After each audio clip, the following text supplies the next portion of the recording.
П'єр був вашим другом? Запитав я, коли касир запросив мене сісти на якийсь ящичок.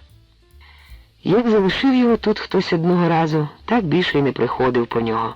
І ніхто не знає, чий це ящик, пояснив він мені. Так ви про П'єра? Він завжди зазирав до мене перекинутися слівцем, коли приїздив до Сен-Жульєна по залізо. Брав з собою доньку. Ми з батьком теревенили, а вона гралася тим часом із хлопцем начальника станції. Якось вони витягли башмак з-під коліс товарного вагона, що стояв на запасній колії, і почали його штовхати.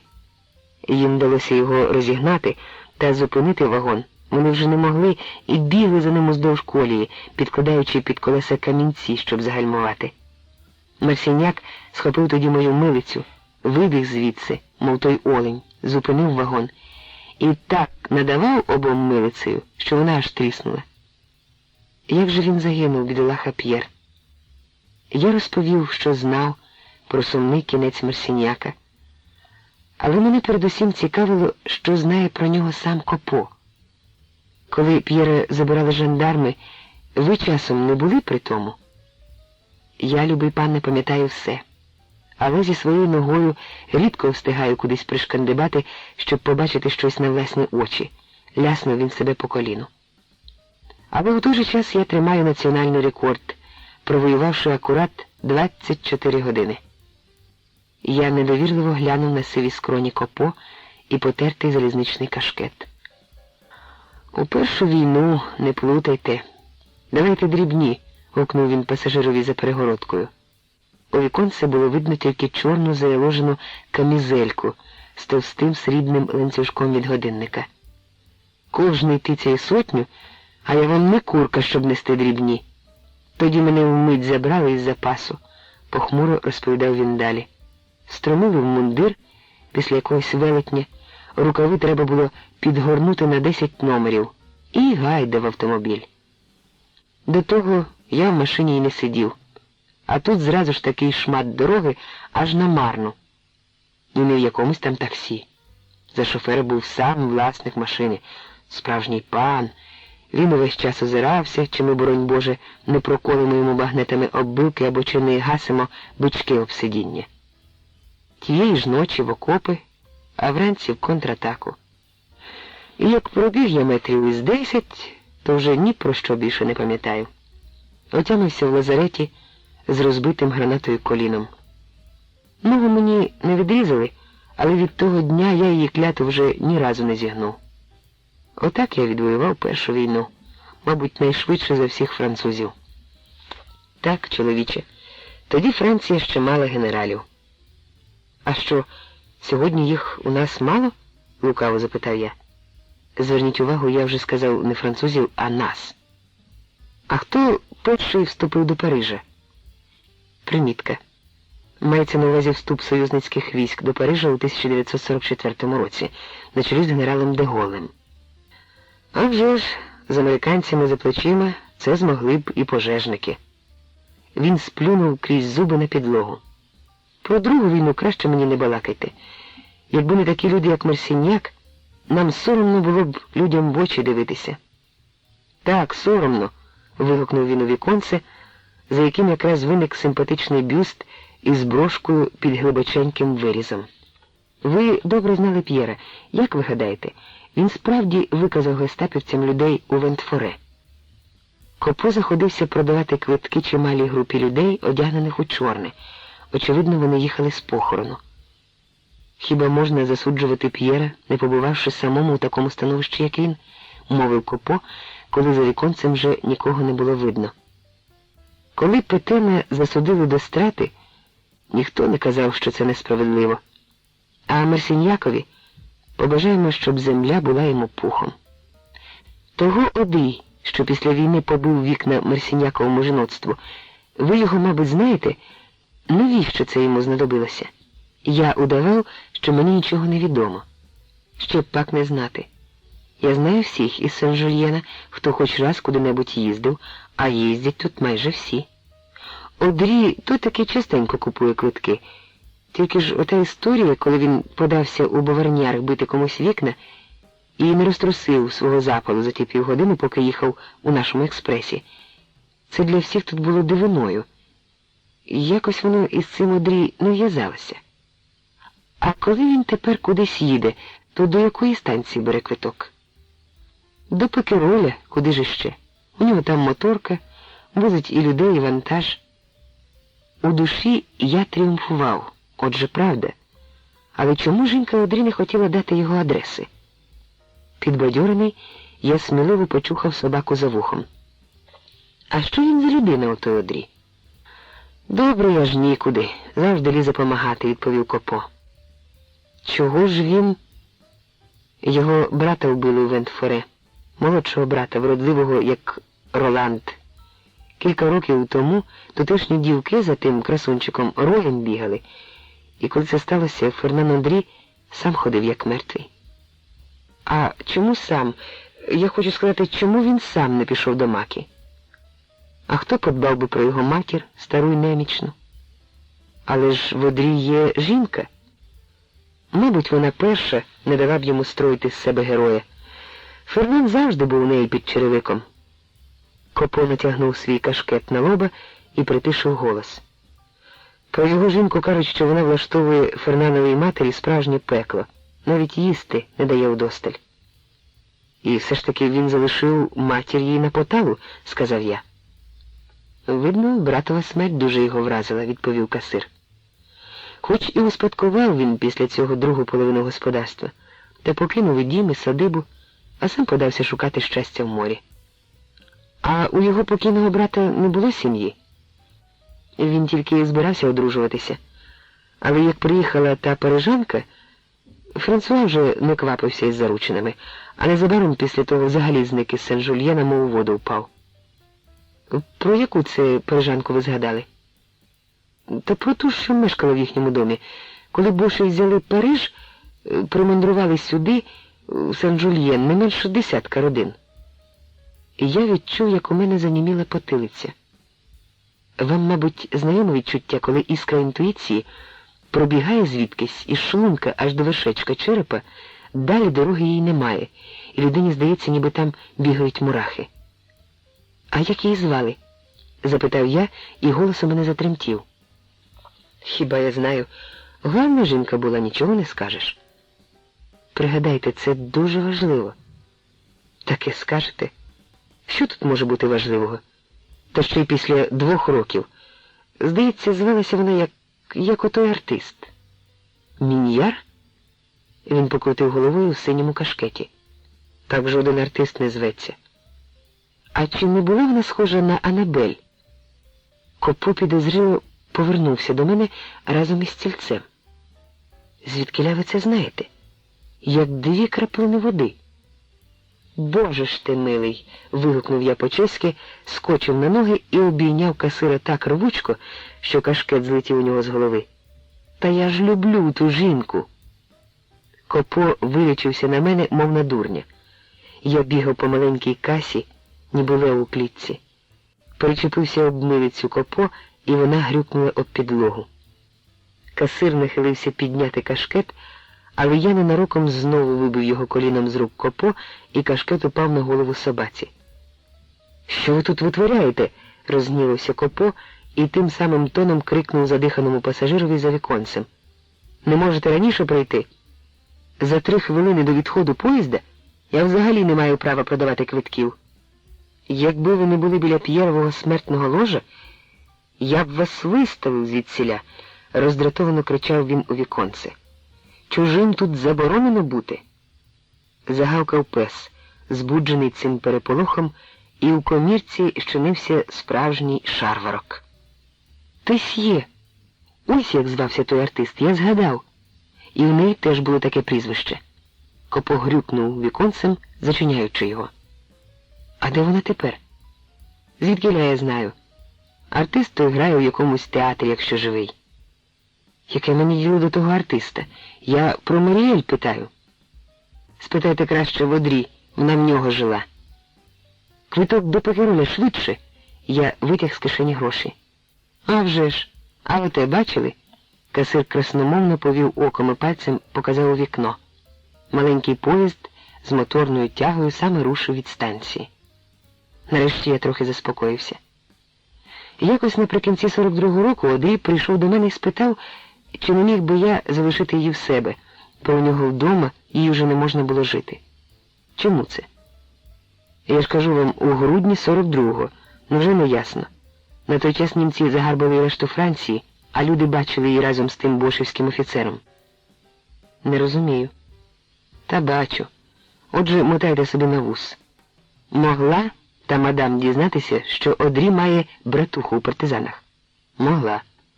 А на той час боші загарбали всю Францію, аж до самого моря, і вона почала крутитися з їхнім офіцером. То як? Залишили б її у себе спокійненько жити й далі? Та ще й маючи дітей, які щомиті можуть виплескати щось своїми язиками. Одним словом, коли він вирішив накинути її мені на шию, нічого з цього не вийшло. Я його вилаяв і виставив з хати. Я відчув, як у мене холонуть руки. «А що то був за офіцер?» – запитав я по паузі. Німці встановили за містечком військовий радіопередавач чи станцію заглушування, біс його знає, що воно таке було. Але отам на горбі, за загорожею, стирчали мачти з антенами. Той офіцер, кажуть, після поранення не годився для фронту, і його послали служити сюди. Це той самий, що покликав жандармів до корчми? Нарешті до вас починає щось доходити. А вже ж той. Іншого у Сен-Жульєні й не було. Я спіймав себе на тому, що мої руки безсило опустилися. В уяві постала сцена у дворі Терезинської фортеці, коли я просив Маріель, щоб вона звеліла якнайшвидше перенести П'єра Марсіньяка в медпункт. «Це ваш земляк, колишній Макі». «Я знаю», – відповіла вона. Отже, Маріель знала. Правда, її могло поінформувати і нове табірне начальство. Що ж тепер? Я не хочу і не можу повірити, що випадковий арешт П'єра спричинив до нападу німців на Вентфоре. Але хто ж тоді зрадив? Ні, ще раз ні. У мене немає ніяких доказів. Але все-таки Маріель Міньяр і офіцер Вермахту. Представник переможців, окупантів її батьківщини. Для нормальної і чесної людини вже однієї цієї обставини було б досить, щоб викинути з голови цю жінку. Але чи нормальний і чесний я взагалі?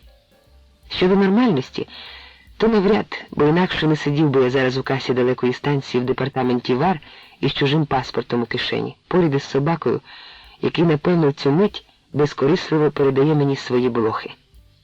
Ах, Маріель! Тоді, в години шалених радощів перемоги над фашизмом, мені на думку не спало б, що ти, героїня в моїх очах, нещодавно була коханкою німецького офіцера. Може, він не був пристойною людиною, може, навіть не був переконаним нацистом. Деякі німці не винні у тому, що з них зробили офіцерів Вермахту. І все ж таки. Колабораціоніст – гидке слово. І гарній жінці воно теж не личить. Невже вся її терезинська місія була тільки спробою заглушити докори сумління, або ж роздобути якесь посвідчення на той випадок, коли хтось зацікавиться її дивним життям під час війни? Але кого вона так таємниче шукала тоді?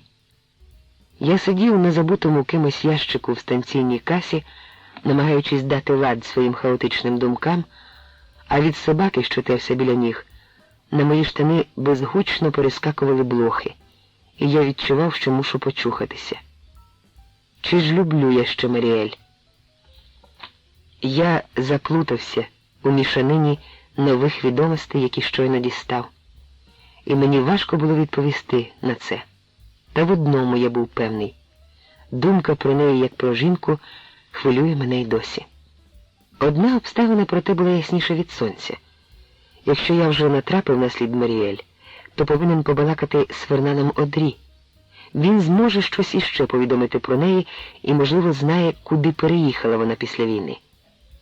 1 3 класу до Пекероля, сказав Якопо. Що ви вигадали, чоловіче? Він обурено пересунув на потилицю свій потертий кашкет. Це вам не кольради на базарі купувати. Квитки продаються у вестибюлі. Пройдіть по коридору вестибюль, постукайте в віконце, і я вам продам квиток. Нарешті я побачив його. Ноги мої наче прикипіли до землі, і я смикнув з голови свою полотняну кепочку. Цю мить я відчув у собі якийсь прадавній потяг до водної стихії, адже провісну людину теж щось тягло на береги річок до озер.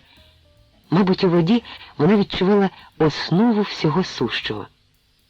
Та й чого тут, власне, дивуватись, коли я сам маю у своєму тілі 76% води?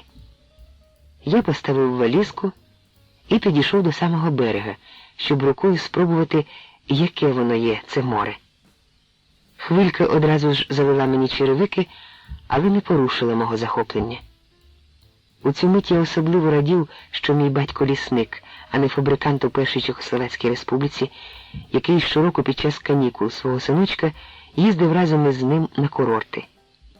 А назбирати, як дехто з дітей бідноти, 1000 кришечок від тюбиків зубної пасти і одержати від фірми «Тимолін» премію, 14-денне перебування у Сріквеніце, примітка, курортне містечко в Югославії на березі Адріатичного моря.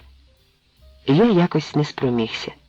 Та зрештою, наш бакалійник у Геральці продавав зубну пасту фірми «Колодонт». Пекеруй виявився маленькою непоказною пристанню з єдиним бетонованим молом, що видавався в море. Віддалік на скелі вирізнявся на сонці маленький білий маяк без обслуги. До дерев'яних бонів було прив'язано кілька рибальських шаланд і 2-3 моторні човни. За кількасот метрів від берега стояло на якорі якесь невелике біле судно, не схоже ні на пасажирське, ні на вантажне. Я не помітив на ньому жодних ознак життя. Цікаво, чому воно не пришвартувалося до молу? Невже тут так мілко? Ще кілька хвилин я втішався спогляданням моря, синього вдалині, як волошки на межі у нас удома, вдихав гірковологий дух водоростей, риби і вологих сіток, запах гарячих гладеньких камінців і старої просмоленої деревини.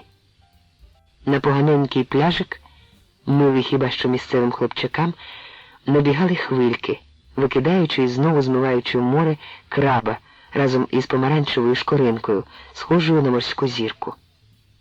В одному з човнів хлопчина у спортивному костюмі із сигаретою у зубах виймав весла з кочетів. «Ви знаєте Фернана Одрі?» – звернувся я до нього. Хлопчина випростався на лаві і через дірку в блузі пошкрябав живіт. «Це той голомозий?» – спитав він невпевнено.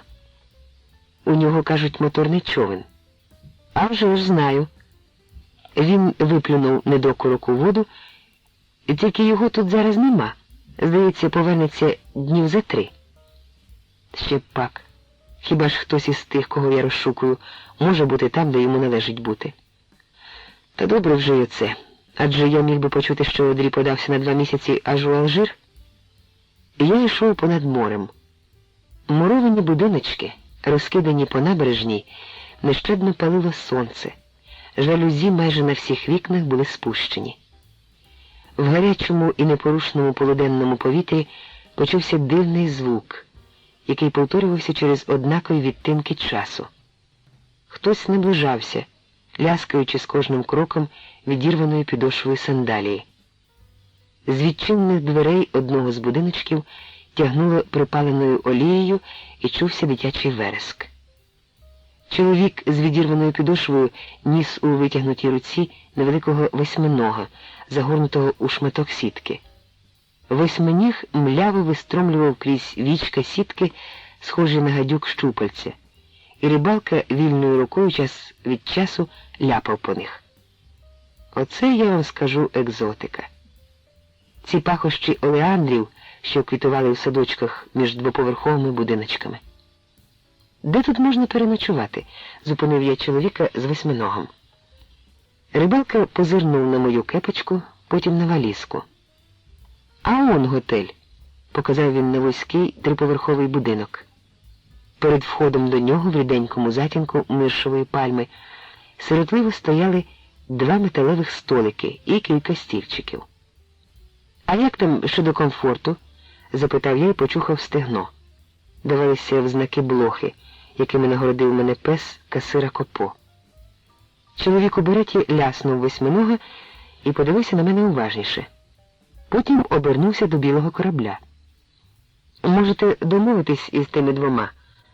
Поляки вони, хто їх розбере, більше на березі сидять, аніж на судні, а інколи ночують тут у одної баби. Мабуть, він втомився тримати восьминога, бо перш ніж я встиг відповісти, зайшов із своєю ношею в будинок. Я все ще безпорадно стояв на набережній, коли чоловік вийшов знову, уже без восьминога.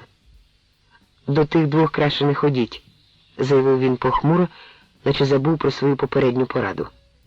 Побачивши в моїх очах запитання, він натягнув берет на лоба і стиснув губи, показуючи, що не збирається нічого пояснювати. «Знаєте що?» Він дружньо взяв мене за рукав і трохи притишив голос. «Отам стоять човни?» Він кивнув головою у бік пляжу за останнім будинком. «Деякі з них укриті брезентом. Якщо вночі і побризкає дощик, вас не намочить». «А як ви довідалися, що я вже давно не одержував переказів від свого банкіра?» Крутилося у мене на язиці, але замість того я просто подякував йому. То був навдивовижу догадливий рибалка. У ресторанчику, а точніше корчмі, я перелічив свою готівку. Не так, щоб катастрофічно мало, але хто знає, наскільки повинно мені вистачити цієї суми. «Що у вас найдешевше на вечерю?» «Пен багнат», – одразу відповів корчмар. «А що це таке?» «Побачите?» Перед готелем зупинився автомобіль, з якого висипало галасливе товариство. Схоже було, що ці люди з великого міста тішаться з того, що їх мандрує більше, ніж може вмістити машина. Вони без церемонії ввалилися просто до кухні, по-гурманськи обмацували сиру рибу, вибираючи кращі шматки, і детально домовляючись із кухарем, як саме приготувати їх. Один із них, найменший на зріст, щось дріботів на 2 кроки позад усіх. Мав у руках щось схоже на дерев'яні ночовки, в яких лежала голова якогось сиру з надзвичайно приємним запахом. Вони, галасуючи, розмістилися за порожнім столом, де сидів і я, і заговорили до мене. Та єдине тема, що цікавила їх, була їжа. За якийсь час сам хазяїн приніс їм велику миску риби у підливі з цибулі й чеснику. Я мовчки ковтав слину, але вони, зосереджено жуючи, вже й словом не озивалися до мене. Нарешті господар згадав і про мене. Разом з карафою вина він приніс велику булку, розрізану посередині і начинену анчоусами, помідорами, маслинами, чесником і крутим яйцем, залитим олією. Незважаючи на те, що сир у ночовках мого сусіда пахтів мені під самим носом, поласував я чудово.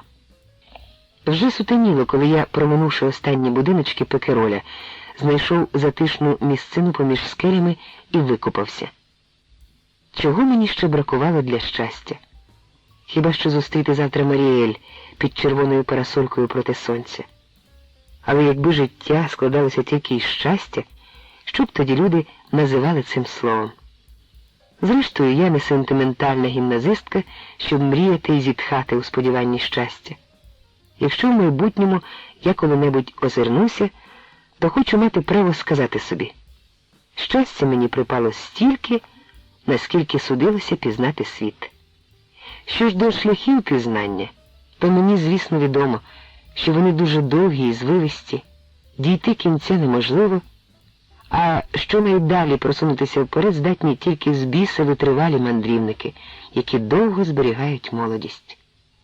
Було майже поличі, коли я проліз під брезент, яким був запнутий один з рибальських човнів, прив'язаних до бона у віддаленому кінці пляжу.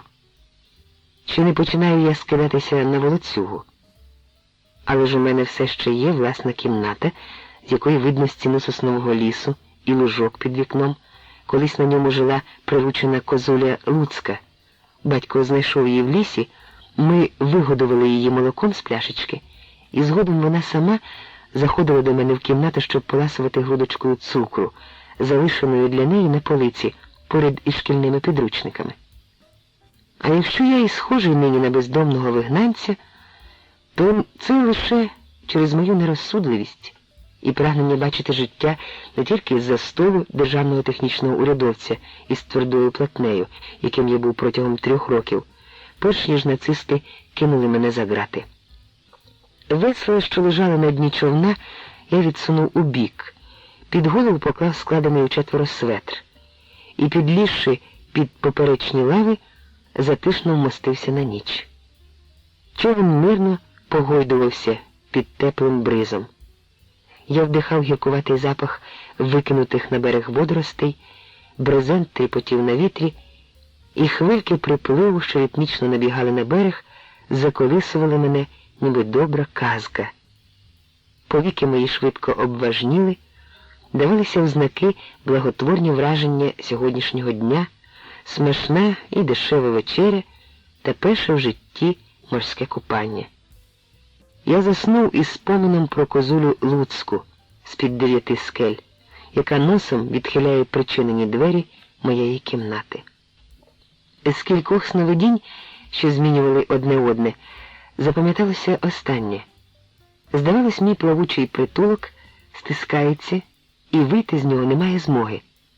Брезент над головою опускається нижче і нижче, нарешті лавка для весляра натиснула мені на живіт, і я прокинувся.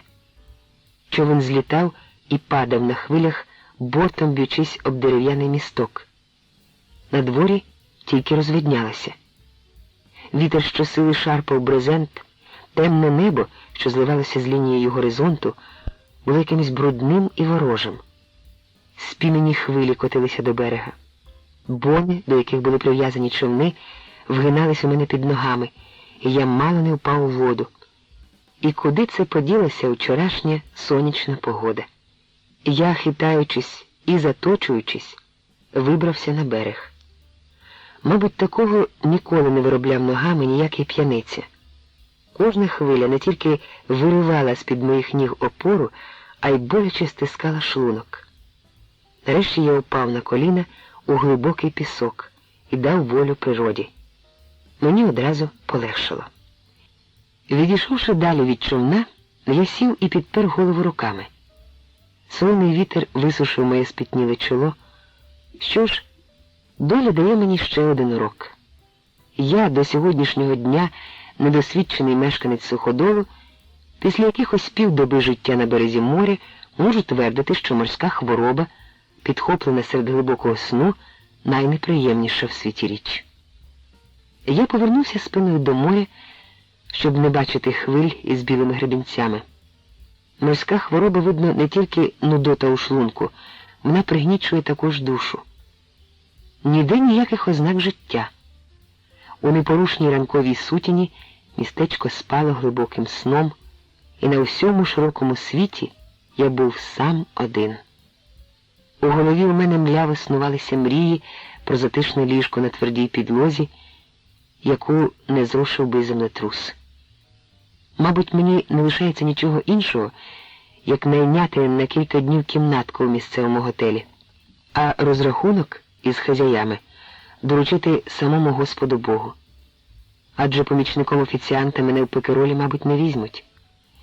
Ще не почався справжній туристський сезон, та й саме це містечко аж ніяк не схоже на морський курорт, хай навіть найскромніший. Може, місцеві рибалки наймуть мене за кілька франків на день підсобним робітником? Після сумного досвіду сьогоднішньої ночі на таку кар'єру у мене теж немає перспектив. Проте можна розпитатись, де тут на узбережжі найближча будівельна контора, чи не потрібний там технік? А що, коли саме тут збираються будувати величезний міст через долину, і тільки й шукають, хто б міг його розрахувати? Гей, чоловіче, з такими дурними надіями іди ти краще до бісового батька, долинуло до мене між двома поривами вітру. Я завмер. Що це, слухова галюцинація? Та ні. Від берега знову почулися голоси. Я приємно здивувався, невже французькі слова можуть так нагадувати звуки рідної мови. Та краще лишилися бутієї, я так і закам'янів. Ні, це ніяка не помилка і не галюцинації. Це не хто інший, як оті два поляки, про яких учора говорив рибалка з восьминогом. Мабуть, чудеса все-таки існують. Земляки у досвіда на понурому і порожньому узбережжі за 1500 кілометрів від батьківщини, коли ти сам собі здаєшся найнещаснішою людиною в світі. Я рушив у їх бік та, ступивши кілька невпевнених кроків, спинився. Сказати, що я чех, тільки з французькими паперами в кишені? Ні, це може їм видатися підозрілим.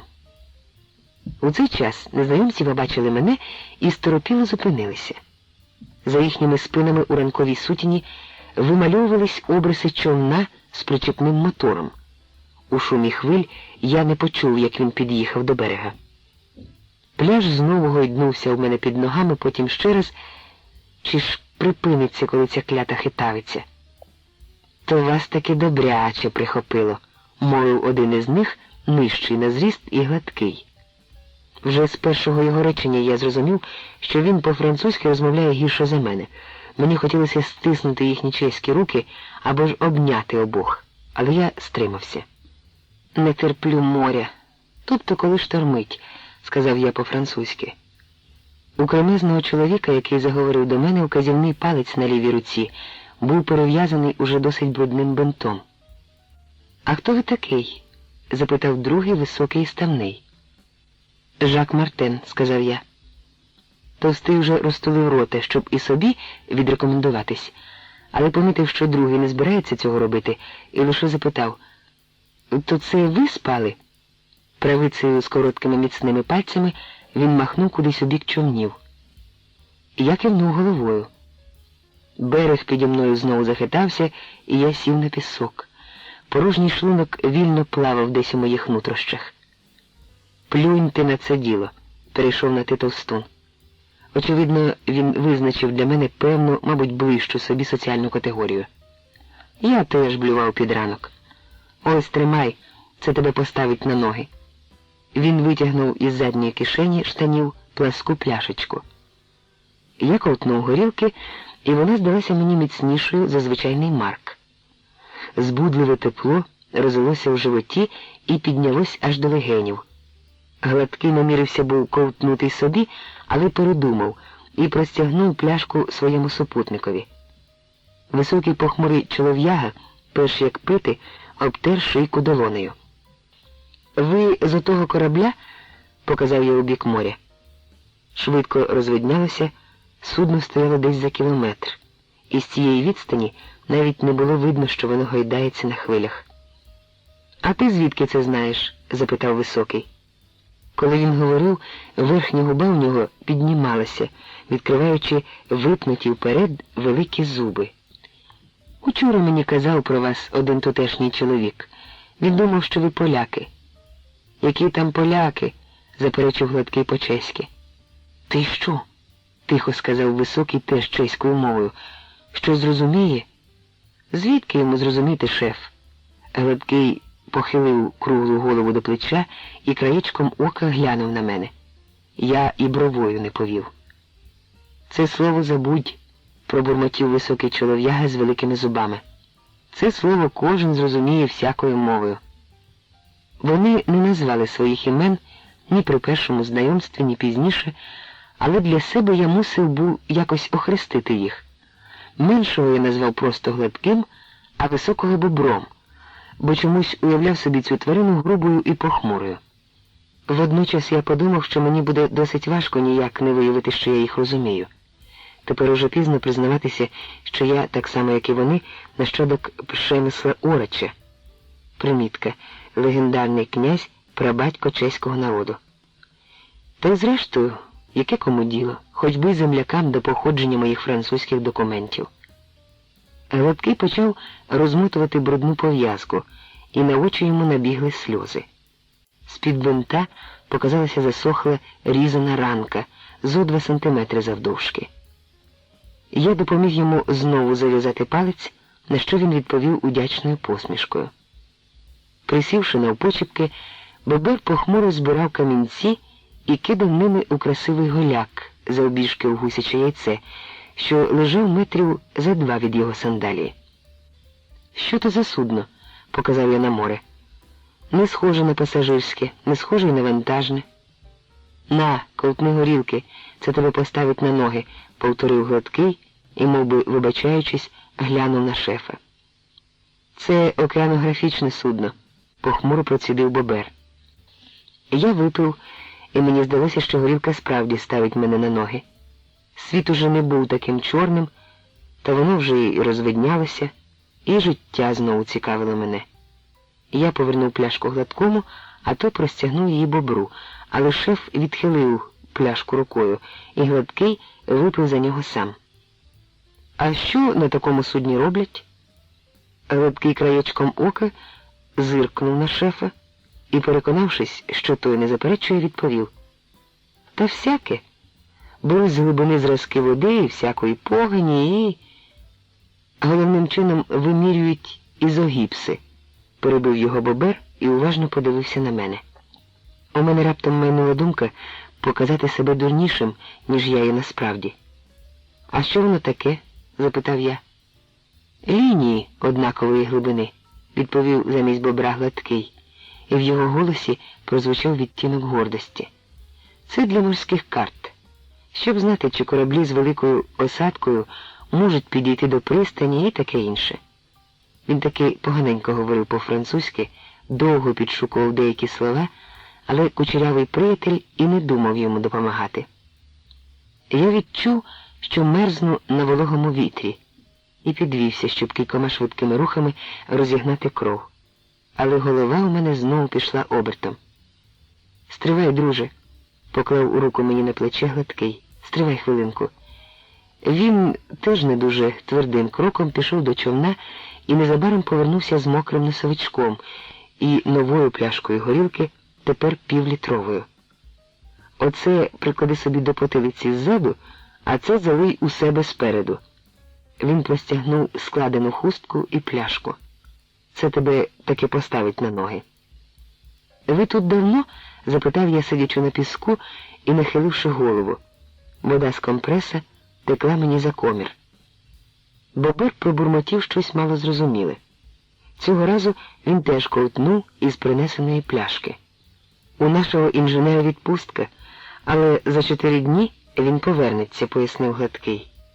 Він теж присів навпочепки і уважно і співчутливо зазирнув мені в обличчя, чи вже покращило. «Якого інженера?» «Ну, шефа, хазяїна цього судна. Він керує всіма роботами на Цірцеї. Цірцея – це наше судно». «А скільки ж вас на ньому?» Розмова природно тривала французькою мовою. «Сказати йому», – звернувся Гладкий до Бобра по-чеськи, і, не чекаючи його згоди, відповів по-французьки. «Всього кілька дурнів, але капітан весь час сидить на березі. У нього тут у містечку дівка». Знову розпустив язика, мовив Бобер по-чеськи. «Невже не можеш хоч трохи потримати рота закритим?» «А що тут такого, що інженер вернеться за 4 дні, і що у капітана на березі є дівка», – підповів Гладкий Бобру тією ж мовою, дивлячись при тому мені у вічі. «Не люблю, коли зайві плещуть язиком. Не люблю і край». Бобер вибирав камінці і кидав ними у круглий голяк. Хто зна, що це за тип. О 3-й ранку на березі та ще й з валізкою. «Он де в нього стоїть валіза», – мовив він, навіть не поворухнувши головою. Я озирнувся був на валізку, яку лишив на піску, недалеко від місця свого нічлігу, але схаменувся і, зупинившись в півоберта, показав рукою на чайку, що ширяла поблизу. Уже й чайки прокинулись. Голос мій прозвучав якось неприродно. Я зрозумів, що зробив дурницю, не сказавши одразу, в якому становищі опинився. Що не кажи, а чех чеха на чужині завжди зрозуміє. Але тепер уже пізно. Треба грати свою роль, аж поки ми розійдемось. Я відчув, як горілка туманить мені свідомість. «А ти звідки?» Бобер обернувся до мене кучеряву голову і перестав кидати камінці. «З Ельзасу». «А які в тебе справи тут?» «Чекаю на одного чоловіка. Його звуть Одрі. Може, знаєте?» «А вже ж знаємо», – вигукнув Гладкий і завмер, побачивши, як Бобер стиснув у жмені камінці з такою силою, що ж кісточки побіліли. На засмаглих вилицях його випнулися жовна. Кругленькі камінці вистрілювали з могутнього кулака. «Ми його знаємо», — після довгої паузи процідив він крізь зуби. «Їздить моторкою, коли інженерові щось знадобиться». Бобер перехилив у рот пляшку, навіть не витерши після мене шийки. «Інколи аж до Тулона», — додав Гладкий з полегшенням і теж відпив трохи. «На, ковтни», — простягнув він мені пляшку, — «це тобі вижене з голови хитавицю. Шторм під час сну — це свинство». «А що у тебе з тим одрі?» — запитав Бобер, камінець лунко стукнув об білосніжний голяк. Щось підказало мені не викладати історії П'єра Марсіньяка. «Кажуть, він знає адресу однієї жінки, яка мені потрібна», — відповів я. Біля бонів, кроків за 100 від нас, почулися голоси. Двоє чоловіків знімали брезент, яким був запнутий човен. Здається, той самий, у якому я ночував. Чайки із жалібними зойками кружляли над нами все нижче й нижче, сподіваючись, певне, що їм перепаде щось їстивне. За кілька хвилин долинуло рипіння весел у кочетах. Рибалки гребли навкоси від берега якраз напроти нас. Баркас важко перевалювався з гребеня на гребінь, то зникаючи на кілька секунд, тоді над водою видніли самі голови рибалок, то знову виринаючи. Ось один з рибалок на мить перестав веслувати і махнув до нас рукою. Гладкий підхопився і засигналив обома руками, скрещуючи їх над головою. «Ти бачив? Це Арман мені махав», — зворушено сказав він, обернувшись до мене. «Куди це вони в таку погоду?» «Та, мабуть, перевірити, чи не потопили хвилі їхніх сіток». Гладкий все ще всміхався вслід човнові, який зникав удалині. Бобер підвівся і пішов у бік маяка. Дрібні камінці тріщали під його могутніми ногами, узутими в сандалі. В кінці пляжу, біля невисоких скель, біліли уламки старого човна. Бобер зупинився там. «Ти маєш де спати?» Гладкий ковтнув горілки, витер шийку і простягнув пляшку мені. «Пий до дна», — мовив він. Його повне обличчя поволі наливалося кров'ю. «Тут є готель, але у мене мало грошей», — відповів я. «У човні ти не зможеш». Він дивився в бік Бона, де прив'язані ланцюгами гойдалися на хвилях човни. «Море на ніч заспокоїться, але не зовсім. І якщо ти на хитавицю слабак, то вранці, друже, виригаєш собі всі кишки». Я подивився у кінець пляжу. Бобер, трохи похилившись уперед, застібав ремінь. «Знаєш що?» — вигукнув Гладкий. «Підеш до нас на судно. Там є вільні каюти для учених типів, які іноді плавають з нами, бо команди на судні всього 11 чоловік. А що тепер в інженера відпустка, то всі порозбігалися. Якщо хвилі не вище метра, то Цірцея на якорі не гойдається». «Це було б чудово», — сказав я. І власний голос долинув до мене ніби здалеку. В піску я побачив гарну рожево-перламутрову черепашку. «Подарую її Маріель», — мляво майнула думка. Я наче бачив свою блазенську посмішку.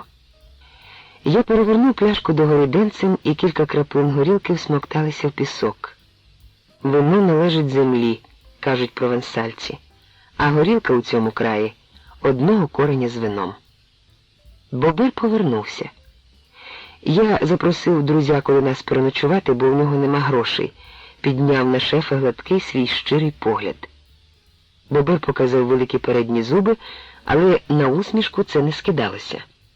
«Ти дурень», — мовив він по-чеськи абсолютно нейтральним тоном. Так ніби хотів сказати по-французьки «ну й гаразд». «Гайда щось перекусимо», — додав він уже французькою мовою, але стосувалось це, очевидно, тільки його приятеля. Гладкий підвівся, я за ним.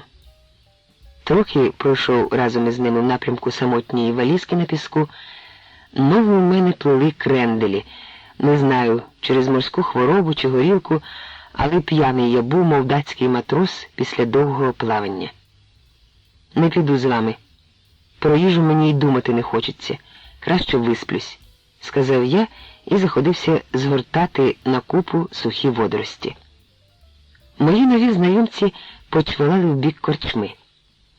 Якби ти не був п'яний як чіп, я б тобі розквецяв писок.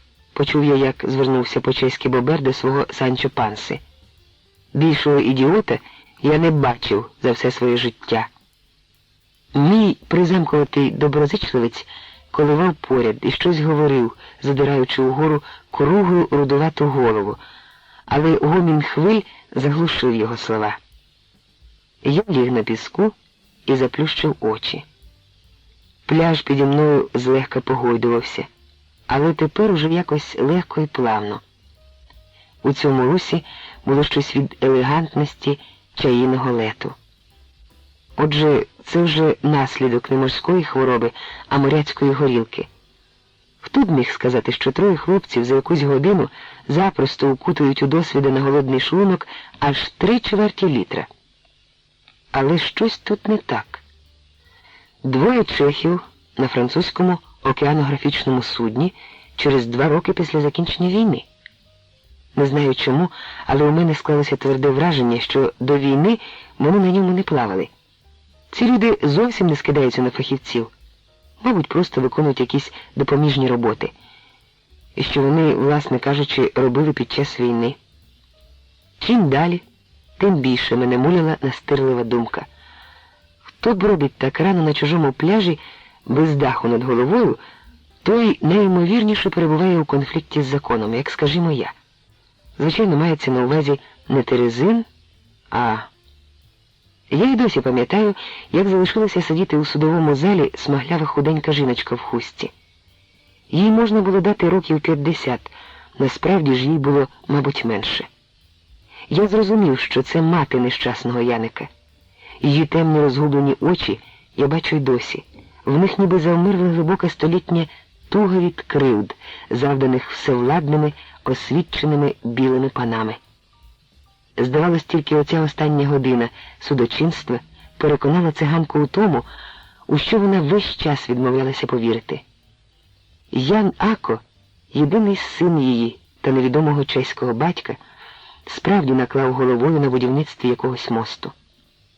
Доктор Вікі Бехне, у бездоганно пошитій блузі бетл-дресу, примітка, англійського військового польового обмундирування, та з беретом а-ля Монтгомері в руці, опинився біля мене раніше за адвоката.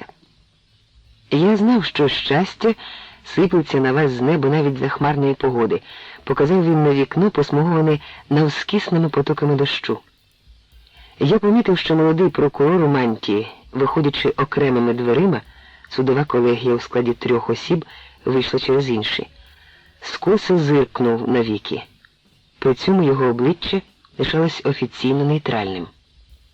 Такого ще не бувало, щоб прокурор спершу розхвалив найкращі наміри обвинуваченого, а вже потім почав шукати, у чому він завинив. Почув я чиюсь репліку. З іншого боку залу до мене вже продирався крізь натовп Патрік. Мабуть, лише успадкувавши з часом фірму, я зможу гідно віддячити тобі, Якубе, мовив він приглушено. Бо людей ладних піти на бій за друга, коли той потрапив у біду, на світі з біса мало. І зробити із такого друга пайовика фірми – це була б непогана комерція. Ти перебільшуєш, Патріку? По-перше, ти сам тягнув мене у цей бій, а по-друге, хіба ж це бій? Проте Патрік, мабуть, не дочув цих слів, і бадьоро ляснув мене по спині, мов би підсумовуючи сказане. Увечері всі разом відзначимо у нас це діло. Севку, з твого дозволу, чи краще кажучи, без нього, я вже запросив. Отже, ти був упевнений? Я ризикнув, усміхнувся Патрік, вишкіривши зуби. Насуплений судовий служник саме виводив із залу Яникову матір, яка, здавалось, нічого не бачила і не чула, і ладна була сидіти на своєму місці й далі. Мені зробилося якось не по собі серед цих людей, які поздоровляли мене. Я залишив їх і наздогнав жінку в коридорі. Будь ласка, Чи не можу я щось зробити, хоч чимось допомогти вам? Пробелькотів я. Жінка втупила в мене великі очі з коричневатими білками, тонкою смаглявою рукою здивовано торкнулася змарнілих уст. Колись вона, мабуть, була гарною. Судді сказали, що ви ні в чому не винний. Це нічого не значить. І Яник до мене і не часто приходив, тільки як треба було білизну випрати або що. Прибігла якась Божена, питає, хто їй тепер на дитину платитиме. А потім прийшла Анка, чи як там її, сказала, що теж матиме від Яника дитину. А я не знаю навіть, де вона живе і як її прізвище. Я йшов поряд із жіночкою, яка була щонайменше на голову нижче за мене. Дощ не вщухав. Якщо вже хочете мені допомогти, вона витягла з гаманця якийсь складений папірець. То гляньте, що воно таке? Це мені дали разом з Яниковими речами. Мова її рясніла словацькими зворотами. «Ордер на черевики вихідні», – прочитав я уголос. Він одержав папір на робочі черевики, а тоді, мабуть, поміняв. Я не вмів роздобути таке, що нікуди не притулиш. Якось приніс показати черевички, мов для балу, але ж вони призначалися не мені, а якійсь його дівчині. На дарунки він не скупився, синочок мій. Циганка роззирнулася, здавалось, вона аж горда трохи, що такий чистий пан іде з нею вулицею під дощем, як рівний з рівною. Мені ставало чим далі важче на серці. Нарешті я розгублено зупинився. Згідно із цивільним правом, потерпіла сторона може подавати апеляцію. Ви знаєте, що це таке і як це робиться? Вона заперечно покрутила головою. Чорне, гладенько зачесане волосся її відсвічувало на скронях сивиною. Я присів на мокрий парапет залізної огорожі. А ваш Яник, це ж він в неділю, мабуть, пішов би на побачення. Я ж нічого. Я не кажу, що ви завинили або що. Несподівано ми наче помінялися ролями. Тепер вона схилилась надо мною під дощем. Сидячи на мокрому підмурку, я, певно, мав дуже пригнічений вигляд. І говорила про Яника, але стосувалося це більше мене. Хлопці вони такі, як б'ються у корчмі, то справжні герої, і все вони вміють, і все вирішують. Та буває, нападе на них лиха хвилинка, і вже вони ладні сховатися за мамину спідницю. Жінка взяла мою руку долонею угору. Я не одразу зрозумів, у чому річ, але руки не забрав. І хотіла б я сказати, що вас чекає щастя, але що накреслено на долоні, того не минеш. Тут брехати не можна, бо забудеш ворожити. Отож написано вам обман, і змінить він усе ваше життя. Який саме обман, це я ще розповім. Але у дану мить я просто не в змозі тримати очі розплющеними. Скажу тільки, що саме потрясіння, яке чекало мене того ж дня, після виправдувального вироку, спричинилося до того, що я, пом'ятий і п'яний, опинився на морському пляжі, у якомусь незнайомому пекаролі з купкою водоростей під головою. Та хіба я винен, що так легко піддаюся нападам морської хвороби? Оцим підйомним краном ми беремо проби морського дна. Гладкий говорив, наче екскурсовод, десь у чеському замку чи палаці. Стрілу повертаєш над палубою, і отой ківш летить у морську глибінь. Скільки, ти думаєш, на цьому барабані тросика? 500 метрів, бовкнув я навмання. А 3 кілометри не хочеш? Тріумфував Гладкий. Ми, не поспішаючи, оглядали судно. Розповідаючи, він, як правило, вживав множину, і чим далі, тим більше наголошував на своїх заслугах як фахівця у дослідницькій діяльності Цірцеї. Значить, оцим ви міряєте глибину моря. Удаючи простака, я показав на інший барабанчик з намотаною на ньому товстою сталевою струною. Мені хотілося піймати Гладкого. Так вимірював глибину Христофор Колумб, зверхньо поставив він мене на місце. А у нас, щоб ти знав, є машина.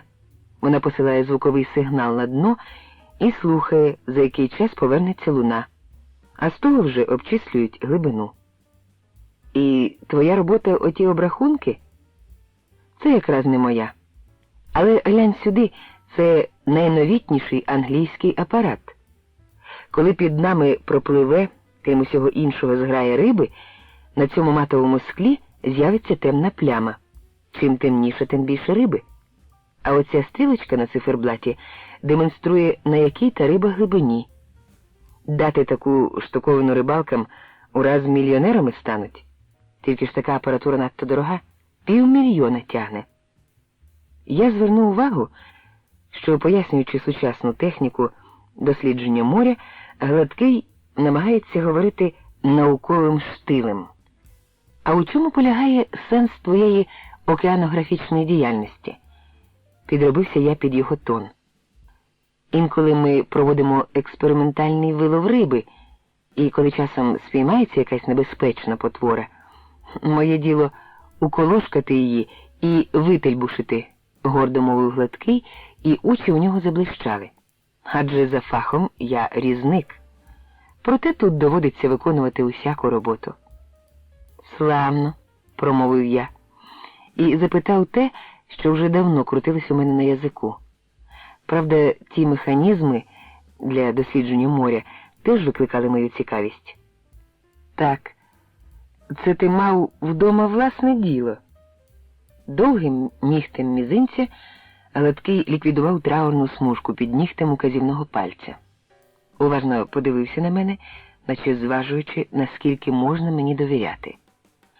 Але добрий учинок, який він зробив, запропонувавши даровий незаконний нічліг, зобов'язував його.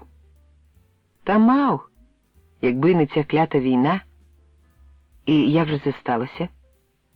Хочеш знати, як на глибині фотографують усяку живність? Хоч би акулу, тібурон. Примітка. Тібурон – невелика середземноморська акула, мовив він замість відповіді. Напроти нас палубою бігло кошеня. Капова муська.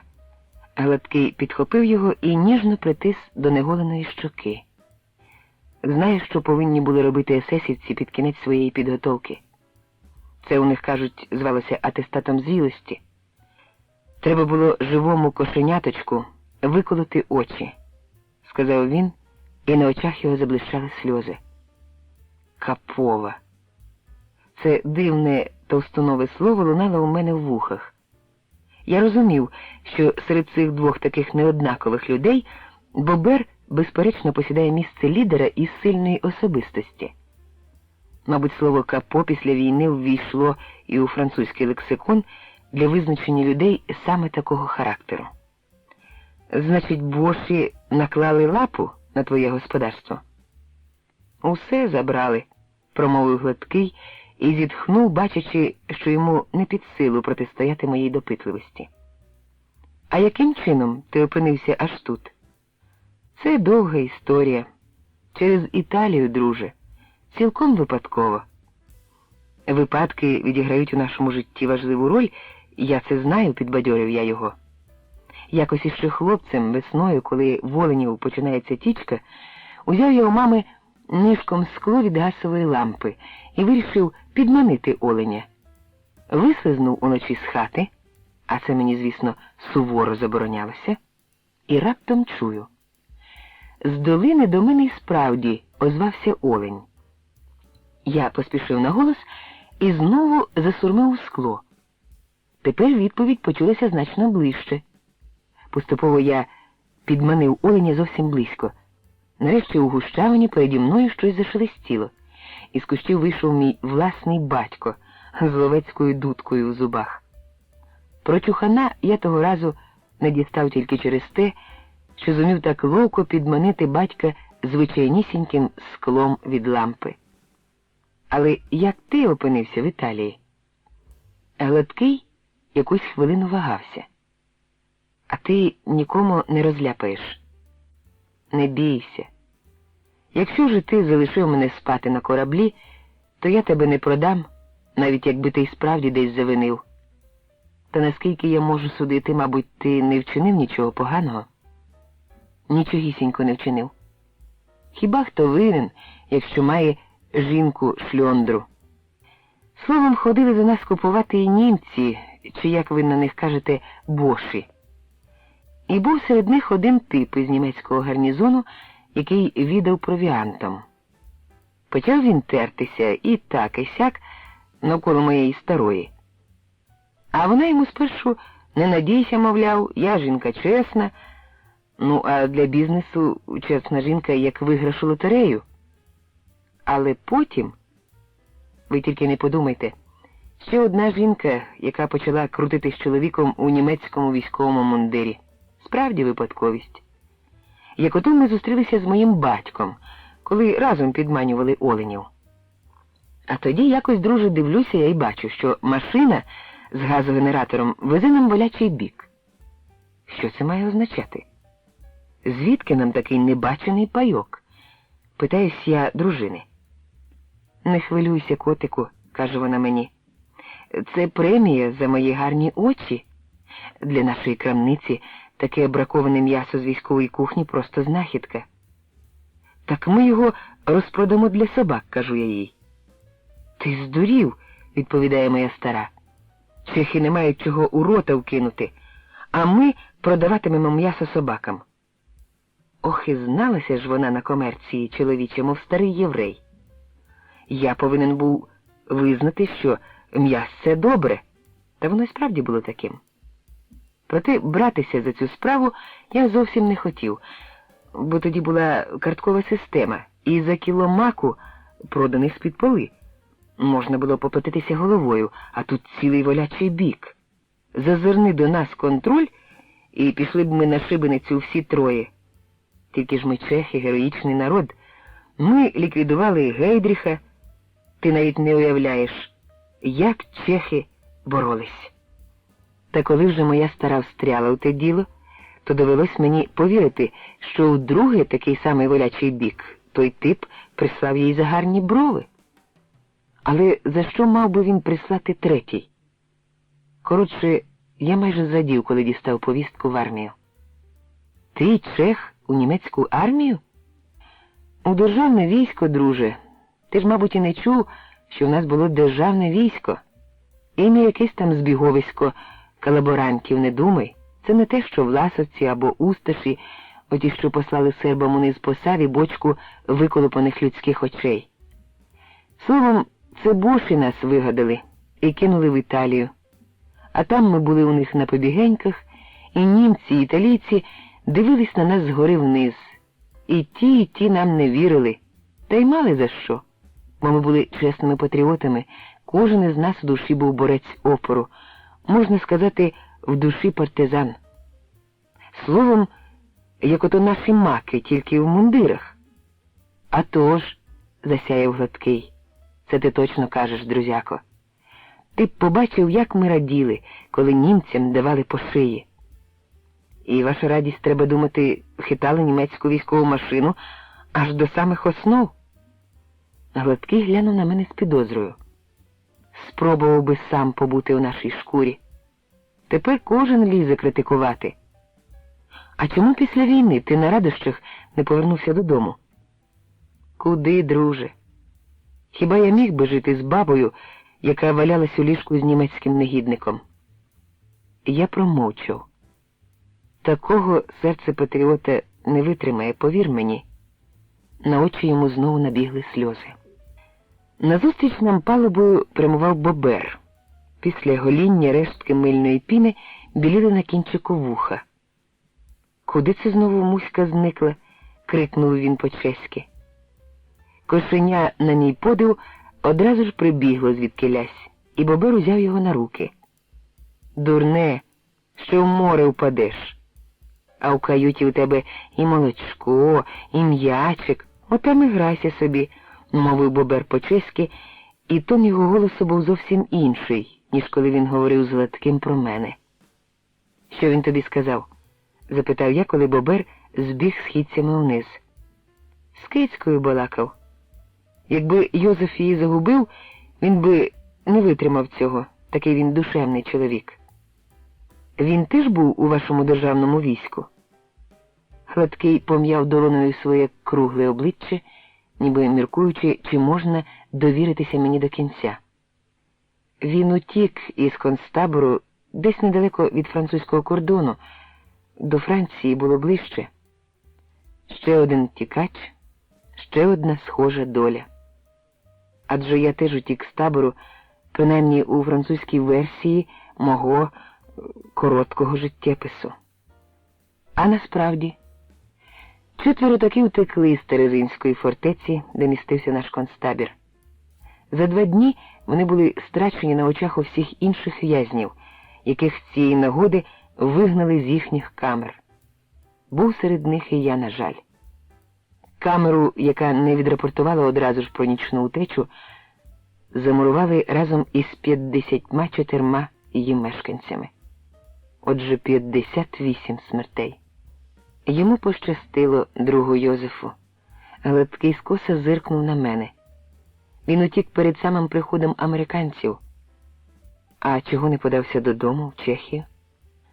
У нього там нікого немає, він сирота. Я глянув, чи дуже розчулився Гладкий цього разу, але очі його були сухими.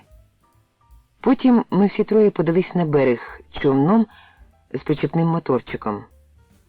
На носі в нього було виведено Цірцея-2. Бобер Йозеф мовчав, мабуть, він з радістю спекався б мене, хоч із необачного запрошення Гладкого я користався тільки другий день. «До корчми я з вами не піду», – мовив я, щоб якось утішити Бобра. У крамниці у протилежному кінці набережної я купив пляшку червоного вина і пен багнат і з'їв його біля пристані. На смак він був такий же добрий, як і першого разу. Жуючи, я спостерігав, як рибалка з лайкою вивільняє кінець парусної снасті, що застрягла у блоці під самим вершечком мачти його невеличкого баркаса. «Чи немає у вас часом коркотяга?» – запитав я. Рибалка поблажливо зміряв мене очима з ніг до голови і покрутив головою. «Давайте сюди», – промовив він. Умостивши пляшку на лаві човна, він наставив великий палець вертикально на корок і другою рукою вдарив об кулак лівиці. Пробка легко увійшла у пляшку, і червоне вино чвиркнуло йому на майку. Рибалка навіть не глянув на плями. Я простягнув йому пляшку, і він добряче відпив з неї. «Це часом не ви шукаєте Одрі? Так він уже повернувся, он у тому човні край молу». Я попростував туди з недоїденим хлібом в одній руці, пляшкою в другій. Голе засмагле тім'я рибалки блищало під сонцем. Голова із короткою шиєю, що, здавалось, сиділа на самих плечах, робила його постать сутулою. Цей чоловік якось не посилав до моря. На рибалку він був мало схожий, скоріше на селюка, який ціле життя гнеться над кущами винограду.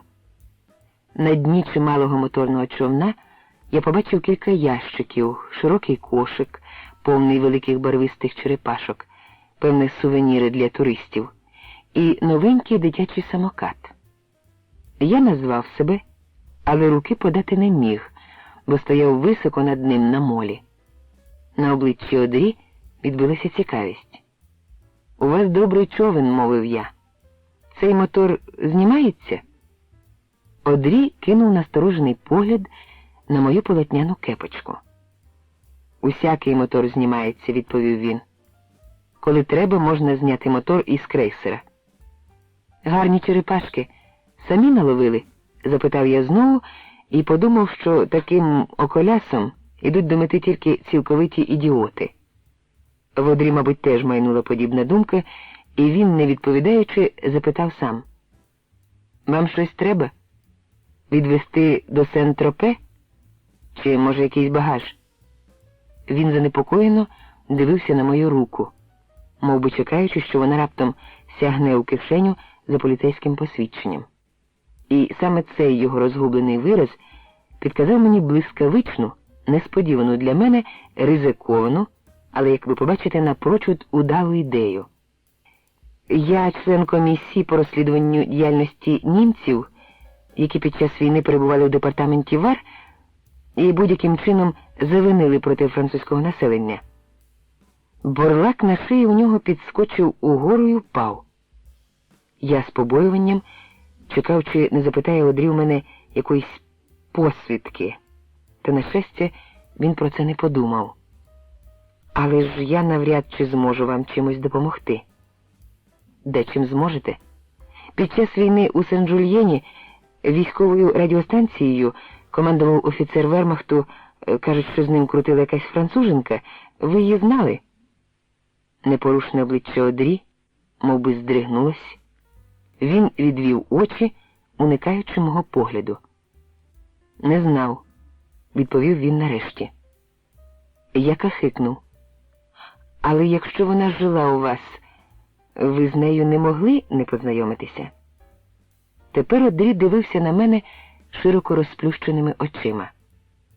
Видно, зрозумів, що я досить поінформований. Звичайно, він міг послати мене з моїм допитом кудись подалі, та, мабуть, подумав, що за моїми плечима може стояти і таємна поліція. Коли вона почала ходити з тим офіцером, я одразу її відшив, похмуро промовив він. Видно було, що Одрі намагається не виказати свого хвилювання. А що тепер робиться пані Міньяр? А що їй робити? Найімовірніше повернулась до себе в Неї, неохоче мовив він.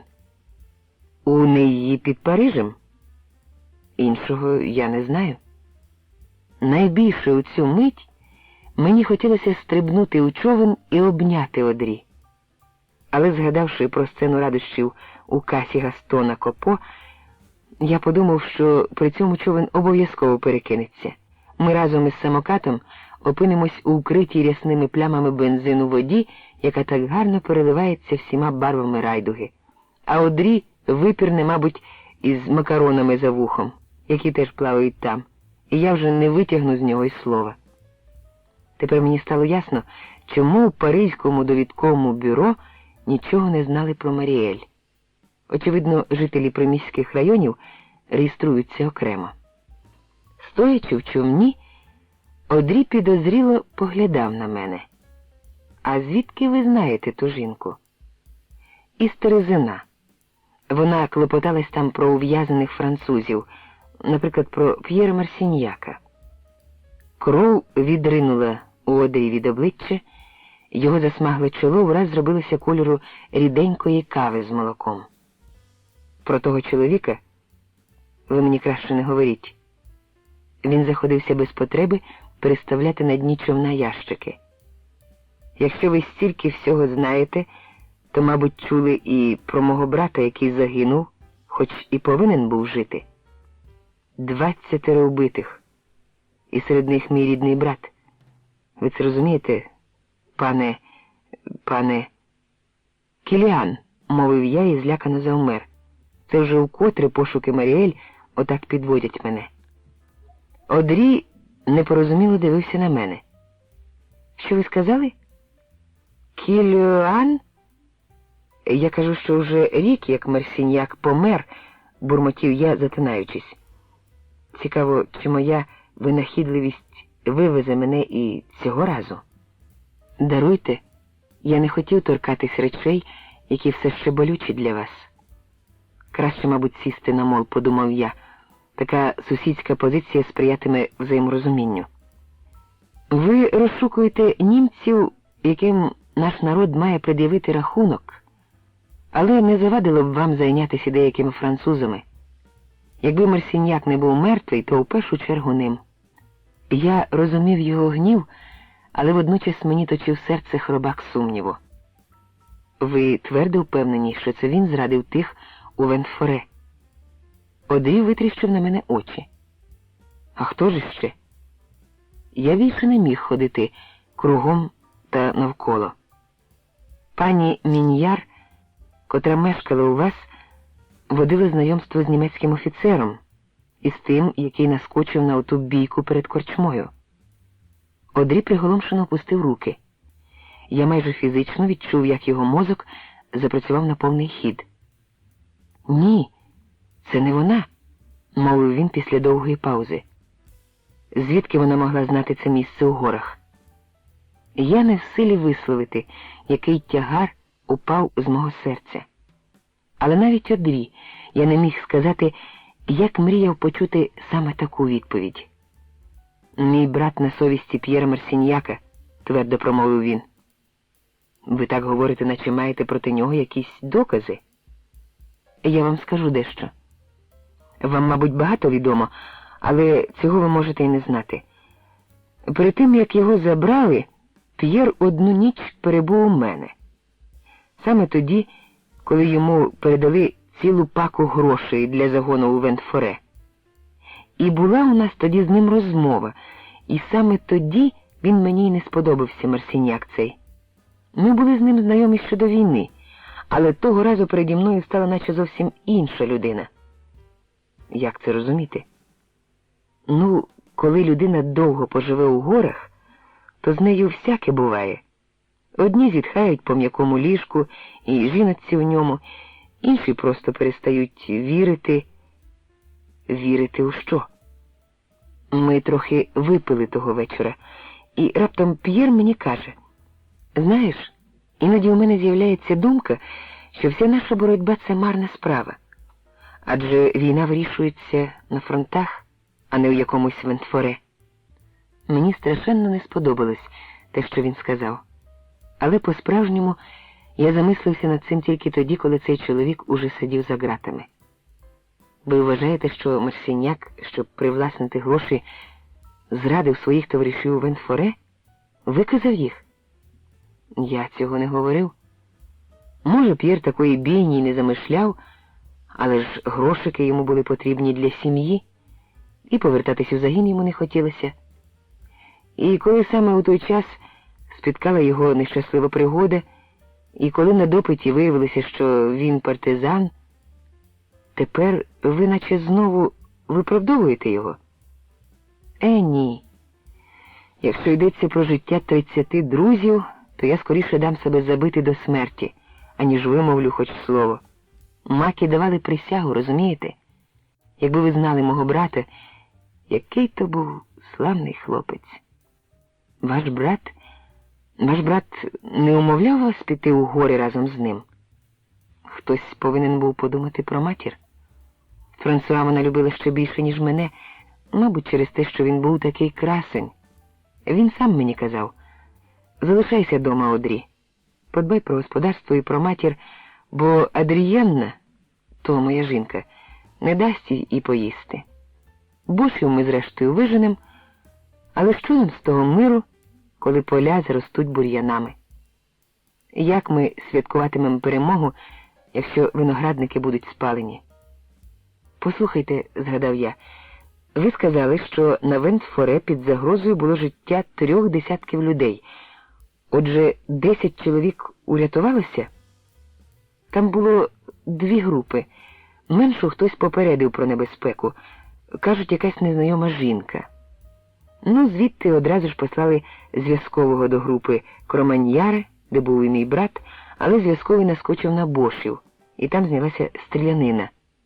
Кажуть, хлопці трималися 40 годин до останнього набою. Я слабка, егоїстична натура, докоряв я собі в думці. Слухаю трагічну історію про мужніх людей, а серце тихенько радіє, бо тепер знайти Маріель буде зовсім легко, це тільки питання часу. І я перевів мову на інше. «Ви працюєте для Цірцеї?» «Так, це мої основні клієнти.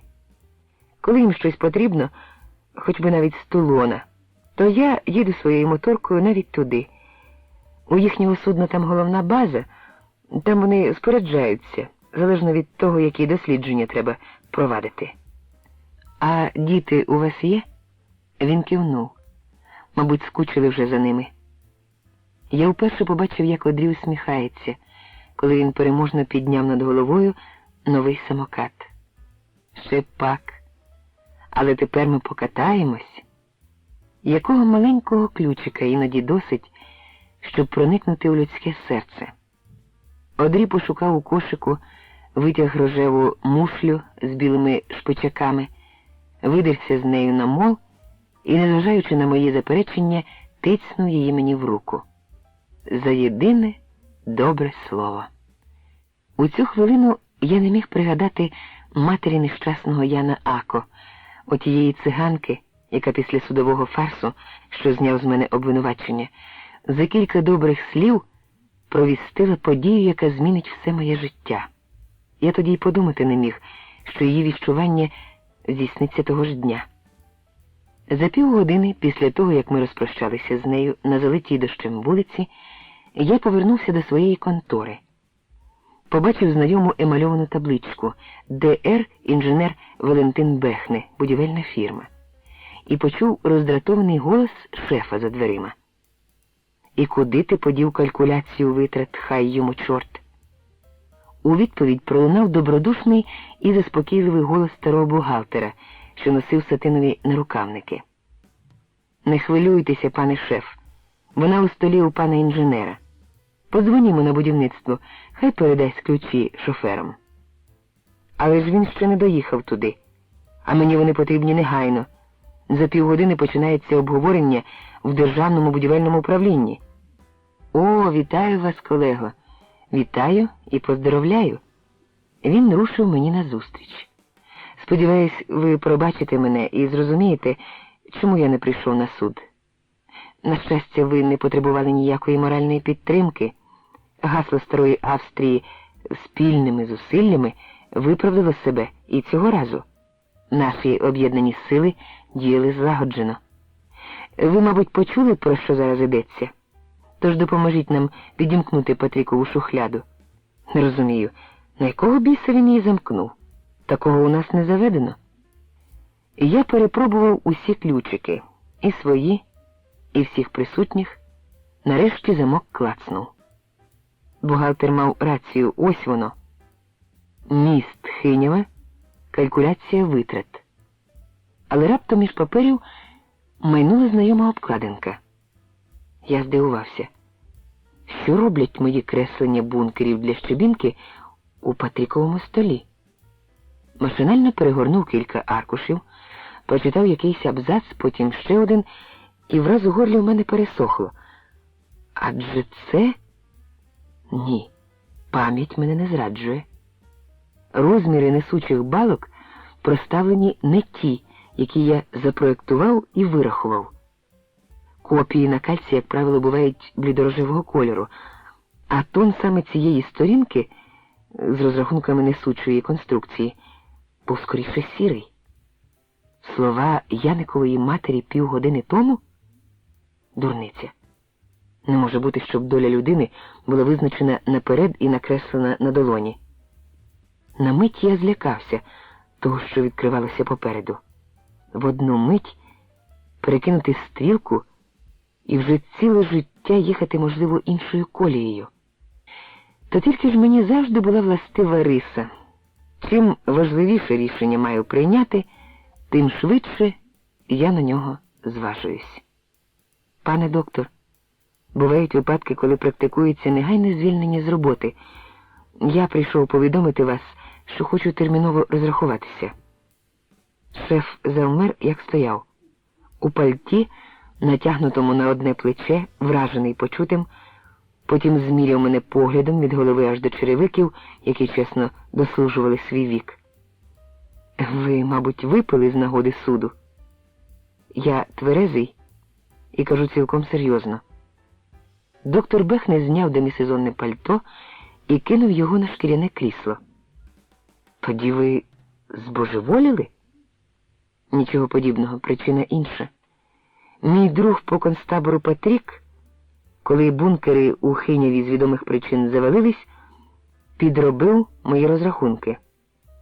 За цією табличкою, яка тепер підшита до проєкту замість тієї, яка була раніше, бункери обов'язково мали розсипатися. Більше того, виходить, я забув про динамічний коефіцієнт, що ним, як ви добре знаєте, підвищується безпечність конструкції на третину. І під усім цим на останній сторінці стоїть моє ім'я. Я подав папку шефові. Доктор Бехне сам помітив, що аркуші кальки мають різні відтінки. Це неймовірно. Я навіть не підозрював. Повірте мені, це справді жахливо.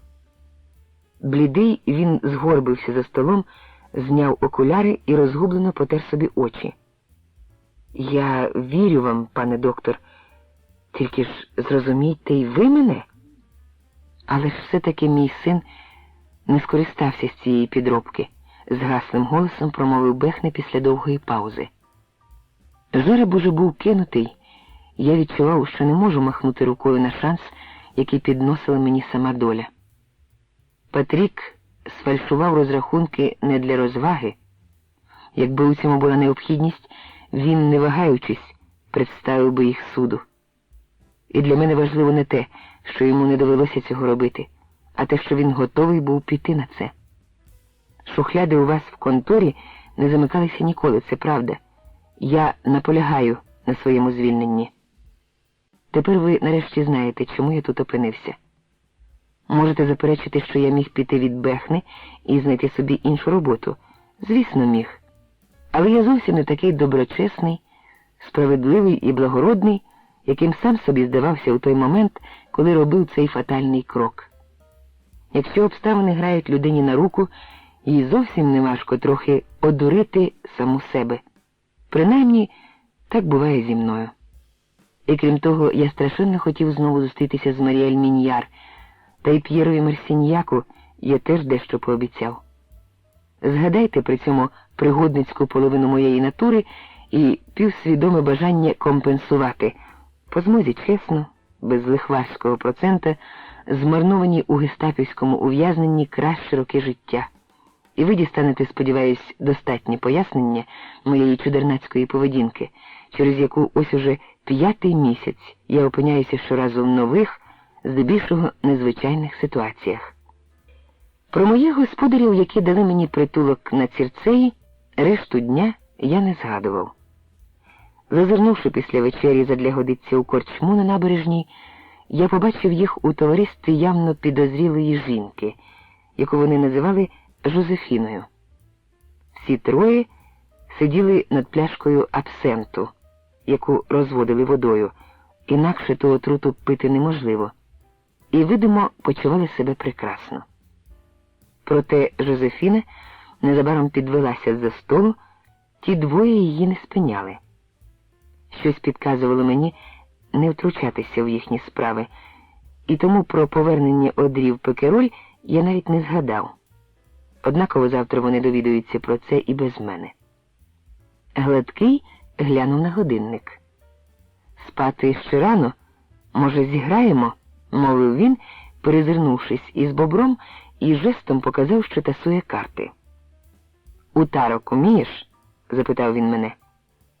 «Чи тільки й знаєш отой ваш вічний белот?» Ніякого уявлення про тарок я не мав, тоді я не знав, що це звичайнісінький мар'яж, і взагалі гру у карти завжди вважав марнуванням часу. Але я був їхнім гостем і не знайшов у собі сміливості відмовити Гладкому. Ми грали тільки по 10 сантимів очко, та я однаково побоювався, чи не виявляться вони зрештою професіоналами, які у такий спосіб вирішили одержати від мене відшкодування за нічліг, та ще й з процентами. Гладкий виграв двічі підряд. Коли повернешся у Чехію, матимеш початковий капітал, щоб знову відкрити крамничку, зауважив я. Знову ляпав язиком, мовив Бобер по-чеськи своїм нейтрально-спокійним тоном, немов би констатував. Щось до мене давно не йде добра карта. Тільки пусти тебе з ока, зразу дереш горло, як молода ворона. Що йому до твоїх домашніх справ? Заспокойся ще, Йозефе, теж чеською мовою відповів Гладкий. Бобер на проковтнуте шеф тільки люто стиснув губи. Цей тип нічогісінько не знає про Чехію, мабуть, і про Швейка не чув. Але низько чоле похмуре обличчя Бобра, схилене над картами, наче говорило: Ох, дивись, щоб не вскочити нам у халепу. Слухай, а хто такий Швейк, знаєш? Зненацька запитав він мене по-французьки. Геть бережись цього чолов'яги. 7 раз відмір, перш як відрізати. Зважуй кожне слово, гарячково міркував я. Що у даний момент для мене краще, знати Швейка чи ні? Але ж Швейк перекладений 69 мовами. То що треба виглядати ідіотом. А вже ж Ашек, вигукнув я з переможним виглядом. Гладкий похитав круглою рудуватою головою і сказав по-чеськи. Бач, Ашек це він знає, але чорта з два розуміє. Швейк це для чехів. Я засміявся і у ту ж мить подумав, що я справді ідіот, хоч і не виглядаю ним. Бобер поклав карти. Чого смієшся? Гашек, поправив мене Гладкий, і я спробував вимовити так, як він. Кхашек. Чого ти сміявся? Повторив Бобер по-французьки. Його величезна лапа з віялом карт непорушно лежала на столі. Я згадав одну веселу історію, затинаючись, мовив я, і відчув, як червоніють у мене вуха. Так розкажи її нам, ми теж посміємося, не угавав Бобер. Його випнуті великі зуби наганяли страх. Ви знаєте, у скруті людина здатна мобілізувати усі свої здібності і знайти вихід із найскладнішого становища, коли у мозку раптом утворюється безнадійний вакуум. Якось іще хлопцем, це було у батьковому лісовому будиночку в Ельзасі, зробив я відчайдушний хід, як гросмейстер у цейтноті. Правда, ви одразу ж зауважите, що на гросмейстера я аж ніяк не схожий. Коли навесні в Оленів почалася тічка, я взяв у матері скло від газової лампи і вирішив привабити Оленя. Вийшов я серед ночі з хати, хоч це мені було, звісно, заборонено. І раптом здаля справді почув батька, тобто Оленя. Я навіть подумати собі не міг, що то олень з дудочкою. Тобто я хотів сказати «батько», проте жодного запотиличника я так і не схопив. І справді можна луснути від сміху, мовив Бобер з притиском. Смішна історія, а головне правдива. Ну, ходи вже, сказав Гладкий. Догравали ми мовчки. І як це інколи буває, від самого хвилювання я виграв. З цієї нагоди я спокійно і з гідністю промовив. Мене страшенно хилить на сон. Якщо не маєте нічого проти, я пішов би спати. Потім ми утрьох сіли в Цірцею 2. Мол обернувся перед нашими очима і зник у темряві. Відбитки нечисленних вогнів на пристані розсипались у звихреній гвинтом воді за човном. Недалеко від нас робив неквапливі оберти пекерольський маячок, кидаючи на воду довгий промінь. В мороці й похмурому мовчанні на мене повільно налягала тривога. Коли ми рушали, Бобер в останню мить пересів з носу на корму і таким чином опинився поряд з Гладким у мене за спиною. Проте повернутися на лавці обличчям до корми здавалося мені дурним. Мотор рівно гудів, і ніс човна глухо гупав об невисокі хвилі. Зненацька човен захитався. Я злякано повернув голову і побачив силует могутньої постаті Бобра, що звелася за метр від мене. Страх пройняв усю мою істоту, проте нічого не сталося. Бобер тільки на щось помінявся з Гладким місцем біля стерна. Він сів, але мурашки ще довго бігали у мене поміж корінчиків волосся. Ніхто не порушував мовчанки. Тонкий конус світла з маяка нечутно ковзав поверхнею моря праворуч від нас. Нарешті в його зблисках перед нами піднісся борт корабля з білим написом «Цірцея». «Чого так швидко? Адже ви казали, що повернетесь не раніше, як завтра», – звернувся до мене хазяїн заїзду, як тільки я зайшов. «Прожив я тут лише кілька днів, а вже маю свого. Тих шоферів, про яких ви казали, я вже не застав. Учора вирушили в рейс, а наступний автофургон з рибою поїде у Париж аж через 10 днів. За вікнами почувся звук стартера. Перша, а потім друга швидкість. Корчмар зацікавлено глянув у вікно, потім на мене. Мене підвезла машина, що скуповує рибу уздовж узбережжя. Щось замовите? Щось із нижнього кінця меню. Вже могли б знати, що в нас ніякого меню немає.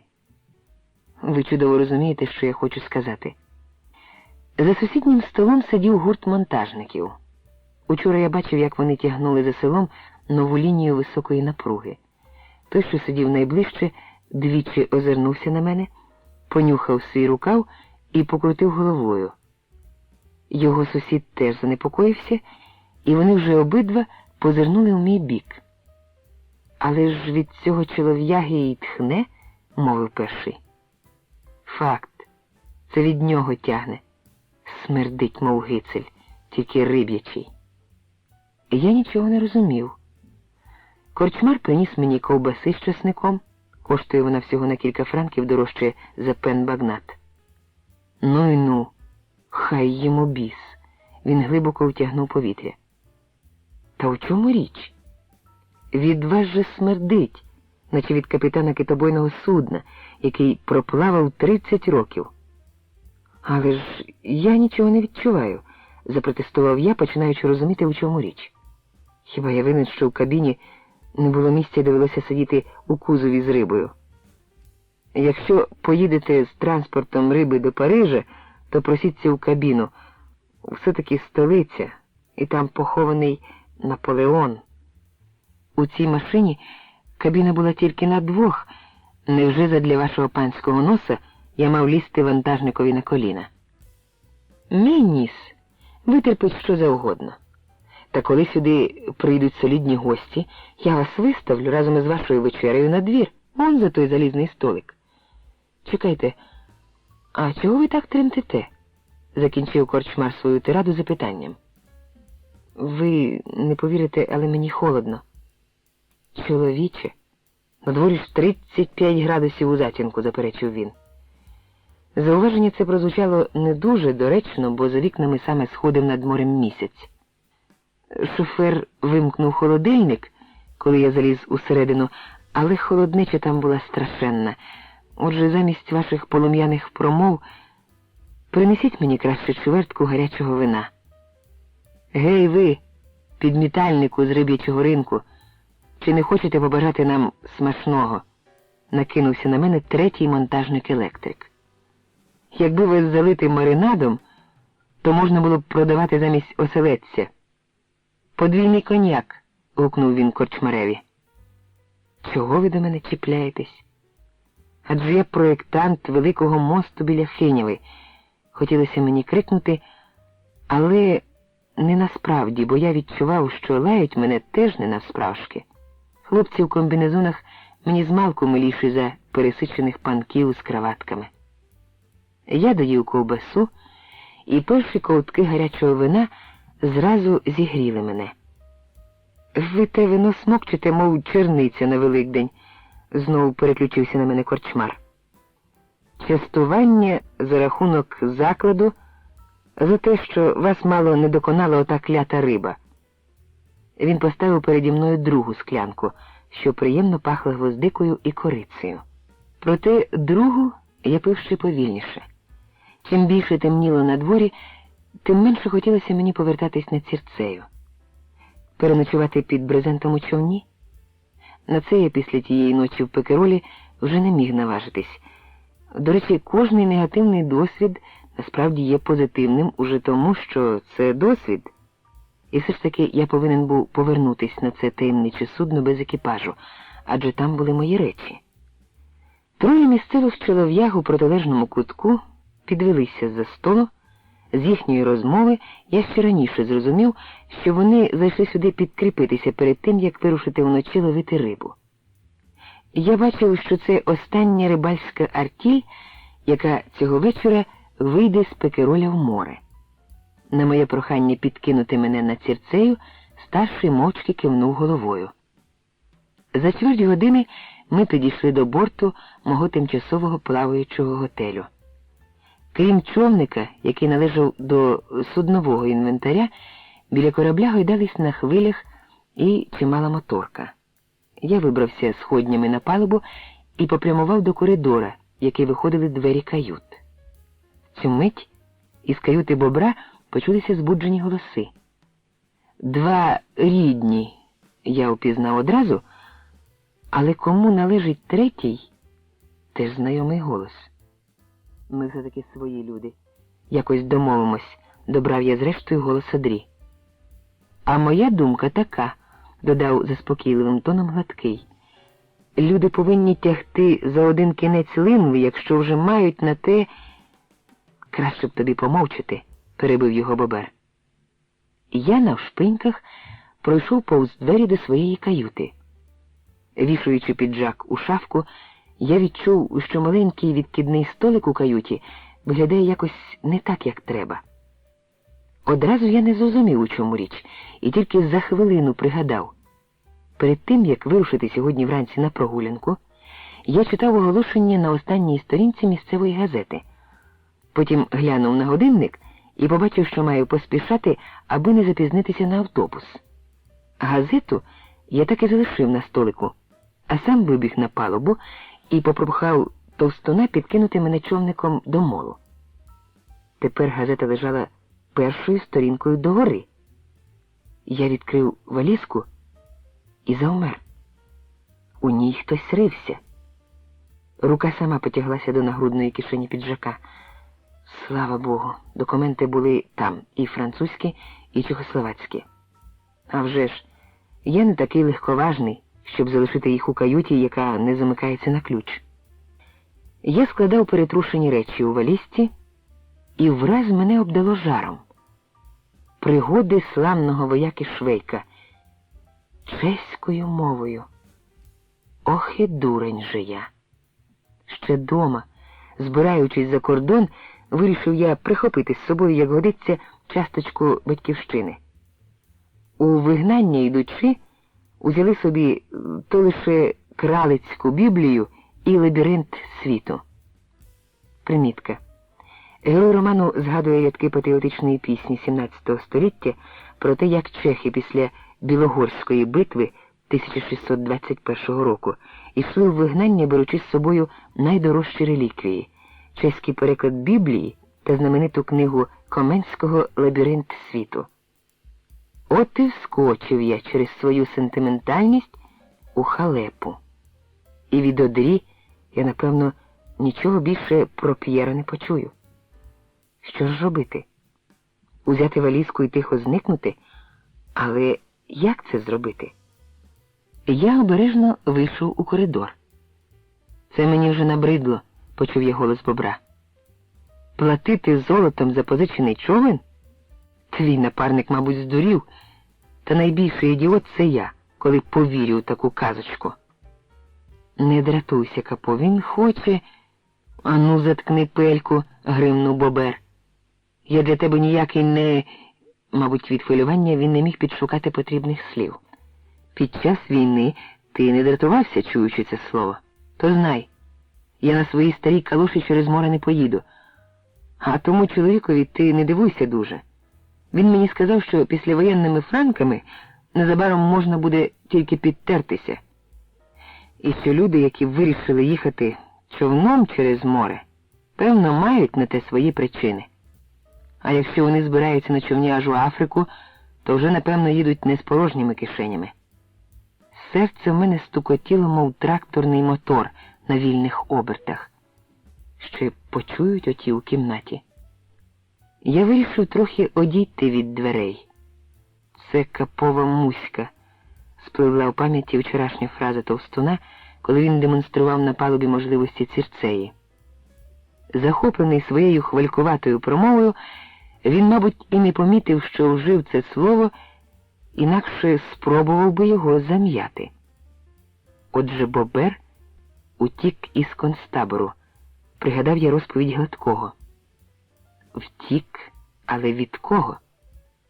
Його дивне ставлення до мене від самого початку. Чи не є це характерною рисою бувалих злочинців? Нікому і ніде не довіряти. Зненацька перед очима у мене чітко постала одна з тих картин, забути які неможливо. Концтабірна охорона уже кілька годин, як повтікала.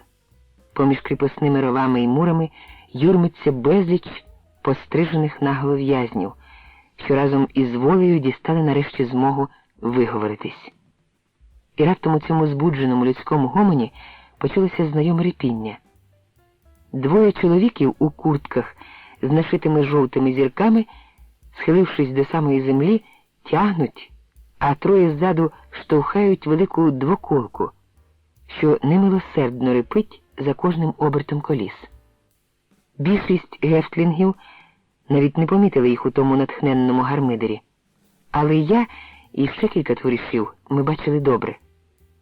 Я ніколи не забуду отопілого, відсутнього виразу облич цих 5 людей із трупної команди. Примітка. Бригада в'язнів у фашистських концтаборах, завданням якої було прибирати тіла загиблих товаришів по ув'язненню. Ми вже були вільні, а вони, низько нахилившись, тягли свій вантаж, як і кожного іншого дня. Мабуть, вони не бачили і червоно-білого прапора на сторожовій висті. Двоколка була наповнена голими тілами, що лежали хрест-навхрест у кілька шарів, наче дрова для страшного вогнища. Краще знайдіть собі іншого дурня, який на перевантаженому човні зі старим мотором піде через море за 800 кілометрів, почув я знову голос Одрі. І взагалі, як я зможу втрапити якраз в Алжир? Компас? А як же? Думаєте, там біля міста не шастає французька берегова поліція? Почують уночі мотор з боку моря, засвітять прожектор, що бере на 5 кілометрів, і зразу ж катер біля тебе. Адже після війни туди так і рветься з Європи всіляка наволоч. І есесівці, іноземний легіон і всякі інші. А тих, кого називають воєнними злочинцями, у нашої поліції добрий нюх, це майте на увазі. Та кому потрібен той іноземний легіон, почувся голос Гладкого. Я тобі сказав, заткни пельку, прикрикнув на нього Бобер. Так чи так, а поліцаї одразу зрозуміють, що ніякі ви не французи. Якщо нас накриють, думаєш, вони такі дурні й не зрозуміють, яких пташок я везу через море? Так от, Одрі, щоб тобі було ясно, почув я дивовижно спокійний голос Бобра. Ми тут не для того, щоб слухати твоє боягузливе базікання.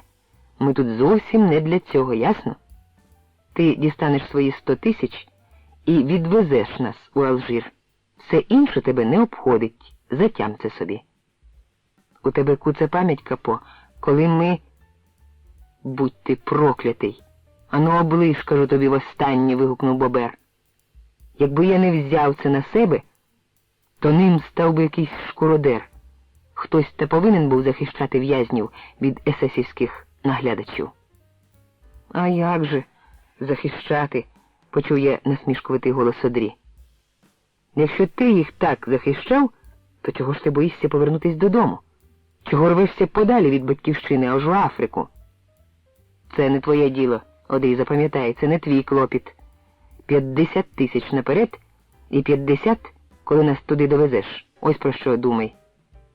Кажу ж, що у тебе куце пам'ять, друже. Ми ясно домовилися з самого початку. 100 тисяч і пів кіла золота. Ви його досить накрали. Я ніякого золота не крав, перебив його Гладкий. А вже ж, ти крав інше. Що? Що ти мелиш? Захвилювався Гладкий. Я дуже добре знаю, що мелю. Коли провіанмейстер на фронті краде у солдатів м'ясо і заганяє його італійським спекулянтам, це не набагато краще, ніж здирати обручки з в'язнів, які вже й без того геть пограбовані. Ах ти ж осел задрипаний, тупак товстопузий. Я ж тебе приб'ю ще на цьому березі. Нащо ти йому все розплескав своїм собачим язиком? Долинули через двері милозвучні слова рідної мови, звернені до Гладкого. Я стояв, намагаючись дати лад хаотичним думкам, що роїлися у мозку, хоч, правду кажучи, все, що я щойно почув, тільки підтвердило мої попередні підозріння. І оце я був гостем таких людей, грав з ними в карти, пив з однієї пляшки ганусівку? Мабуть, є така закономірність. Ступіть ви хай з чистою совістю і без лихих намірів на непевний шлях, як у кишені у вас, мов би, самі по собі опиняються фальшиві папери. І доля вас зводить з людьми, яких звичайно називають підозрілими суб'єктами або ж просто тварюками. І щоб більше не повторювати, почулася з каюти знову французька мова. Жени півкіла жовтяків, а якщо серед них трапиться кілька золотих зубів, то не біда. Тобі вони дісталися задарма, хіба що за кілька стусанів, а мені підуть за диявольський ризик. Із середини долинуло сопіння, потім ніби удар стільцем об стіл або стінку каюти. «Майте розум, хлопці!» – застогнав від болю Гладкий. Мабуть, він кинувся розбороняти тих двох. «Адже ми всі троє сидимо в одному човні». Почувши це, я мало не засміявся, незважаючи на всю складність ситуації. «Я раджу тобі, серйозно раджу», – почув я незвично крижаний голос Одрі. «Удруге не хапати мене за горло. Тут ти не в концтаборі, де міг розтрощити в'язневі всі ребра або розмолоти йому пику, за що гестапівці тебе тільки хвалили. Ти взагалі не в такому становищі, щоб висовуватись. Вистачить одного мого слова, і ти з-за місця Алжиру помандуєш за грати». «Ах ти, наволоч шпигунська!» – голосно просичав Бобер. «Тепер ти добре слухай мене. Я не хотів цього тут говорити. І, може, не сказав би зовсім, але ти сам почав. То слухай же як слід і ти нас. Думаєш, що ти тримаєш нас у кулаці, що будеш без кінця нас обдирати, га? Тільки ж ми тебе, хлопчику, тримаємо у кулаці ще міцніше. Ти знаєш таке слово «вентфоре»?» За дверима запала важка тиша. Потім я почув трохи збентежений голос Одрі. Це слово знає кожен у Сен-Жульєні і у всій окрузі. Ще б мені не знати цього слова, коли у мене там загинув брат. Ну, а чи відомо тобі, через що загинув твій брат, а з ними ще 19 фанатиків? Кожен у Сен-Жульєні знає, що їх зрадили. Вірно. І ще одне запитання.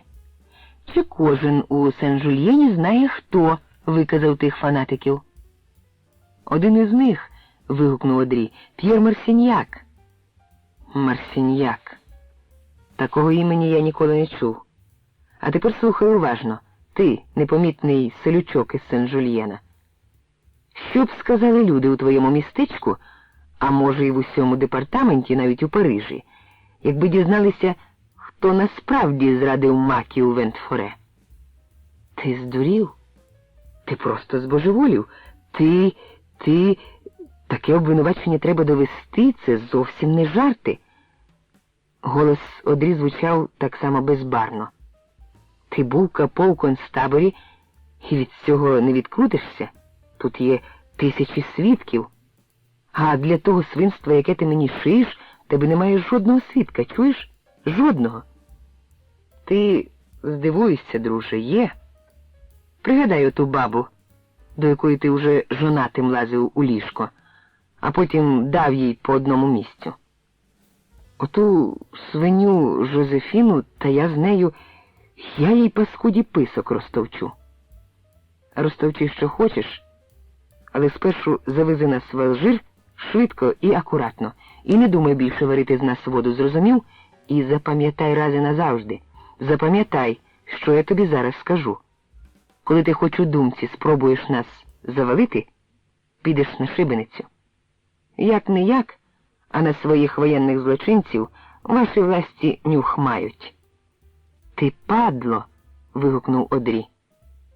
«Та не кричіть!» – випочув я Гладкого, бо раптом хтось... Ручка дверей брязнула. Я відскочив на 2 кроки до своєї каюти, але було пізно. «Ти що тут робиш?»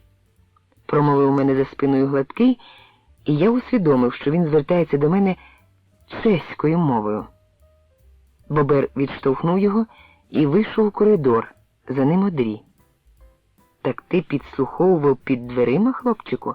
– промовив Бобер теж по-чеськи, і його тон зазвучав для мене знайомо. Він умить відкинув мене на 2 роки назад, і переді мною вже був не просто здоровило Бобер, а звичайний концтабірний Капо. От і все. Людина у виняткових ситуаціях не завжди діє найбільш розумно. Замість того, щоб викласти їм правду або удати з себе такого ж, як вони, я вирішив догравати свою нещасливу комедію до кінця. «Не розумію». «Розумієш, друже?» «Добре розумієш, падлюко. Інакше не читав би Швейка по-чеськи», – мовив Бобер чеською мовою, таким самим холодно-зловісним тоном. І у ту мить, у крайньому хвилюванні, я виказав себе остаточно. «Ту книжку я одержав у Парижі на спомін від одного чеха», – сказав я по-французьки. «Я дурень несусвітний». Це було останнє французьке речення, яким я обмінявся зі своїми земляками. «Ах ти ж поліцейська тварюка!» – ступив Бобер до мене. Я безнадійно озирнувся, адже я не боксер, не спортсмен, та й взагалі не силак, а проти мене 3 чоловіків, з яких один на півголови вищий за мене і має досвід убивці. Коротше, шанси мої дорівнювали 0. Тому я прожогом кинувся на палубу, всі 3 затопотіли східцями за мною.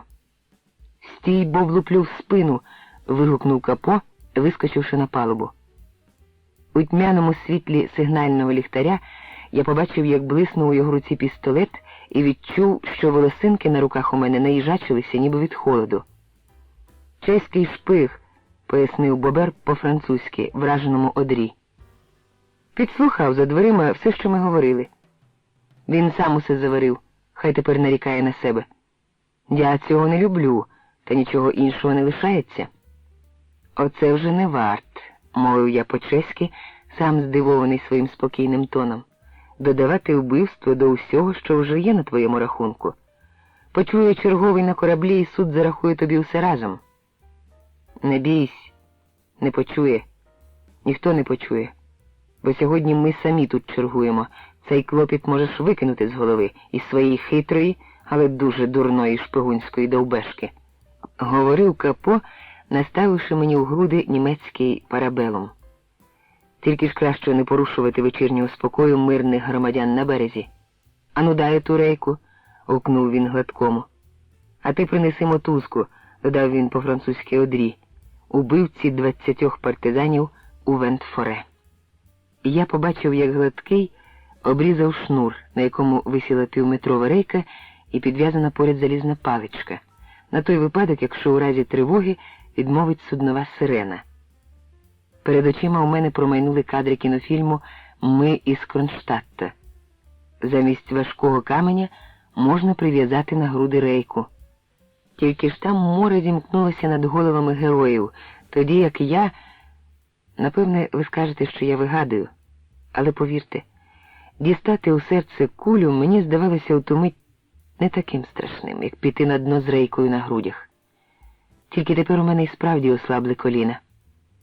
«Документи поклади на палубу, і фальшиві, і справжні», – наказав Капо. Тепер він говорив тільки по-чеськи. Гладкий стояв трохи осторонь, тримаючи у руках відрізану рейку і трохи нахилившись уперед під її вагою.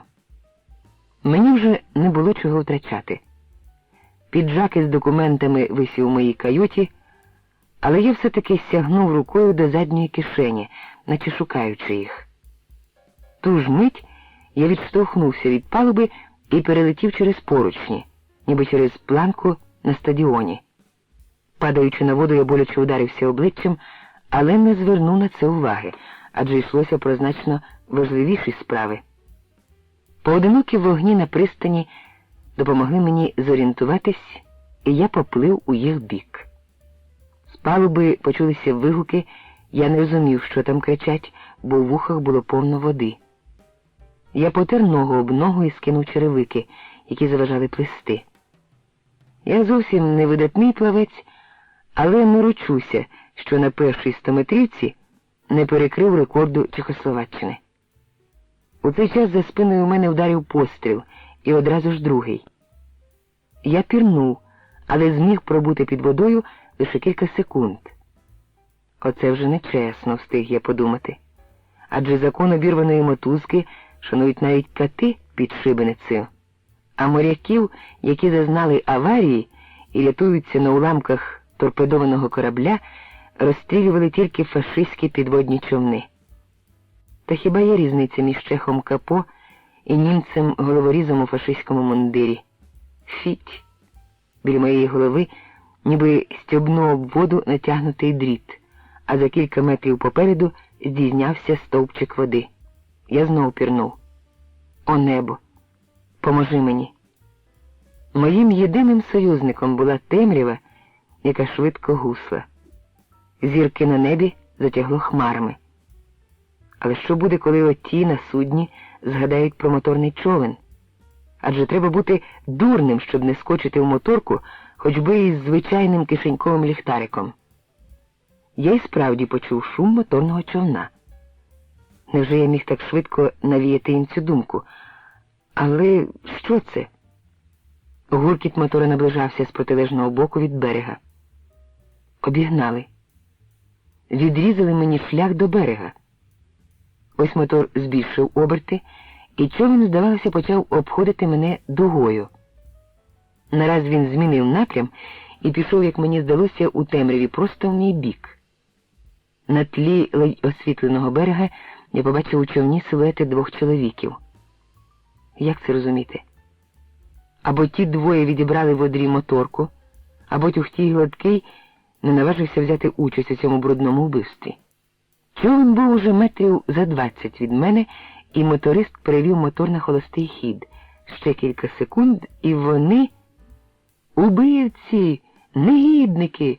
І вам не соромно!» – вигукнув я по-чеськи уриваним голосом, тримаючись на воді з останньої сили. «Бандити! Мерзотники! Свині!» Хто це кричить? Ви щось розумієте?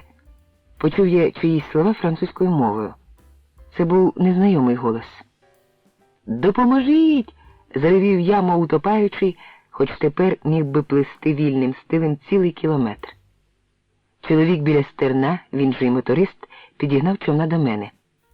Тільки тепер я зрозумів, що моторку одрі мав би почути позад себе, та що поробиш. Коли людина так хвилюється, їй не до логічних висновків. Чиїсь руки підхопили мене, і я перевалився через борт у човен. Тіло моє зробилося раптом важке, як мішок мокрого піску. Кілька довгих хвилин я марно хапав ротом повітря, намагаючись звести дух і не у силі відповісти на те, про що мене питали. «Хто ви такий? Як ви тут опинилися?» Від Цірцеї почувся гуркіт мотора, пущеного в холосту на повні оберти. Цей мотор я зразу впізнав на слух, либонь одрі їде, наставив вухо у бік Цірцеї чоловік, що сидів біля стерна, мабуть, місцевий рибалка. Він додав газу і повернув човен. «Не їдьте туди!» – вигукнув я. «Гладкий та Бобер мають зброю, вони можуть стріляти!» Рибалка не зрозумів і скинув газ. «Кого це ви називаєте Ладкі та Бобер?» – запитав другий. «Оті два чехи з вашого екіпажу. Це вони хвилину тому стріляли по мені, бандити. Я не знаю їхніх справжніх імен. Один з них Гладкий, другий Бобер». Мої рятівники перезирнулись, і я відчув, що саме вони подумали.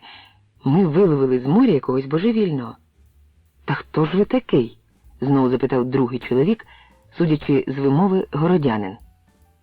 Я вже трохи отямився і, наскільки дозволяла темрява, міг його роздивитися.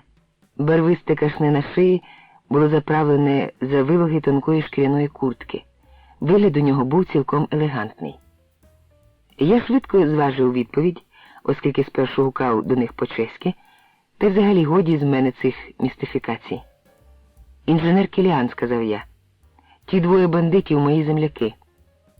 «Ага, інженер», мовив чоловік у спортивній куртці.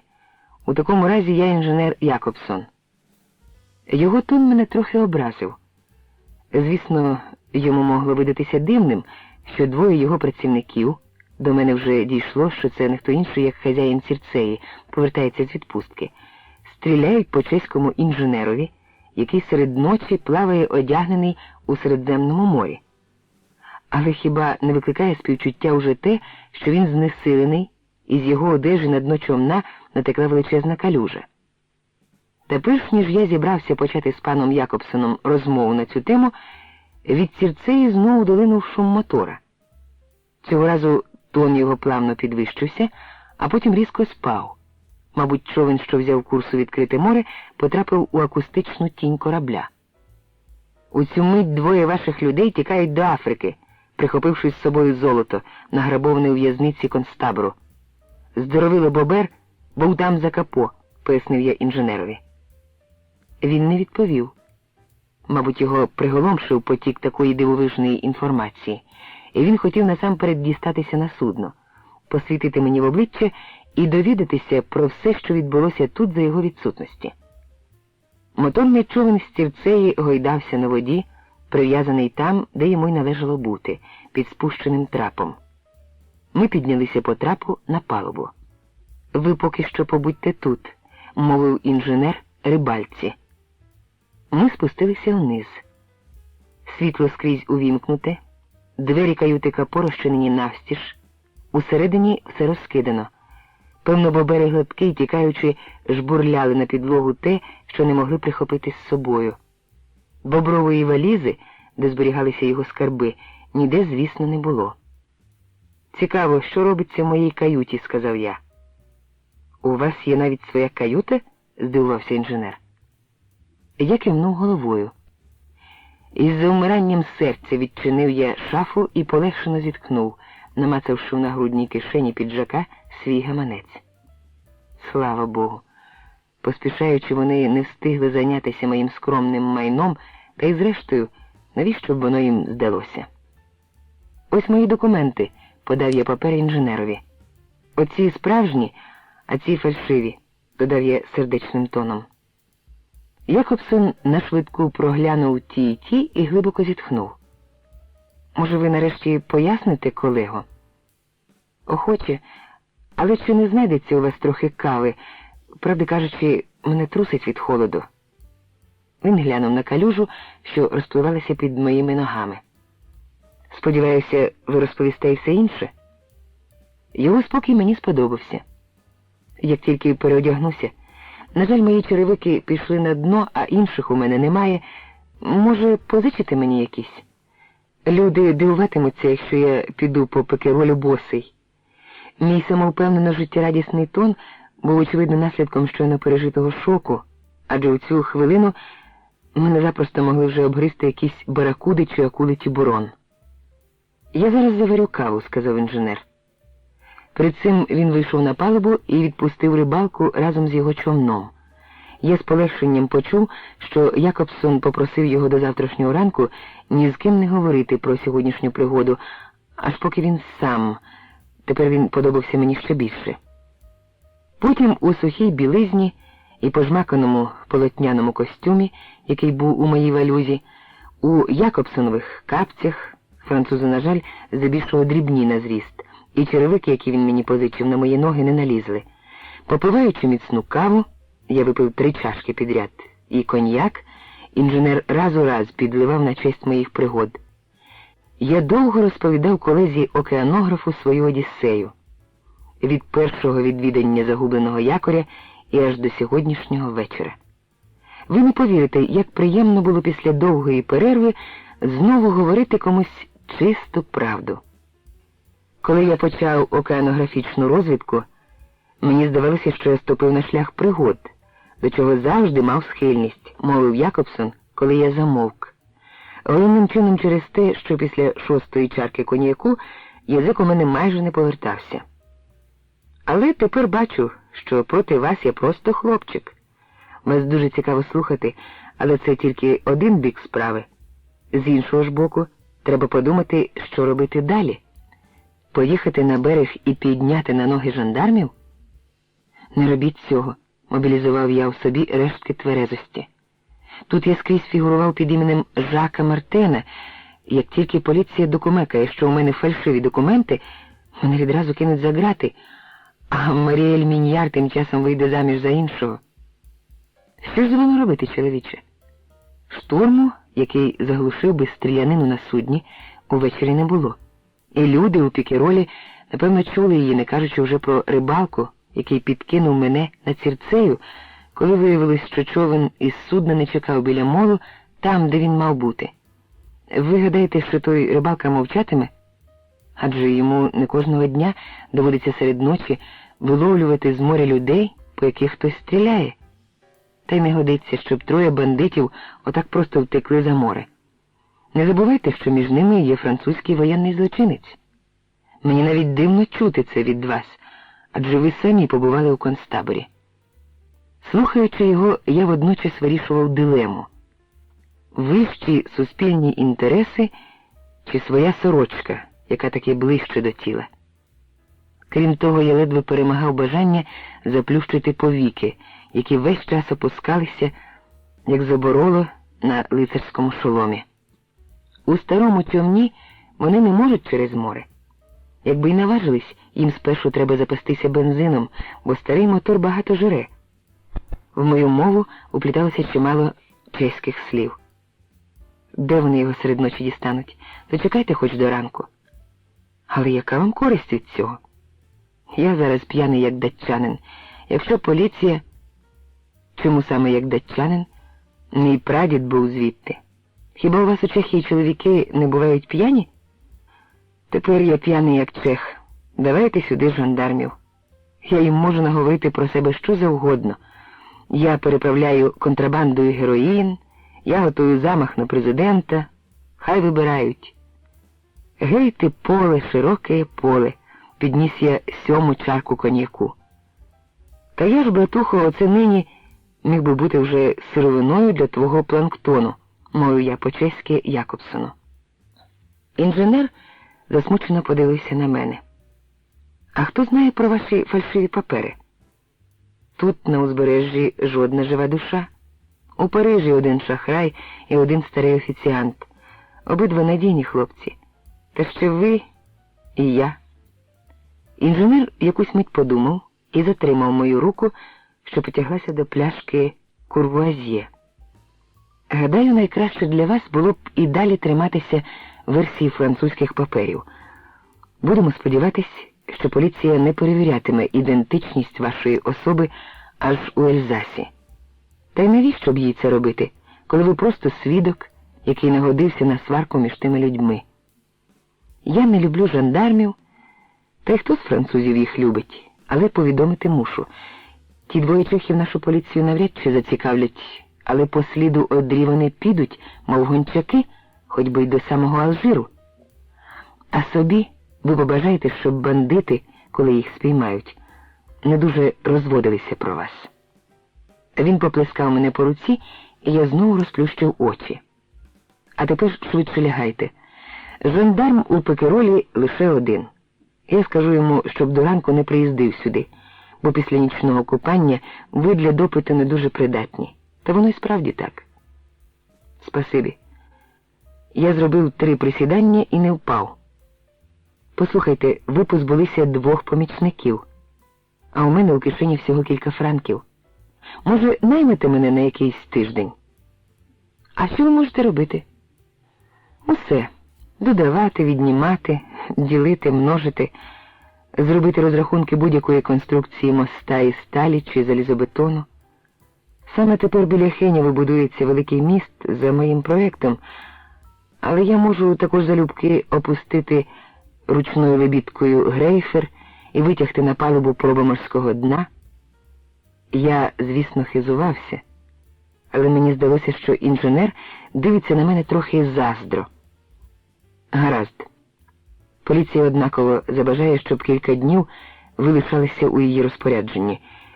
Я заплачу вам за місяць наперед і буду сподіватись, що з вашою схильною до пригод удачею ви не втечете від мене набагато раніше.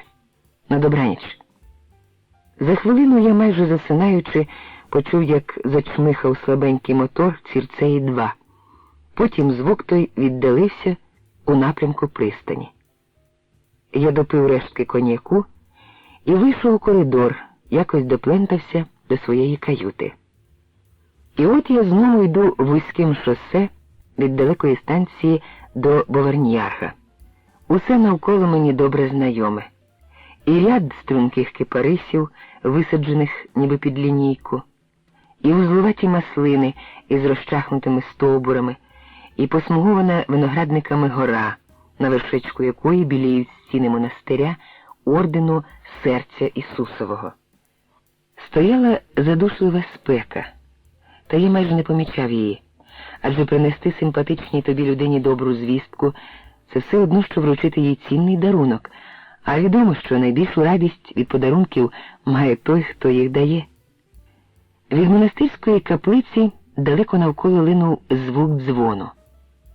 Невже Христових наречених так рано скликають до вечірньої служби? Наче і невеликий дзвін, а такий лункий звук чути по всій долині. Це, мабуть, тому, що дзвони тут підвішують у відкритих арках товстого муру під найвищим дашком дзвіниці. Можна уявити, як гриміли б наші поважні чеські дзвони, оті, що мають кожен своє ім'я, якби їх не ховали всередину дзвіниць, а підвішували, як тут. Адже жодному дзвону не завадить, якщо його покропить дощ чи обвіє вітер.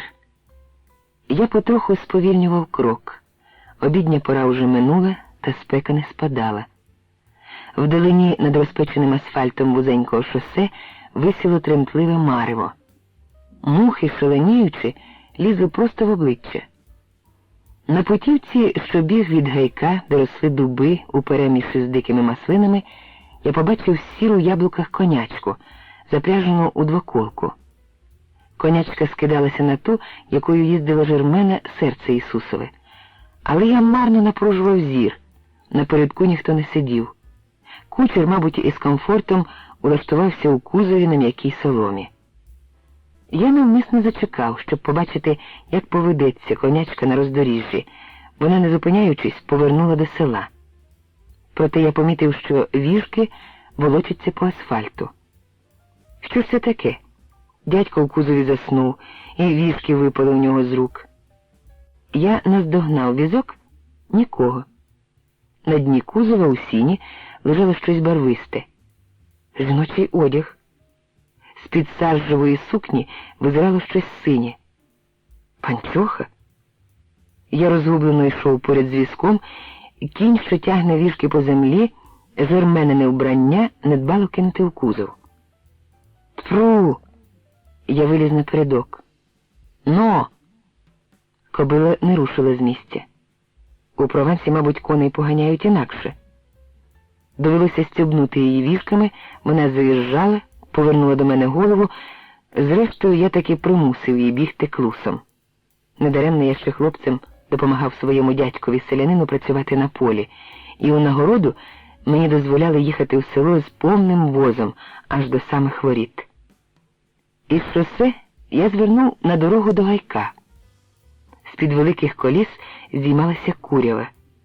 Я, підстьобуючи конячку, марно гнав від себе страшні картини. Молода, гарна дівчина — якийсь розпусник. Обіч дороги тут ріс низький дубняк, верболіз і дикі маслини. Поміж ними блиснула вода. Якийсь ставок, чи, скоріше, велика копанка. Поза спиною у мене пробіг мороз. Жермена втопилася. Схвильовано скочив з візка, віжки про всяк випадок обкрутив навколо молодого дубочка. Переді мною з води, як я роздивився згодом, це була вирва у напіввисохлій річці. Стриміла чорнява жіноча голова. «Привіт, Жермено!» – розкрив я руки, мов для обіймів. Від полегшення у мене затрусилося підборіддя, як у гладкого у хвилини зворушення. «Це ви?» Вона широко розплющила свої фіолетові очі і занурилась у воду по самий ніс, фуркнувши під водою відкопиленими губами, як це, купаючись, роблять діти. «А одежа моя там є?» кивнула вона головою на візок. Я перейняв його аж на шосе. Це дурний Жан. Я не знала, що він поблизу, а він стьобнув фаншету і пустив її додому, а сам засів на березі і нікуди не йде. Мовляв, чекає, поки я йтиму в село, скаржилася вона. Який Жан? Ну, тутешній дурник. Тільки іноді він буває не такий вже й дурний. Проженіть його, бо мені холодно. Але де він? Жермена показала голою рукою на кущі. Я рушив у той бік. Гілки верболозу ворухнулись, і з землі підвівся обшарпаний чолов'яга з довгастим черепом. «Що ви тут робите?» – промовив я. «Ідіть геть, Жермена не хоче, щоб ви на неї дивились». На зарослому обличчі розпливлася дурнувата і водночас лукава посмішка. «Еге, а ви ж будете дивитись?» «Це інша річ, я її брат», – твердо сказав я. Чоловік трохи нахилив уперед свою гулясту голову, у його вузько посаджених очах засвітилася недовіра. «А як вас звуть?» «Що вам з того?» – відповів я, міряючи поглядом його широкі, як у борця, плечі. «Якби ви були її братом, я б вас знав, а я справді її двоюрідний брат». Він став переді мною, розставивши ноги, взуті в старі черевики, без шнурків. У цей час Жермена зробила спробу вийти з води. Він спостеріг це і швидко перебіг на галявину, звідки міг її бачити. Дівчина знову залізла у воду по саму шию. «А хто ви, власне, такий?» – пішов я слідом за ним. «Марсіньяк», – вискалив він на мене великі рівні зуби. У першу мить я здивувався. Якось Жану Марсіньяку уже наділи на руки залізячки, спливли у пам'яті слова діда Печериці. У суб'єкта, що стояв переді мною, визирали із розстебнутої сорочки могутні волохаті груди. Зап'ястя у нього були товстіші за мої біцепси. Та коли від чоловіка чекають лицарських учинків, він мимоволі перетворюється на Голіафа. «Ідіть геть», – рішуче промовив я. «Жермені вже холодно у воді». Чолов'яга не рухнувся, і я виклав козирну карту. «Ви що, забули про школярку маршесовіків, га? Чи може побігти по стражників? Цього разу заробите не менше 10 років». З чоловіком відбулася дивовижна зміна. «Я нічого не робив», – примирливо мовив він і відступив на крок. «Я тільки збирав каштани, адже тут ростуть каштани. Хотів трохи назбирати для сусідського хлопчика, для Франсуа». Він відступив ще на 2 кроки. Тепер переді мною стояв справжній дурник. «Щоб я тебе більше не бачив», – прикрикнув я. Чолов'яга повернувся і кинувся геть у гущавину, ламаючи гілля, мов горила, хоч міг спокійно обминути кущі. Тупіт його солдатських черевиків віддалявся. «От я тобі дам, безсоромнику!» – крикнув я йому навздогін і машинально торкнув рукави. «Як спіймаю ще раз, усі ребра поламаю, мерзотник!» Під кінець я захопився і останнє слово вигукнув по-чеськи, але схвильована Жермена не розчула цього. Сухе гілля тріщало вже десь на протилежному краї гайка. «Спасибі вам», – мовила Жермена. «Дівчата в селі його бояться». «Нічого страшного», – махнув я рукою. «Можете виходити з води, я його прогнав». Я сів на березі. «Маю для вас новину, ото ви здивуєтесь». «Як же я вийду, коли ви тут? Але мені треба сказати вам щось дуже важливе». «Спершу відверніться». «Та ви без купальника», – зрозумів я нарешті. «Він тут ні до чого, на ставок цей ніхто ніколи не ходить». Її слова мене потішили, хоч я сам уже зрозумів, що навколо немає жодної живої душі. Жермена якось дивно глянула на мене. «Відверніться ж», – повторила вона. Я вперто дивився їй просто в очі, а вона мені. Хвилини збігали, вербове листя мляво звисало у непорушному повітрі. Десь у кронах диких маслин сюрчали цикади. Напевне, вони шаленіли там і раніше, але почув їх я тільки тепер, сюрчали вони страшенно пронизливо. «Не знаю, чи зрозумієте ви мене, тільки я не можу відвернутись», – мовив я. Цикада розривала напружену тишу десь зовсім близько. «Але я мушу вийти», – промовила вона трохи здавленим голосом. Усю дорогу від моря до Бовернярга я думав, якими словами і у якому порядку розповісти Жермені сенсаційну новину про невинність її батька. А тепер я сидів на березі, уп'явшись очима в її очі і почуваючи, що не можу вимовити й слова. «Ви не відвернетеся?» «Ні», – сказав я і стиснув у кулаці кущик трави. Безконечно довго дивилася вона мені в лице. Я конвульсивно ковтнув слину. Від спеки горло мене зовсім пересохло. Неквапливо, бліда від зворушення, виступила вона з води. «Я не можу вам описати. Таке прекрасне тіло можуть мати тільки не дуже вродливі дівчата. У мене зовсім перехопило подих. Вона, не поспішаючи, виходила на берег, і я не міг відірвати від неї очей. І враз її покірна гідність сколихнула і збентежила мене. Я скочив на ноги і простягнув їй одежу. «Я відійду, щоб ви могли одягтися?» Можна було б чекати іронічної відповіді, та Жермена мовчки забрала у мене одну за одною частини свого одягу, усе ще дивлячись мені в очі. Потім за спиною у себе я почув шурхіт одежі. «Я вже одягнулася», – мовила вона, і здавалося, що й погляд її якось поблід. У ньому відчувався водночас і страх, і покора перед тим, що може статися у найближчому майбутньому. «Треба йти», – сказала вона. Здавалось, дівчині раптом не стало сили злізти напередок. Я допоміг їй. Потім сів поряд, і вона мовчки віддала віжки, ніби передаючи мені до рук свою долю. Конячка йшла ступою, і ми мовчали. Жермена задивилась кудись поперед себе. Сюрчання цикад над головами то наближалося до нас, то віддалялося. Наступні рої комах підхоплювали партію попередніх. Я відчував боком теплу вологість одягу дівчини. На грудях у неї розпливлися дві мокрі плями. Я без слів звернув з дороги. Рипіння камінців під окованими залізними обручами колесами замінилося тріском сухих гілочок і шелестом трави. На галявинці між заростями я спинив коня і допоміг їй злізти.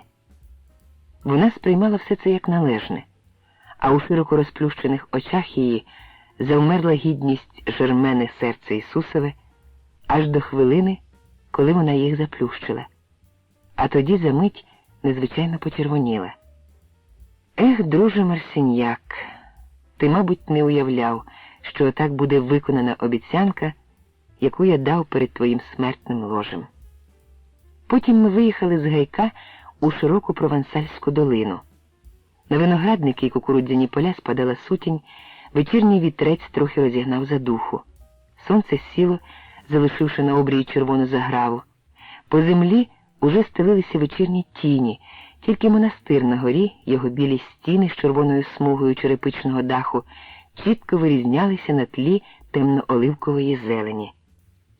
Сидячи поряд, Жермена час від часу занепокоєно повертала голову в мій бік, потім знову дивилася поперед себе. «Розкажи, де ти був і що робив ці 2 місяці?»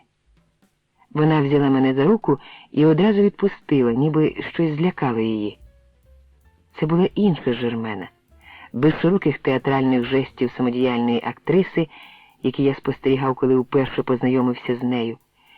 І зголоднілий після довгої дороги з Парижа уминав на її очах частування, піднесене мені у домі Марсіньяків. «Розказуй, я не хочу, щоб ти мовчав». І знову я відчув, не час і не тут говорити їй про батька. Напередку високої, грубо збитої двоколки, яка у цю мить тихо котилася по старому розтрісканому асфальту сільського шосе. Я 2 місяці працював на океанографічному судні. Видно було, що Жермена не зрозуміла, і я пояснив, з якою метою виходить у море такий корабель. Далі я сказав, що мені дуже сподобалось зазирати в незнайомий світ підводних глибин, але, на жаль, Цірцея потім мала вести картографічні роботи на захід від Марселя, аж під іспанським кордоном, а це вже надто далеко звідси. Почувши це, вся вона мов би ожила, і мені здалося, що їй кортить запитати, чи сама вона не відіграла якоїсь ролі у тому, що я знову приїхав у Боверньярх. Проте вона спитала про інше. «А хто ти, власне, такий?» Тепер я вже не міг брехати. «Інженер». «Боже мій!» Затулила вона долонею лице. «Чому ти не сказав цього зразу?» «А яке це мало значення? Ти прогнала б мене через це?» «Та ні». Вона на мить притулилась до мене і почервоніла.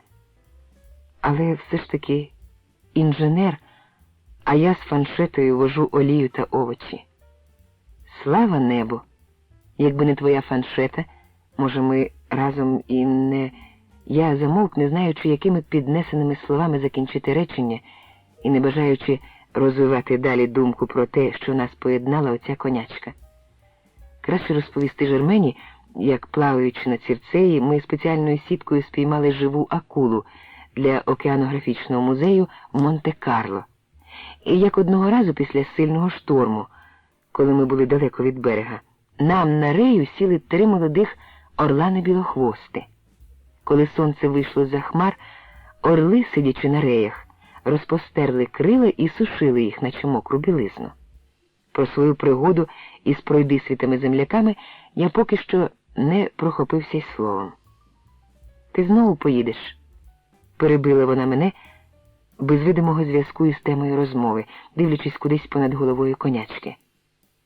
«Ти ніде довго не затримуєшся, наче той бурлака». «Звідки ти це знаєш?» «Знаю. Є в мене одне старе маслинове дерево на галявині».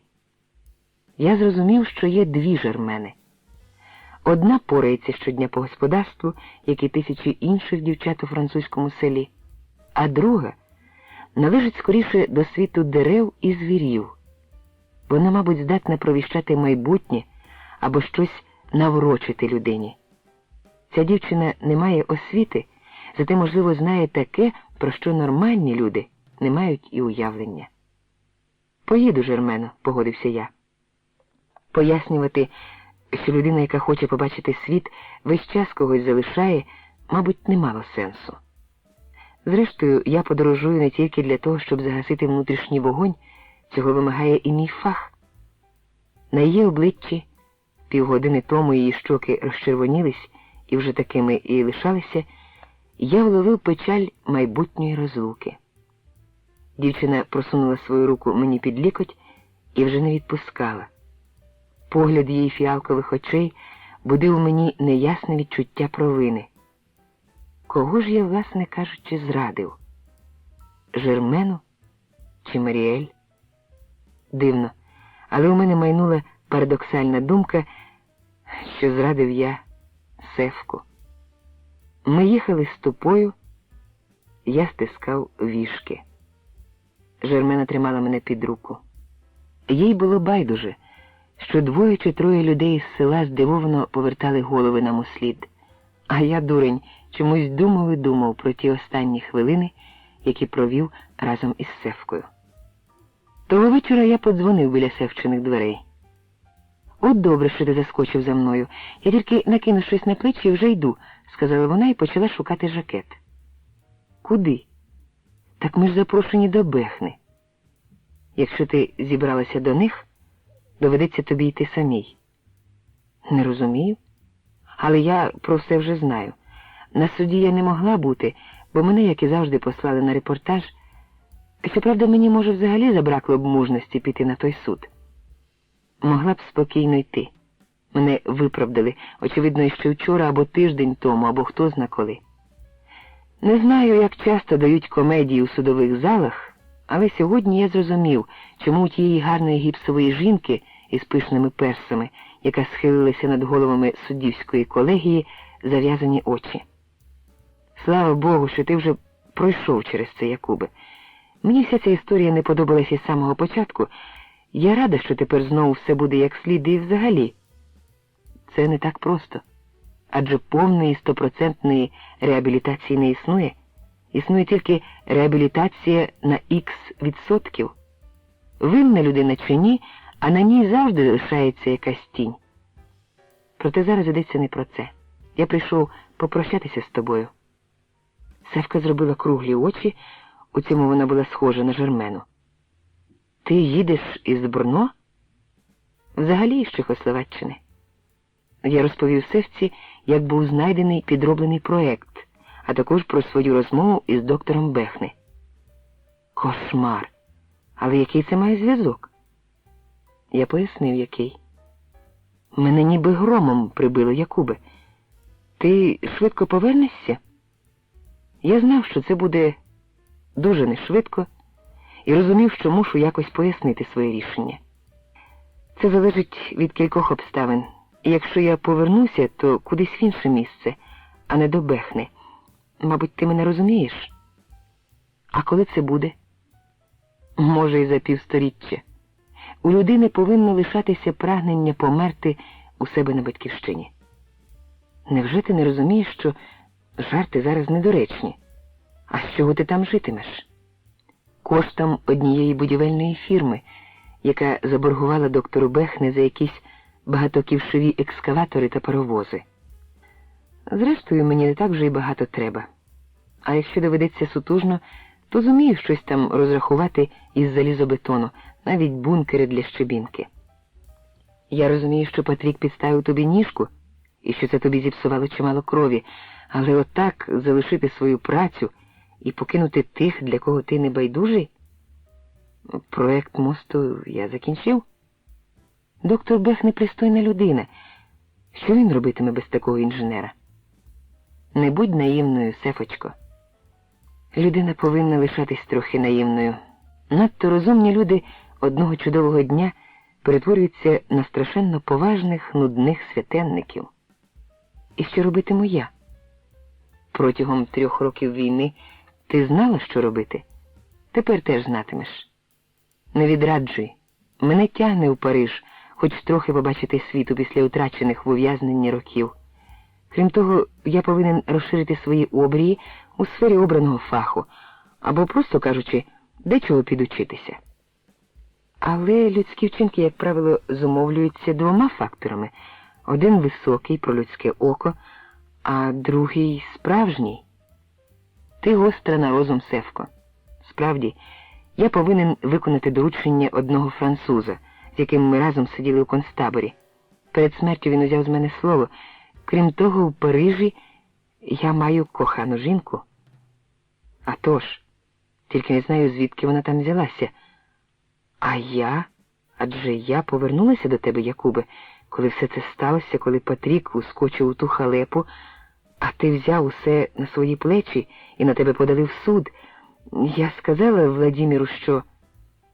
Саме так. Ти прийшла, коли сталася неприємність, і коли я взяв на свої плечі... Це вже друга твоя спроба повернутися.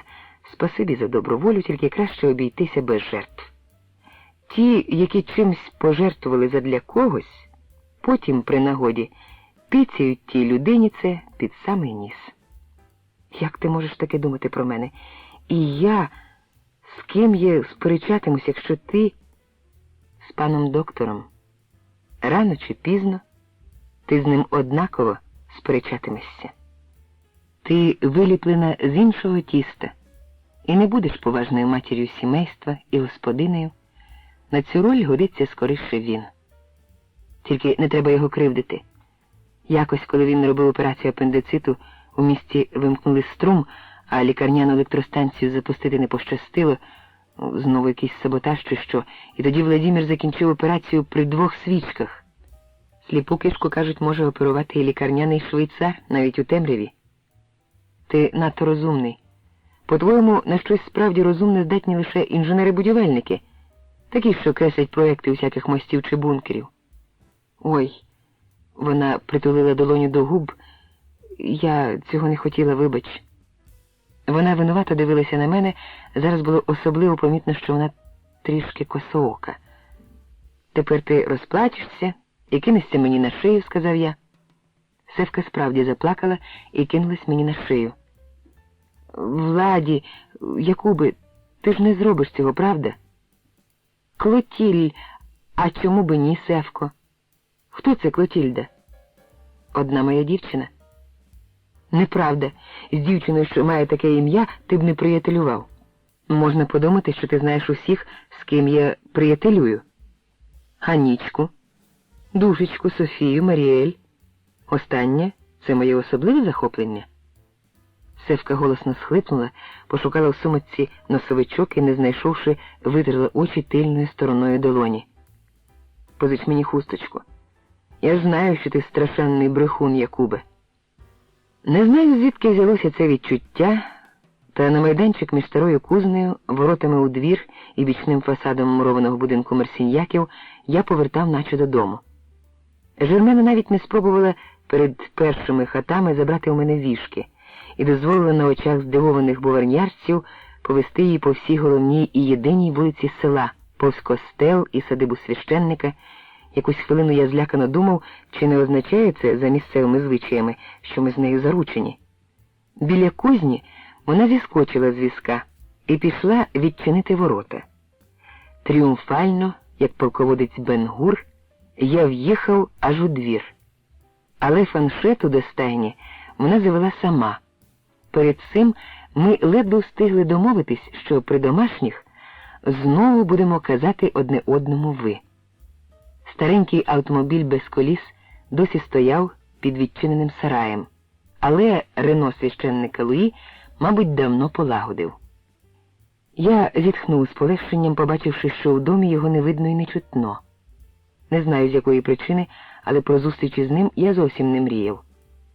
Жерменина мати розвішувала на оцинкованому дроті випрану білизну, по сусідству із жовтими качанами кукурудзи і пучками цибулі. На моє вітання вона відповіла так само похмуро, як і першого разу. Та незабаром мені полегшало. Я помітив, що вона трохи на підпитку. Мене завжди тішить, коли деякі речі бачу саме такими, як і сподівався. Замість чорного плаття сьогодні на ній була поруділа військова блуза з відпоротими наплічниками. Навряд, щоб чоловікова спадщина. П'єр був дядько кремезний, а блуза падала б з плеча і у нього. Я попросив Жермену покликати матір у кімнату. Дівчина, не розуміючи, дивилась на мене, але я стояв на своєму. Покійний П'єр Марсіньяк заслужив, щоб така важлива новина, як його виправдання, була переказана його дружині особисто. Потім я обом дочці й матері урочисто розповів, що трагедія у Вент-Форе лежить на совісті саме того типа, який після війни приїздив у Боверньярг бити їм вікна, аби відвести підозри від власної особи. Його ім'я Фернан Одрі. Можливо, йому пощастило утекти до Алжиру, але не виключено, що він переховується десь у Франції. Це бандит, на якого інженер з океанографічного судна «Цірцея» написав заяву, а поліція дала наказ про арешт як воєнного злочинця. Про його двох чеських компаньонів я промовчав. Бліда і приголомшена Жермена мовчки вислухала це повідомлення, потім губи в неї затремтіли, і вона кинулася мені на шию. Умостившись за хвилину знову на своєму плетеному стільці, дівчина почала мене розпитувати. Її цікавило усе. Як це могло бути, що він послав на смерть разом з іншими і власного брата? Невже тільки через те, що хотів мати й другу половину господарства, чи й через гроші, які належали партизанам у горах і якими він заволодів? Певно, тут є і ще щось. Вона підвелась, підійшла до своєї довгої вузької скрині, принесла хустку і дістала з неї срібний луїдор. «Ви тільки гляньте», – мовила вона, і сльози її капнули на почорнілу дошку стола. Марсіньякова дружина сиділа непорушно, мов закам'яніла. Її густі чорні брови зійшлися над переніссям в одну лінію. Я бачив, що її мучить свідомість своєї провини, адже вона справді любилася з Луї у той час, коли ні у чому не повинний П'єр сидів у концтаборі. Вона слухала мою розповіді кожного разу, почувши П'єрове ім'я, приплющувала очі. Боїться цього імені, як сова світла, подумав я. І тепер, щоб не так було страшно, питиме ще більше. Та ось вона перевела затуманений погляд на монету, що лежала посеред столу. Не треба було вам лізти в це діло. Хай би все так і лишалося. Однаково життя П'єрові ніхто не поверне. Мамо!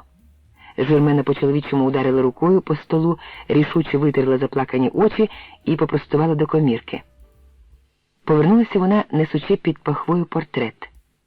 Витерла з нього порох, особливо ретельно з тієї половинки скла, за якою застигло усміхався молодий П'єр Марсіньяк у стоячому комірці із квіткою мирта у петельці піджака. І хай спробує хто-небудь знову зняти цей портрет, мовила вона трохи театральним тоном, адресуючись, мабуть, не тільки до матері, але й до відсутнього Луї. Я всім скажу, як кривдили тата, і маришалям, і дюшампам, і священнику, і в монастирі, і старості, і ріколям, і в корчмі, і всім-всім.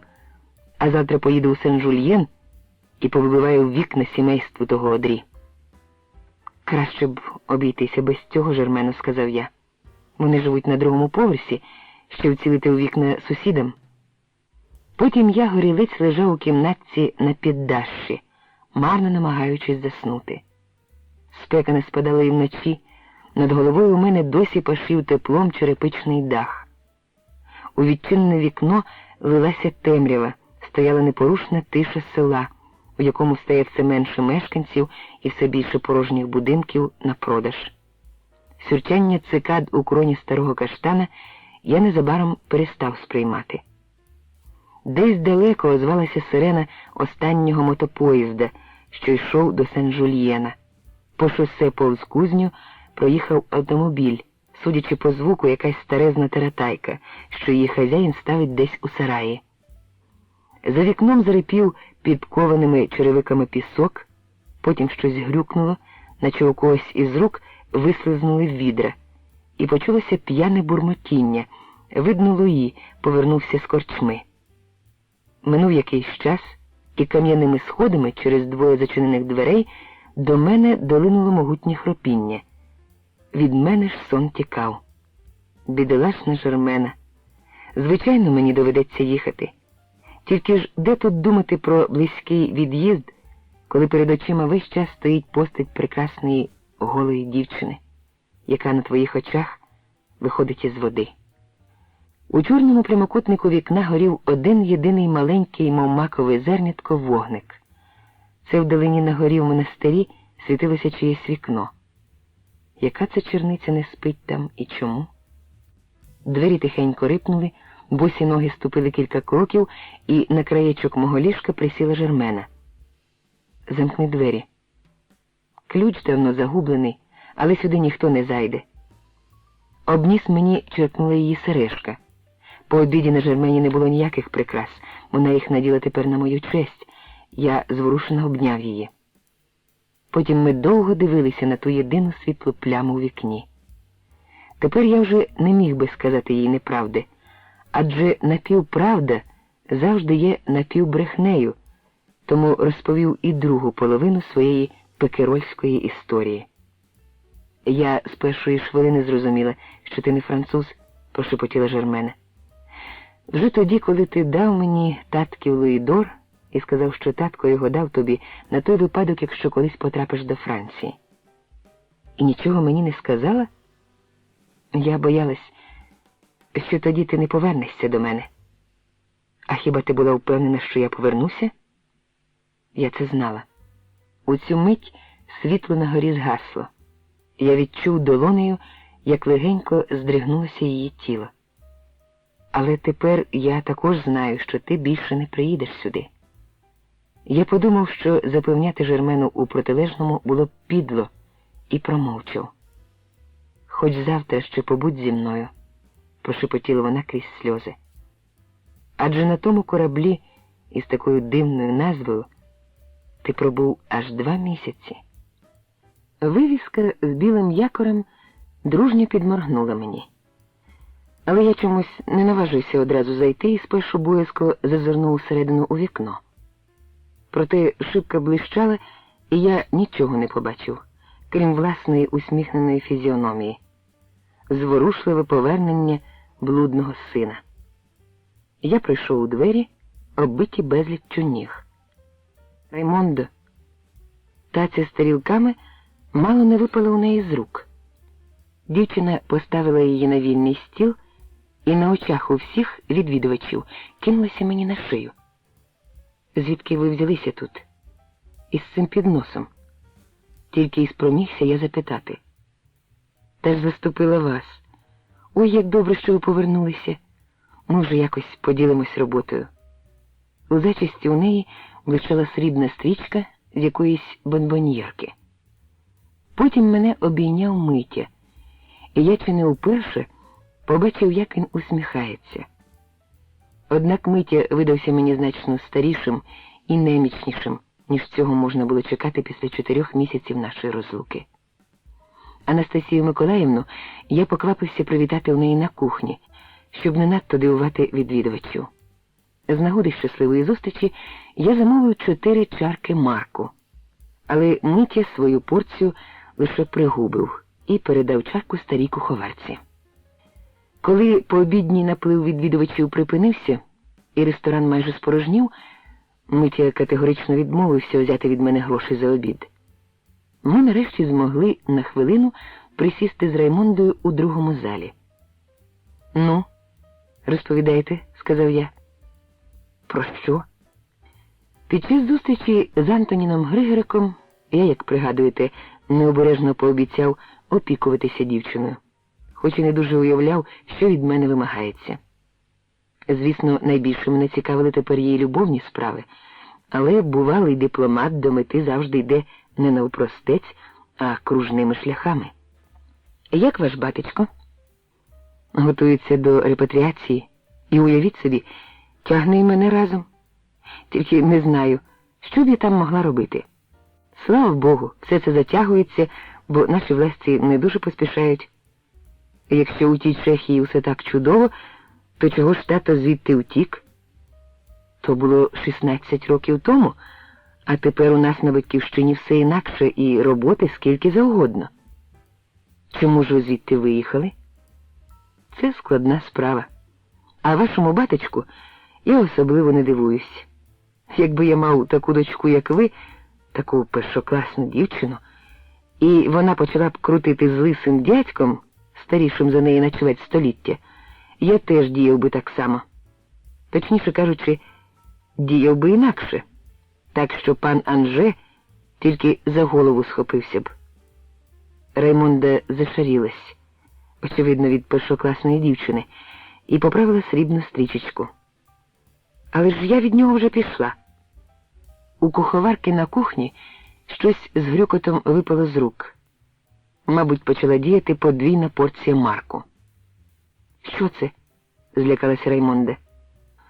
«Це в мене звалився камінь із серця», – стиснув я її руку. «Спасибі вам». Якось до мене зайшла Жюльєтта, подружка з Болеро.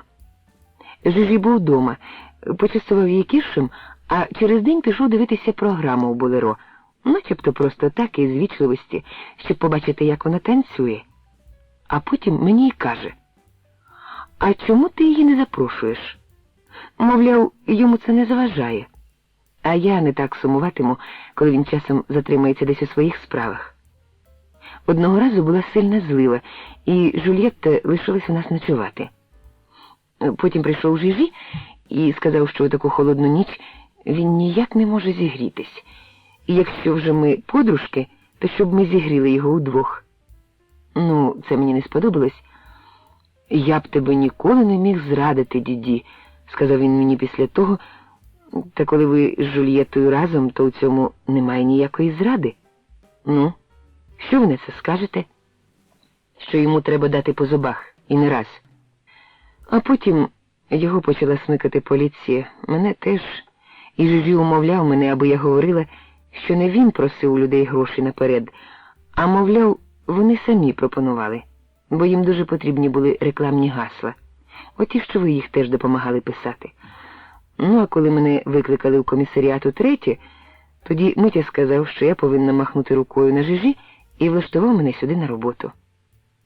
Отже, ви за допомогою Миті потішили серце вашого спікуна. Не кажіть мені більше цього гидкого слова, спохмурніла вона. Але за танцями я скучила. Митя відніс запізнілим відвідувачам замовлене і підійшов до нашого столу. «А вас тут двічі шукала поліція», – промовив він, ніби йшлося про цілком звичайну річ. Серце в мене завмерло. «А це ще чого?» «Не знаю. Жандарм мені не доповідав. Питалися тільки про вашу адресу і де ви тепер працюєте». «Коли це було?» «Не так давно, щось із місяць тому». «У чому річ?» – гарячково міркував я. «Може, це вже постаралися Бобер і Гладкий? Але хіба вони знали моє справжнє ім'я?» «Одрі», – пригадав я. Адже троє бандитів потім, мабуть, говорили про мене, і Одрі міг згадати, як я необережно назвав себе, а тоді бездарно намагався це зам'яти. Бачите, я мало не забув повідомити, що всі троє злочинців уже за ґратами, і справедливість, отже, перемогла цього разу. Саме у зв'язку з цим, частково, звісно, і за Жерменним проханням, я так довго і затримався у Боверніяргу, чекаючи від інженера Якобсона повідомлення про долю втікачів. Він, справді, незабаром написав мені у Боверніярг, як і обіцяв. Всю трійцю на старому човні Одрі напівмертвими виловили за 600 кілометрів від французьких берегів, коли у них зіпсувався мотор, і вони не змогли полагодити його на воді. Негідникам не пощастило. Кораблем, який підібрав їх, виявився французький міноносець. Усіх трьох в Тулоні передали французькій поліції. «Ви ж, мабуть, станете тут на роботу, правда?» – запитала Раймонда, коли ми лишилися самі, і зняла у мене з рукава ниточку. Це було б здорово, якби ми працювали разом. І у добрій надії ви, мабуть, оселитеся. Це не так просто, Раймондо. Дивно, звідки б це стільки жінок у моєму житті? І це ж Раймонда ще не підозрює, що від тієї хвилини, як я знову опинився в Парижі, у мене з думки не йде Маріель. Місце я, може, і дістав би тут, але ні з фальшивими документами, ні з Жаком Мартином я більше не хочу мати нічого спільного. А що стосується Якуба Кіліана, то в нього немає дозволу на роботу. Але Митя був би дуже радий, якби ви замість нього одержували гроші у відвідувачів, бо він зовсім плутається, коли підраховує, що з кого належить. Одного разу я бачила, як хазяїн поклав балалайку і вилаяв його, щоб ніхто не чув. Який хазяїн? Яку балалайку? Дівчина злякано прикрила долонею рот. Ой, вже й розляпала. Пообіцяйте, що ніколи і нікому цього не скажете. Ні, краще присягніться. Вона почала складати мені пальці правої руки, як для присяги. Клянусь, що ніколи і нікому. Тільки ж я не знаю, про що мовчати. Ну, про того суворого старика з голим черепом, одного з тих, що грають тут на балалайках, адже цей ресторан належить йому. Я вражено відкинувся на спинку стільця. Відколи? Весь час? Навіщо ж йому працювати тут музикою? Напевне, балалайка – то його пристрасть. Ну, а головне, у такий спосіб він може всіх тримати під наглядом. Митя казав, що коли він дізнається, що мені це відомо, то зразу мене й вижене. Я згадав Митіну казочку про хворобу хазяїна. Ти бач, я прослужив тут кілька місяців і не докумекав. Що й до чого? А ця божа овечка, яка ще недавно носила косу до пояса, помітила.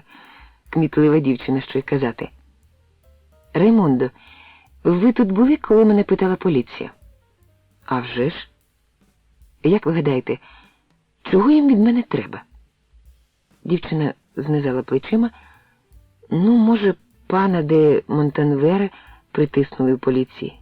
І він щось бовкнув про ті фальшиві документи, які він вам зробив. Проте навряд, щоб це було так. Адже відтоді вже минуло стільки часу. Може, це могло мати зв'язок з вашою поетичною діяльністю для Жижі? Хоч, правда, ви ніяких авансів від цього не брали. Або ж, вони могли б перевіряти, чи справді виїхали ви з Франції. Тільки навряд чи мають вони час на розшуки кожного іноземця, якому не продовжили дозволу на роботу. От бачите, скільки причин існує для того, щоб кинути мене за грати. А я ж цілком порядна людина. Про те, що вона перелічила далеко не всі причини, я Раймонді не сказав. Правда, як на мене, то за вами приходили, мабуть, не у цих справах. І той сержант був не з кримінальної поліції. Чому ви так думаєте? Тому що він поплескав мене отут. Раймонда грайливо повела очима. Якось воно не схоже. Може, ви пообіцяли якійсь жінці одружитися? Якусь хвилину я мовчав, і це Раймонді дуже не сподобалось. Потім я заперечливо похитав головою. Бо тут одна вас шукала. Хто? Чи я знаю? А ви з нею говорили? Хіба я не маю іншого клопоту? Ресторан був повний, і я не знала, куди бігти раніше. А яка вона на вигляд? Нічого особливого. Я навіть не роздивилася її як слід. Спитайте Митю. Але Митя даремно напружував пам'ять. Адже тут за один день буває сила народу. А мене цікавить те, що було місяць тому. Звичайно, якби Раймонда схотіла, вона могла б пригадати значно більше. Проте, наскільки я зрозумів, Раймонда цього якраз і не хотіла. Вона іще щось розповідала, та я майже не чув її. Я думав, як воно все обернулось. Адже досі я вперто розшукував одну жінку, щоб особисто переконатись, чи не є й вона воєнним злочинцем. І відчути, наскільки я ще кохаю її. Годиною пізніше я сидів у автобусі і нервував тим більше, чим ближче під'їздив до неї. Усе залежало від того, чи правду сказав тоді отой бандюга Одрі. Він не помилився, ура. Із місцевого довідкового бюро я виходив з адресою у руках. Тесьє Міньяр Маріель, вулиця Дежарден, 32. Я почував себе як марафонець за кілометр від фінішу. 41 уже за плечима. Цікаво, чи застану я Маріелю дома? Може, вона якраз вийшла кудись у крамницю або ще не вернулася з роботи, і у якому стані та настрої я побачу її? Самотня вона чи одружена? Від хвилювання я забув з'ясувати це у довідковому бюро. Чи буде її чоловік присутній при нашій зустрічі? І як я йому, власне, поясню свій візит? І що мені сказати, якщо вдома він буде сам? Вулиця нагадувала той квартал особняків у передмісті Сен-Клу, куди мене одного разу завела Лізелот та Жерар, щоб обікрасти, як останнього простака. Ідучи, я мимоволі уповільнював ходу. Майже 1,5 року прагну я побачити знову Маріель, а тепер спіймав себе на тому, що боюся цієї зустрічі. Раптом вона дасть зрозуміти, що для неї то була лише скороминуща пригода, про яку забувають через кілька днів. Що ж, нехай. У такому разі я теж дам їй зрозуміти, що вже майже забув, чи взагалі було між нами щось того вечора. А тож, просто у мене в Парижі є справа, і вчора я випадково згадав про неї. Сьогоднішній візит у неї – це лише наслідок хвилинного капризу і, просто кажучи, нудьги. Я їй покажу. Ось перед моїми очима промайнула табличка з номером 28. Лишалося 2 будинки. Я зупинився. Спробував відверто запитати себе, що, власне, про все це думаю. Чи може людина після 1,5-річної розлуки кохати когось так само гаряче, якщо до того ж її серці свіжий і помітний слід залишила низка днів, проведених із Жерменою серце Ісусове? Чи не краще негайно, біля оцього номера 28 зробити поворот кругом і знову сісти на автобус, що йде до Парижа. Для роману такий варіант цілком годився б. Тільки ж я не пишу роману, а блукаю по чужій країні із фальшивими документами у кишені, прагнучи знову стати інженером-мостобудівником. Та коли говорити по правді, такими душоцілющими міркуваннями я лише намагався віддалити мить, коли мені доведеться натиснути кнопку дзвоника на будинку 32, а також присоромити долю, якщо вона саме тепер приготувала для мене гірке розчарування. Та хіба долю присоромиш? Хвіртка в стіні, подекуди зарослій плющем, була відчинена. Я увійшов і здивовано спинився. Всі ці місяці мені вважалося, що Маріель живе саме у тій віллі у Сен-Клу, де я був одного разу. І ось тепер я стояв перед будинком номер 32 в неї і вражено дивився на нього. Просто неймовірно. Це була майже точна копія тієї вілли. Як і в Сен-Клу, незважаючи на ветхість будинку, в усьому вгадувалася колишня пишнота. Минуле завжди дає простір для фантазії. Солідний вік цієї будівлі немов би підкреслював її рідкісну красу. Я подзвонив. Хвилину нічого не було чутно, лише у вікні другого поверху з'явилася скуйовджена голівка дівчинки. Потім до засклених дверей наблизилась жіноча постать. Серце в мене калатало так, наче хотіло вискочити з грудної клітки. Нарешті клацнув замок, і на дверях стала незнайома дама з ледь посрібленим сивиною волоссям. Здушеним голосом я запитав про Маріель Міньяр. Жінка недовірливо зміряла мене поглядом від голови і до майже нових черевиків, придбаних в комісійній крамниці. Свої старі, як ви пригадуєте, я утопив у Середземному морі. Але ж вона в Канаді. Оце так. Минула ціла хвилина, перш ніж я спромігся запитати, а коли вона повернеться? Маріель виїхала туди лише 3 тижні тому. На рік. Зі сходів у вестибюль спустилася дівчинка, тягнучи за ногу іграшкового слона. Я ж тобі казала, щоб ти лишалася на горі. Суворо звернулася до неї жінка. Розпатлена дівчинка безцеремонно розглядала мене. «Це Бабар», – показала вона на слона. «Зараз він буде полуднувати». «Оце так довго він спав після обіду?» – запитав я. Серце в мене вже заспокоїлось, мені здалося, що воно не б'ється взагалі. Жінка тепер поводилась не так насторожено, як у перший момент. Мабуть, я вже не здавався їй викрадачем дітей чи якимсь іншим злочинцем. Я подумав, що не завадило б якось пояснити свій візит. Одразу після війни пані Міньяр, коли була у Чехословаччині, зробила мені послугу, і я хотів би подякувати їй. У Канаду вона поїхала разом із чоловіком? Але ж у Марії немає чоловіка. Вони розлучились. Он воно що?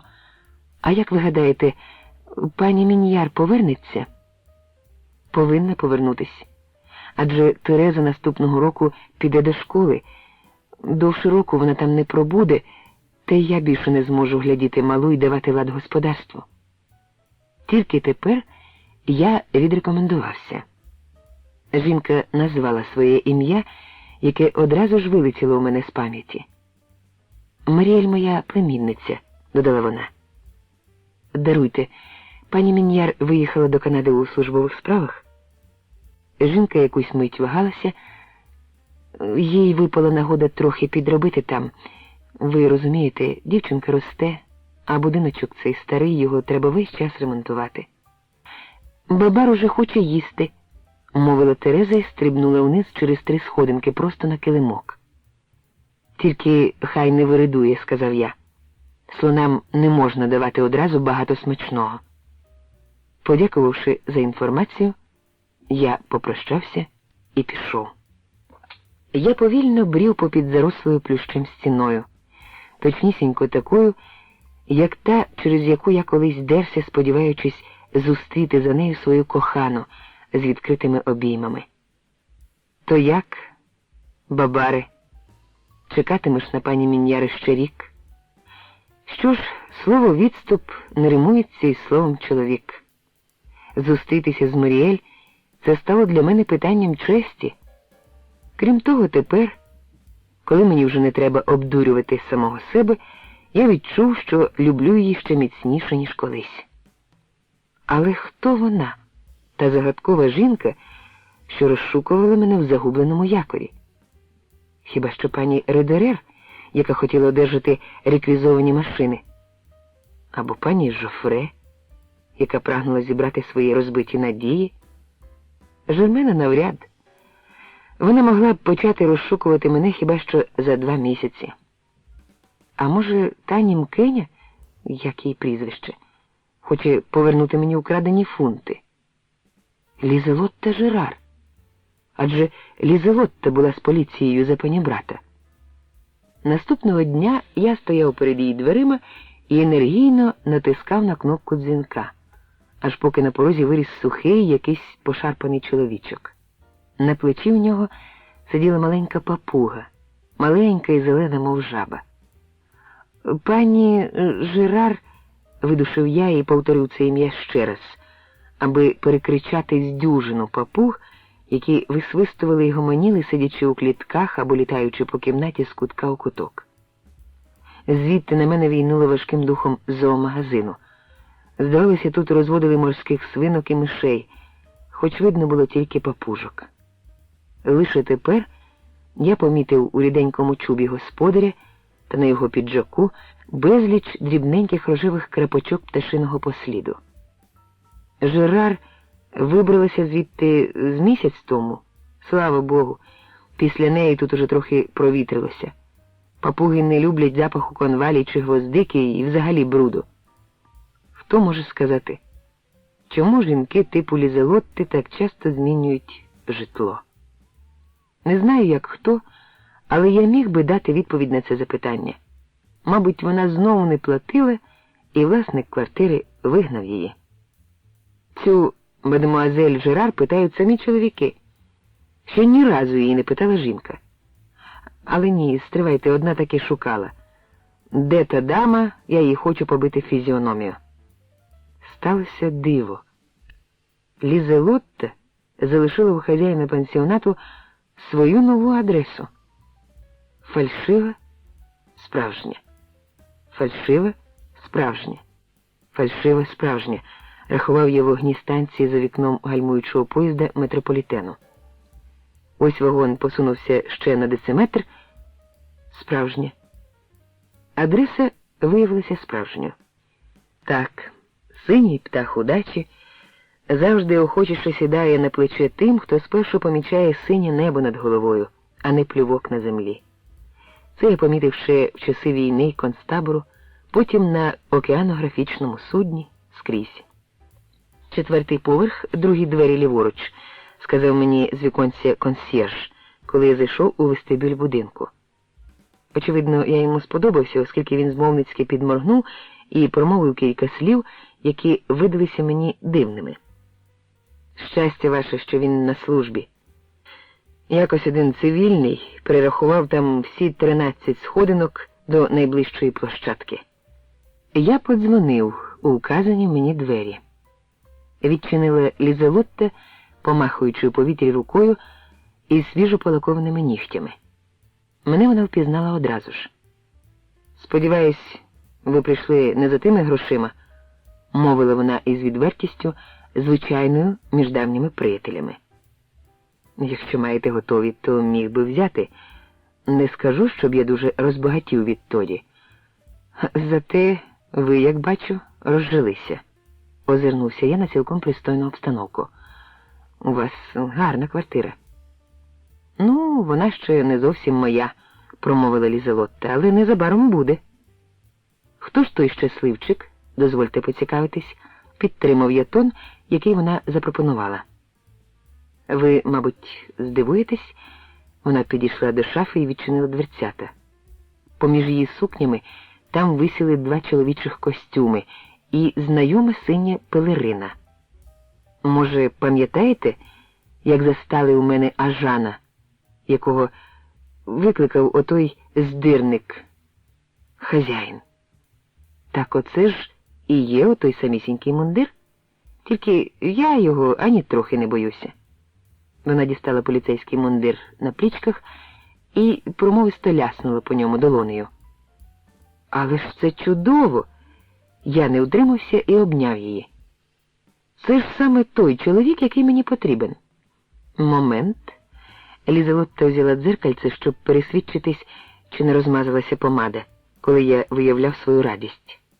І з цим ділом обережно, бо я, мабуть, незабаром виходитиму заміж, мовила вона по-німецьки. Що ви зовсім мені не подобаєтеся, цього я не скажу. Що ні, то ні. Я й того разу не дуже була проти. По-перше, ми земляки, а крім того, у вас є щось таке, що кидає дівчат у жар. Я скромно вклонився. Та коли ви ні до чого не виявляли охоти і тільки белькотіли про якусь Маріель, а я була якраз у скруті, то що мені лишалося, як не взяти у вас ті гроші? Та й скільки їх там було? Чи не думаєте ви, що я за ті кілька паршивих фунтів з'їздила на Рів'єру? Вона чимраз підвищувала голос. Тільки й того, що заплатила за квартиру і купила собі щось на ноги. Лізелотта принесла із передпокою чорні черевички. Первісну версію вона, мабуть, забула. Тож не думайте, що бозна як мене ощасливили, мовила вона знову миролюбно і наманікюреним вказівним пальцем стерла мені із щоки сліди помади. Словом, із цим ділом тепер обережно, бо паризькі поліцаї славні боксери, а Тео тільки на вигляд добряга. Ви не думайте, що він завжди такий стриманий, як був тоді, коли його привів скупердяй-хазяїн. Просто я тутешнім хлопцям-поліцаєм з самого початку припала до вподоби. Як німкеню вони могли спокійненько витурити мене назад у Вріссен, ще коли той хуліган Жерар наплював на мене і кинув тут саму. Але ж поліція вже тоді ставилася до мене прихильно. Що там приховувати? Тепер я можу вам сказати, як було насправді. Адже шахрай Жерар так і не одружився зі мною. Я із задоволенням випив би з вами кави на честь нашої зустрічі, сказав я по-німецьки, відчуваючи, що після кількох місяців перебування виключно у французькому середовищі мені не так вже й легко столити німецьку фразу. Лізелотта зиркнула на годинник. Тео чергує аж у Монружі, та цих поліцаїв ніколи не вгадаєш. Коли раптом він тут з'явиться, то знайте, ви прийшли, щоб я допомогла знайти оту бабу, яку ви тоді шукали, мов дурненький. Але ж я справді прийшов для цього. Справді? Вона завмерла з 2 чашечками у руках. А я думала, що це ви мене ніяк не можете забути, сказала вона, і я так і не зрозумів, наскільки щиро прозвучала в її словах іронія. А таки не можу, мовив я, намагаючись усе-таки обернути це на жарт. Учора в неї я випадково йшов уздовж однієї стіни, точнісінько такої, як ота, на яку через вас дерся був, наче дурник. Чоловіки завжди дуріють, убивши собі у голову якусь жінку, тоді як на світі скільки завгодно жінок ще кращих. Вона сіла за столик проти мене. Доведеться трішечки зачекати, плитка погано вмикається. За кавою я сказав, що під час моєї відсутності мною цікавилася поліція, і хоч сумління в мене чисте, все ж таки... Знаєте що? Давайте укладемо таку джентльменську угоду. Я тактовно пояснив Лізелотті значення цього вислову. Я не матиму до вас претензій ані за фунти, позичені таким оригінальним способом, ані за ці черевички, вказав я на лаковані човники. А ви мені за це теж прислужитеся. Адже для майбутнього глави вашої родини, я спеціально вжив таке урочисте формулювання, не становитиме особливої складності з'ясувати, чому про мене питалися його колеги. З вами хоч посмієшся трохи, дружньо ляснула вона мене по плечу. Добре, я скажу, Тео. Але ці черевички вам доведеться взяти на пам'ять. Вона відігнула одним пальцем підметку. Оце так після першого ж дощу. Я з легким серцем ішов по вулицях, відзначаючи собі перші прикмети осені. На набережній Сени платани де-не-де вже вбралися у жовте. На озерці у Тюільрі хлопчаки із заможних родин пускали моделі вітрильників. Бонна у строгому костюмі легко котила дитячий візок, зацікавлено схиливши голову до книжки. Судячи з її усмішки, то був, напевно, любовний роман. Літні чоловіки і жінки поважно йшли під руку асфальтованою доріжкою. Назустріч їм пливло бабине літо, прозоро поблискуючи в осінньому сонці. Життя у парку дихало упорядкованістю і спокоєм. Що ж, найближче майбутнє, певно, вимагатиме і від мене серйознішого ставлення до життя після 8 розхристаних місяців добровільного вигнання. Дешевий пансіонат «Добра надія» весною цілком задовольняв мене. Але ж тепер у моїй кімнаті живе Раймонда Григорикова, яка, можливо, плекає щодо мене якісь туманні надії. Саме через це я не дуже хотів би ділити з нею дах над головою. І оскільки я завжди був схильний до хай і невеликих дивацтв, ноги самі понесли мене до пансіонату щастя. За кілька днів я знову відвідав Лізелотту, і вона переможно вручила мені аркушик з 2 іменами, одне з яких здивувало мене своєю екзотичністю – Лорейє і Кагоун. У поліції сказали, що ці двоє страшенно розшукували вас у довідковому бюро. Вони навіть добилися, що за вами послали поліцейського, мабуть, якісь великі ЦБ. Боже мій, що ж тепер робити? Що від мене потрібно цьому панові Кагоуну?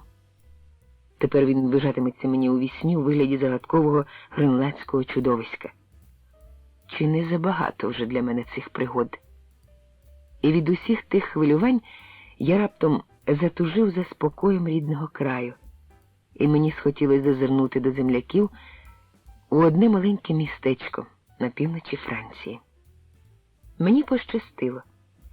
Григорик сидів у дворі на ослоні і заміняв камеру у велосипеді.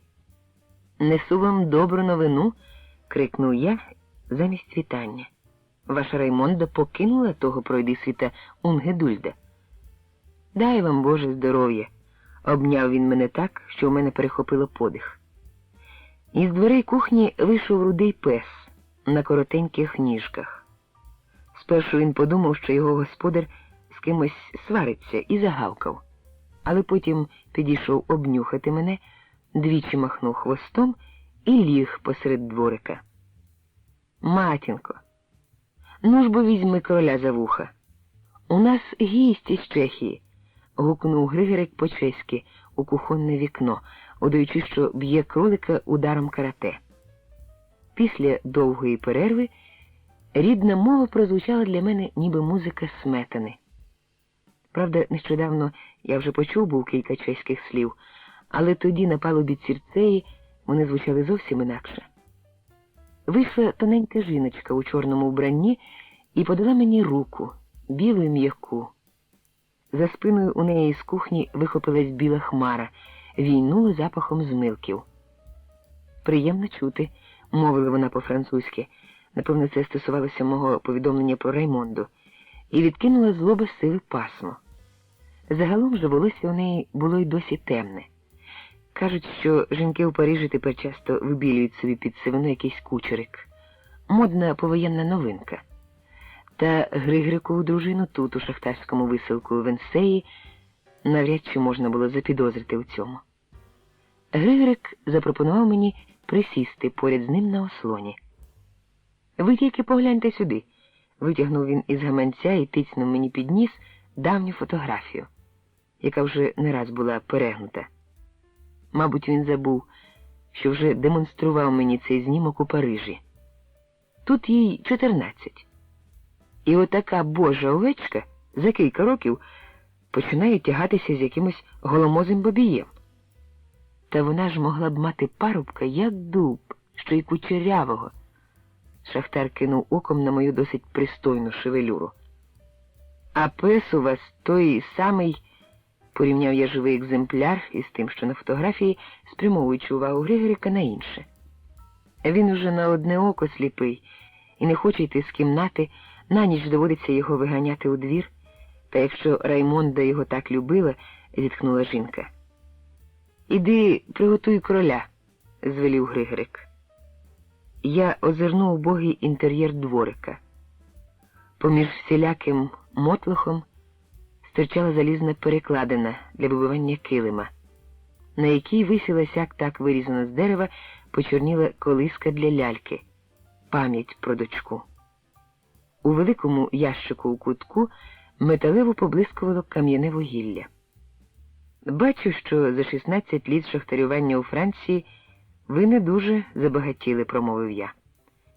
Григорикові можна було говорити все, що думаєш, а таке людина дозволяє собі лише з найкращими друзями або з тими, кого вона кохає, та й то не з усіма. Може, ви хочете сказати, що я бідняк? А моя гармата – це що, по-вашому? Він рішуче піднявся, виніс із кімнати рушницю Монте-Кристо і подав мені. Хотів би я знати, хто ще з нашого брата має у себе на хазяйстві малокаліберку Монте-Кристо. Та її не в кожного графа знайдеш. Спеціально для пацюків. Тож обережніше на поворотах. Я сюди їхав не багатіти, а шукати роботу. Правда, дехто у нас на Лафаєті заробив на машину. Але для цього треба весь час підмазуватись до Штейгера, щоб давав найкращі пласти, або ж прибитися до його компанії, щоб потім червоніти перед моєю старою. А на шахту і назад мене і цей автомобіль довезе. Ляснув він долонею по облупленій рамі велосипеда. А коли на вулицях пробка, то я із своїм Фордом завжди проберуся крізь неї. Як ласка, навіть із сідла не злазячи. І хлопцями з моєї бригади, що сидять у своїх Рено і сигналять на перехрестях, як дурні, і псують собі нерви, я тільки показую язика. От тільки матінка часом ремствує, що у нас нема навіть мотоцикла. Я пригадав, що про мотоцикл мріяла і його братова у Бурно. Чи не маєте якихось новин від брата? Щоб пак не мати. Такого він не міг приховати від мене. Чого такого? Григорик скоса глянув на мене, ніби йому раптом перехотілося говорити далі. Та свайби ж? Я закам'янів, мов жінка Лотова. Про що ви кажете? Ви що, не знаєте, що таке свайба? По-французьки мар'яж, по-нашому весілля. Яке весілля? Те, про яке брат написав. Що у Йошки, чи як ви на неї кажете, Севки, було весілля. Хіба вона вам про це не казала? Здивовано запитав Григорик. Я все ще не міг отямитись. А за кого вона вийшла? За якогось лікаря. Здається, за того самого, котрому Йозефа привезли в лікарню після тієї біди. Ото якби він знав, що ріже ногу майбутньому тестові. Це доктор Кагун. Я не впізнав свого голосу. Отже, моя Севка вийшла заміж? Що ж тут дивного? Я сам сказав їй того останнього вечора. Повернуся, може, і за півсторіччя. А потім, думаючи тільки про Маріель, послав із Парижа одне єдине привітання. Що ж їй ще залишалося робити, коли я її, власне, покинув? Правда, якщо глибше у цьому розібратися, то спершу вона кинула мене. Під протилежною стіною пробігло щось сіре і зникло за ящиком з вугіллям. Григорик блискавично схопив рушницю і прицілився. Якби була заряджена, щур лежав би вже догори лапами. Він знову поставив свою пукавку під стінку. Тільки мені чогось дивно, що той Севчин лікар так швидко після весілля відпустив її за кордон. За який кордон? Куди? Та до Франції ж? Григорик якось дивно зиркнув на мене. Послухайте, мені оця наша розмова нагадує балачку двох дурнів. Хіба вона не зустрілася з вами у Парижі? Я стояв як громом прибитий. Коли вона там була? Ну, може, з місяць тому. Приїхала з якоюсь комісією, що займалася поверненням додому чеських шахтарів-робітників. Вона і в газету про них писала. А коли я сказав, що ви працюєте офіціантом у загубленому якорі, Севка дуже розхвилювалась. Бо це, мовляв, не годиться, щоб такий здібний чоловік, як ви, котрий розробив план найбільшого моста в Європі, чи що, та й розносив гостям котлети. У Парижі вона вас начебто шукала перед тим, а вже після того, як побувала тут, прислала мені невеликого листа. Мовляв, у тій вашій корчмі якась офіціантка сказала їй, що нічого про вас не знає.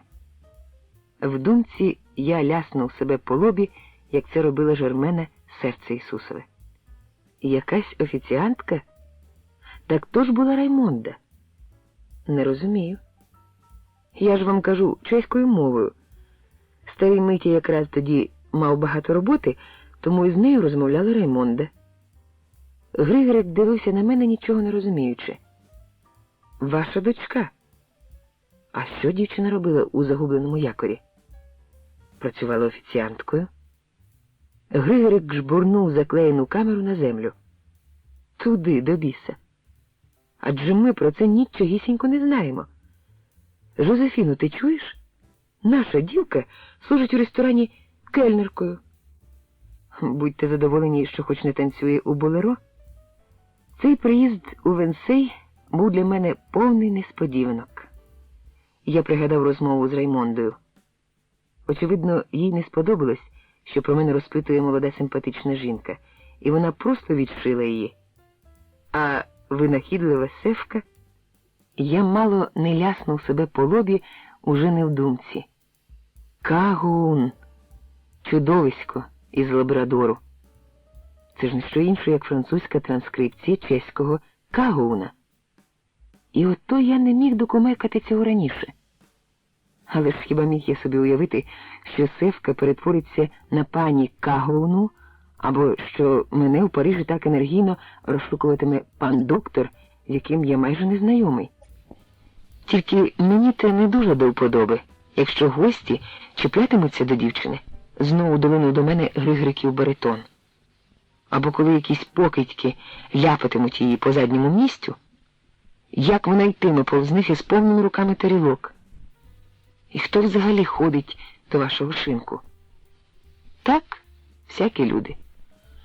Учителі-пенсіонери, актори, таксисти, в обідню перерву приходять маляри-фасадники, поліцейські після чергування. Та ви не бійтеся, там старий Митя пригляне за Раймондою. Та й ви б теж могли. Ви чех, і вона дівчина з родини, де більшість теж чехи. От і наш дворняга теж зветься Дєдик, а не якось там по-французьки. Але я вже не працюю у загубленому якорі. І дуже шкода. Якщо вже Раймонда потрапила туди, то я і вас хотів би бачити там у білій курточці. Та, мабуть, довго ми вже тут не затримуємося. З чеського боку всі формальності з нашим поверненням улагоджені, тільки ті ледацюл французи не поспішають, наче тепер по війні мало у них своїх людей. Увечері батечко Григорик вирушив на своєму двоколісному форді на нічну зміну, а я сів у Ліллі на швидкий поїзд до Парижа. У моїх вухах ще звучали Григорикові слова, сказані, коли ми вминали кроля з картоплею в його злиденній шахтарській оселі, що нагадували мені стару Остраву часів Безруча. Примітка. Автор має на увазі життя чеських шахтарів, змальоване у книжках Петра Безруча, автора славнозвісних сілеських пісень, 1909 рік. Для Штейгера я так чи так чужинець, та воно зрозуміло, бо французької я ніколи не знатиму так, як, скажімо, Івонна. І на роботі лаюся тільки по-чеськи, коли треба душу розважити. Штейгер, звісно, цікавиться, що воно таке «іди в дупу». А Але я на те не зважаю. Однаково різдвяна премія лише на кілька франків вища, ніж для африканців з Алжиру. А коли хочете щось дізнатися про Севку, то спитайте того чоловіка, з яким вона сюди приїхала, який все крутився біля неї. Може, вона і залишила для вас записку. Як його прізвище? Цього я, хлопче, не знаю. Стривайте, здається, хтось із них казав, що він працює в Гавасі. Примітка. Гавас – радіотелеграфне агентство Франції. Після Другої світової війни на його основі утворилося агентство «Франс-Прес». У Ліллі так звуться ресторанчики, де є кіоски з тютюном і газетами. Мабуть, це ваш колега. Правда, судячи з того, що Йошка кликала його Мішель, то він був скоріше її колегою. Я не мав особливого бажання розшукувати колегу Мішеля, якому Севка могла щось залишити для мене. Проте пан Мішель Лорейє сам знайшов мене у загубленому якорі. Мені стало легше на серці. Хоч він і міцно потиснув мені руку, фігура у нього була цілком спортивна, і дивився мені в очі на кілька секунд довше, ніж звичайно звикли люди, але то був погляд просто допитливої людини. Він справді працював у Гавасі і справляв враження розумного і проникливого журналіста. Пані Кагоун трохи ускладнила таке мені життя вашою історією. На жаль, я маю небагато часу. Він без церемоній глянув на годинника. На грубий лантух груба латка. А я взагалі не претендую на вашу особливу увагу. Це не я. Знаю, перебив він мене. Ви дозволите одне запитання? Я мовчки кивнув головою. Температура нашої зустрічі падала до точки замерзання. Пані Кагоун, ваша наречена. Що тобі, власне, до цього? Але я все-таки відповів. Колишня. Нещодавно вона вийшла заміж. Він здивовано звів брови. Повз наш столик, крутячи задом, пройшов якийсь добродій. Я помітив, що нігті у нього були відполіровані сухим воском. Судячи з того, з яким запалом, майже одержимістю вона вас рекомендувала, промовив Лорейє, я б сказав, що ця жінка не може вас забути. Я із злістю відчув, що червонію. Добродій з ніжно-рожевим пуп'янком у петельці піджака озирнувся і витлумачив це, як мою зацікавленість ним. Він підбадьорливо посміхнувся і квапливо сів за найближчий вільний столик обличчям до мене. Відвідувачі такого типу до загубленого якоря раніше не зазирали. Якщо це вас не образить, чому ви шукаєте собі посади у Франції? Мені хотілося нагадати цьому журналістові, що у нього обмаль часу, та пошкодував Севчиних зусиль, витрачених на мене. 100 чортів. Але чи не було це зацікавлення моїми справами своєрідною індульгенцією за те, що під час перебування в Парижі Севка щось мала із цим хлопцем? Коли це він, незнайомий їй чоловік, устиг стати для неї Мішелем? І вона навіть не сказала йому, що має чоловіка? Та мені, власне, що до того? Тепер я не можу мати до неї жодних претензій. І все ж таки мені було гірко. Посади у Франції я шукаю, відповів я повним реченням, як нас вчили колись у початковій школі у Геральці. З кількох цілком особистих причин. Даруйте, я не хотів бути нетактовним. Тим більше, що моя країна поставилася до вас поки що не надто привітно. Чому? Яка б ще країна, наприклад, надала можливість іноземцю, який не має жодних заслуг, опуститися в батискафі на глибину майже 1000 метрів? От там було вражень, скажу я вам. Він здивовано подивився на мене. Але як це вам вдалося? На пропозицію керівника океанографічного судна у Середземному морі. Лорейє ковтнув принесеного Раймондою коньяку. А мені досі нічого такого не випадало. На тому судні ви були за інженера? підсобним робітником, тягав з морського дна лебідкою проби ґрунту, а одного разу підбушив акулу і 3 дні після того сам смердів риб'ячим жиром, мов акула. Лорельє схрестив руки на грудях, широких, як у голландського моряка, і озирнувся на поруділі запорошені завіски на вікнах. Ви працювали у цьому закладі офіціантом, потім були робітником на судні, а також один час возив конячкою овочі та олію черницям у монастир Серця Ісусового в одному провансальському селі. Він дивився на мене чим далі недовірливіше. Пробачте, може ви трохи образитесь, але схоже на те, що ви просто шукаєте пригод. До ваших послуг, мовив я, не можу цього заперечити. Але мадам Кагаун схарактеризувала вас як справжнього технічного феномена, як людину, що могла б навіть зробити розрахунки Ейфелевої башти. А що тут складного? Тільки я ніколи не взявся б її проєктувати. Чому? Таку потвору? Ви зачіпаєте честь парижанина? Шкодую, але погляньте на місто хоча б з Монмартру. І побачите самі, що той мільйон чи скільки там тонн заліза не дуже прикрашає Париж. Лорельє покрутив головою. Обчислити Ейфелеву башту? Для мене в ліцеї і тричлен був нерозв'язаною проблемою, сказав він. І, як мені здалося, глянув на мене з шанобливим подивом. Не переживайте, я теж ніколи не міг запам'ятати, коли відбулася битва на Тевтобурзькому полі. У Тевтобурзькому лісі, поправив він мене, допитливо дивлячись мені в очі. Недовіра і зверхність, що відчувалися у його ставленні до мене на початку нашої зустрічі, здавалося, розтанули у цьому погляді, і Лорельє негайно ж підтвердив це. Ви справляєте враження людини, яка знає, чого хоче, і яка бачить факти тоді, як більшість людей бачить лише те, що їм хочеться бачити. Це мені подобається.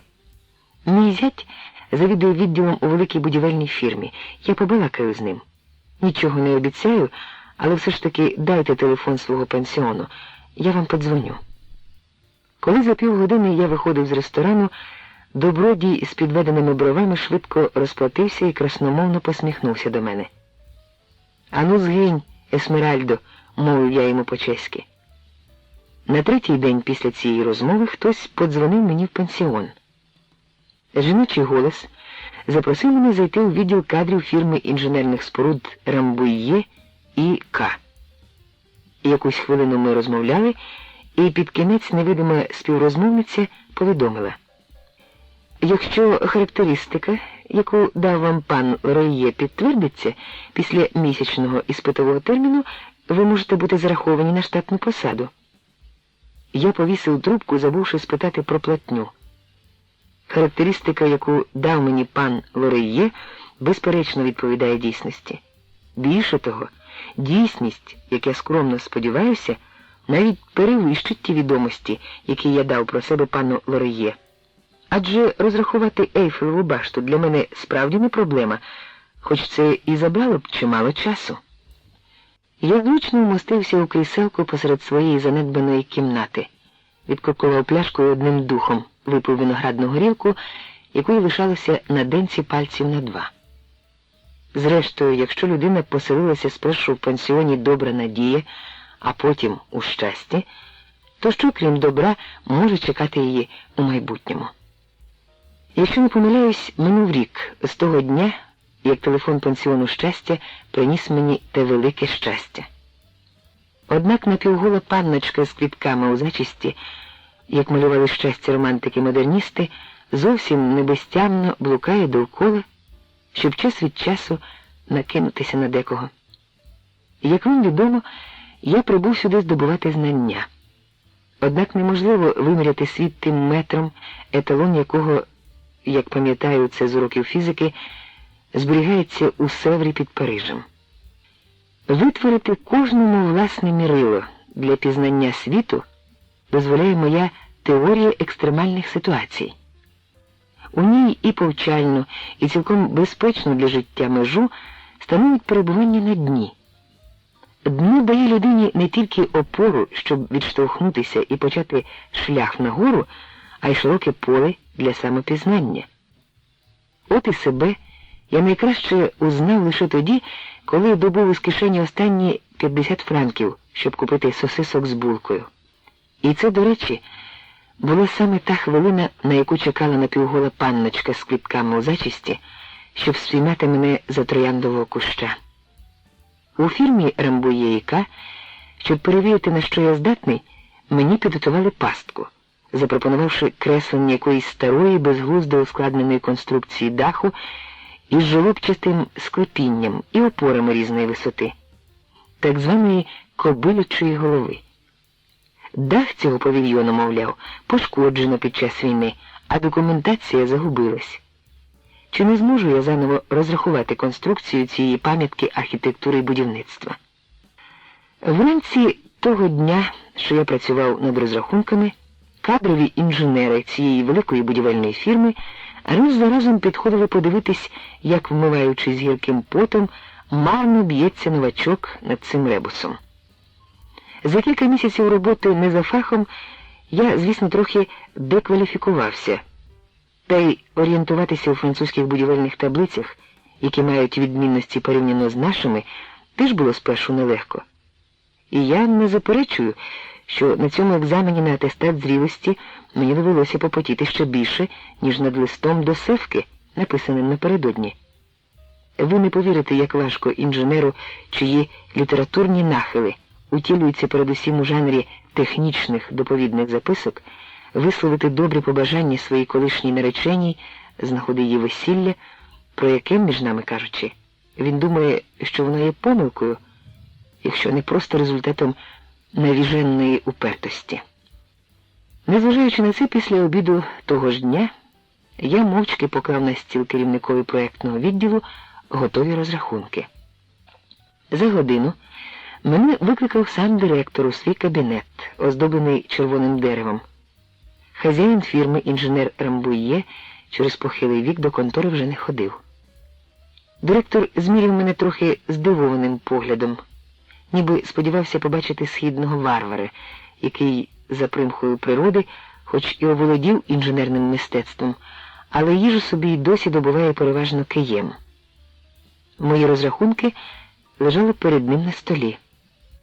«Ви дозволите одне запитання?» – промовив я, опустившись аж по вуха у запропоноване м'яке шкіряне крісло. Який розумник планував цю безглузду конструкцію? Адже на неї пішло майже втричі більше металу, ніж потрібно. Директор кахикнув. Дах павільйону через певний збіг обставин проєктував мій батько, пізніше професор Паризького політехнічного інституту. Нині він уже давно на пенсії. Директор вирівняв загнутий ріжок на титульній сторінці моїх розрахунків і помовчав.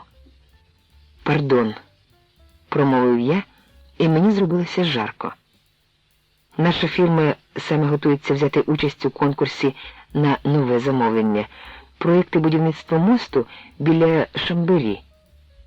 До речі, в бетонних мостових конструкціях ви теж розбираєтесь? «Мости – це якраз моє хобі», – відповів я, пригнічено усміхаючись. Вигляд у директора був такий, мов би він не знав, що зі мною робити. Тісно стуливши губи, він машинально перегорнув мою доповідну записку.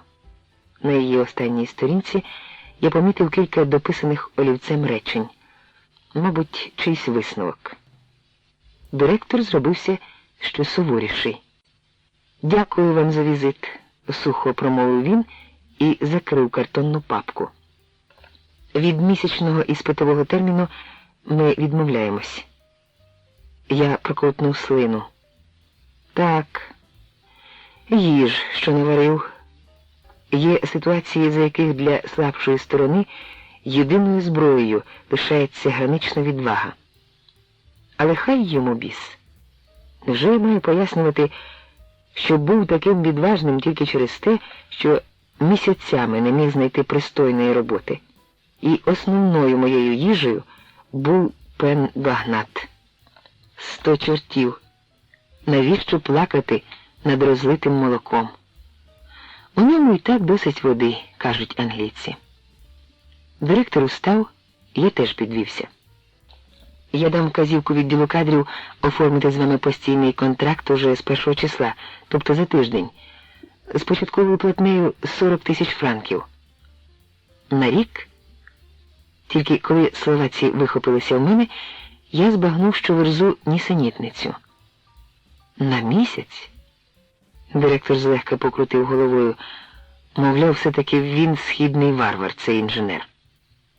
Проте я не маю дозволу на роботу у Франції. Щось поривало мене розкрити всі свої карти. Але ви розумієте, що я вчасно взяв рот на замок. Підвівшись, я мовчки вийшов з кабінету, обшитого червоним деревом. Зайшовши у туалет, я підставив голову під струмінь холодної води з крана. Замить із дзеркала над рукомийником знову дивилося моє власне обличчя, немов промовляючи самовпевнено. А чого ти, власне, дивуєшся? Адже ти зовсім не хлопчик на побігеньках, чи, скажімо, якийсь подавальник із забігайливки на Монпарнасі. Мені зовсім не хотілося викладати дещо делікатну історію моїх документів ані завідуючому проектним відділом, ані тим більше пану директору. Найкраще було б самому потихеньку владнати свої справи. Але як?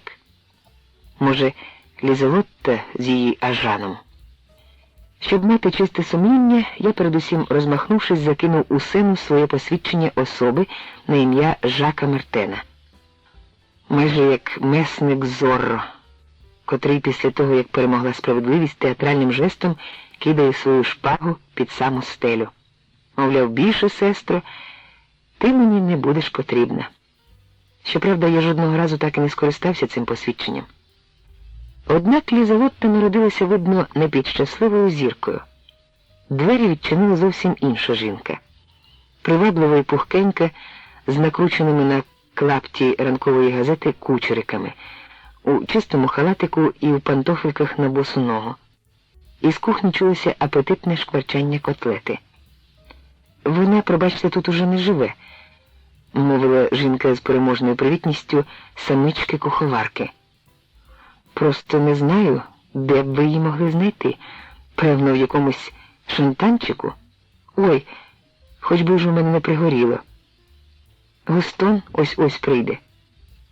Що ж, зрозуміло, відбувши клопітну службу на вулицях Парижа, пан поліцай приходить додому голодний, а Лізелотта, мабуть, вміє варити лише каву, горох і суп з цибулею. Та й то переважно для людей, утомлених життям. У такому разі, якщо не буде іншого виходу, анулювати колишню зловмисну кляузу у поліцію пана Валерії Жофре і влаштувати мені новий дозвіл на роботу міг би єдиний телефонний дзвоник від мого друга, відомого журналіста Мішеля Лорейє. Хіба ж даремно носить він ім'я архангела Михаїла. Із своєї першої платні я з відповідним процентом переказав панові Унгедульду поштою позичені гроші. І відчувши полегшення, що ця темна пляма, яка лежала на мені з часу того раннього паризького періоду мого життя, уже остаточно стерта, купив малій Терезі плюшевого ведмедика, щоб її слон не так нудьгував, і подався розпитувати Маріелину тітоньку, чи є якісь новини з Канади від її небоги. Новина була тільки одна, але й тієї було досить, оскільки Тереза перенесла була дифтерію з ускладненнями, і хвороба дуже ослабила дівчинку, лікар порекомендував, щоб вона пішла до школи на рік пізніше. У зв'язку з цим Маріель вирішила залишитися в Канаді ще на рік. Я повертався у Париж з холодом у душі. Видно, доля не дуже охоче йде людям назустріч.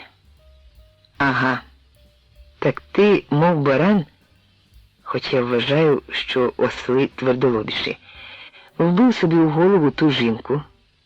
Ага, для тебе це стало питанням особистого престижу.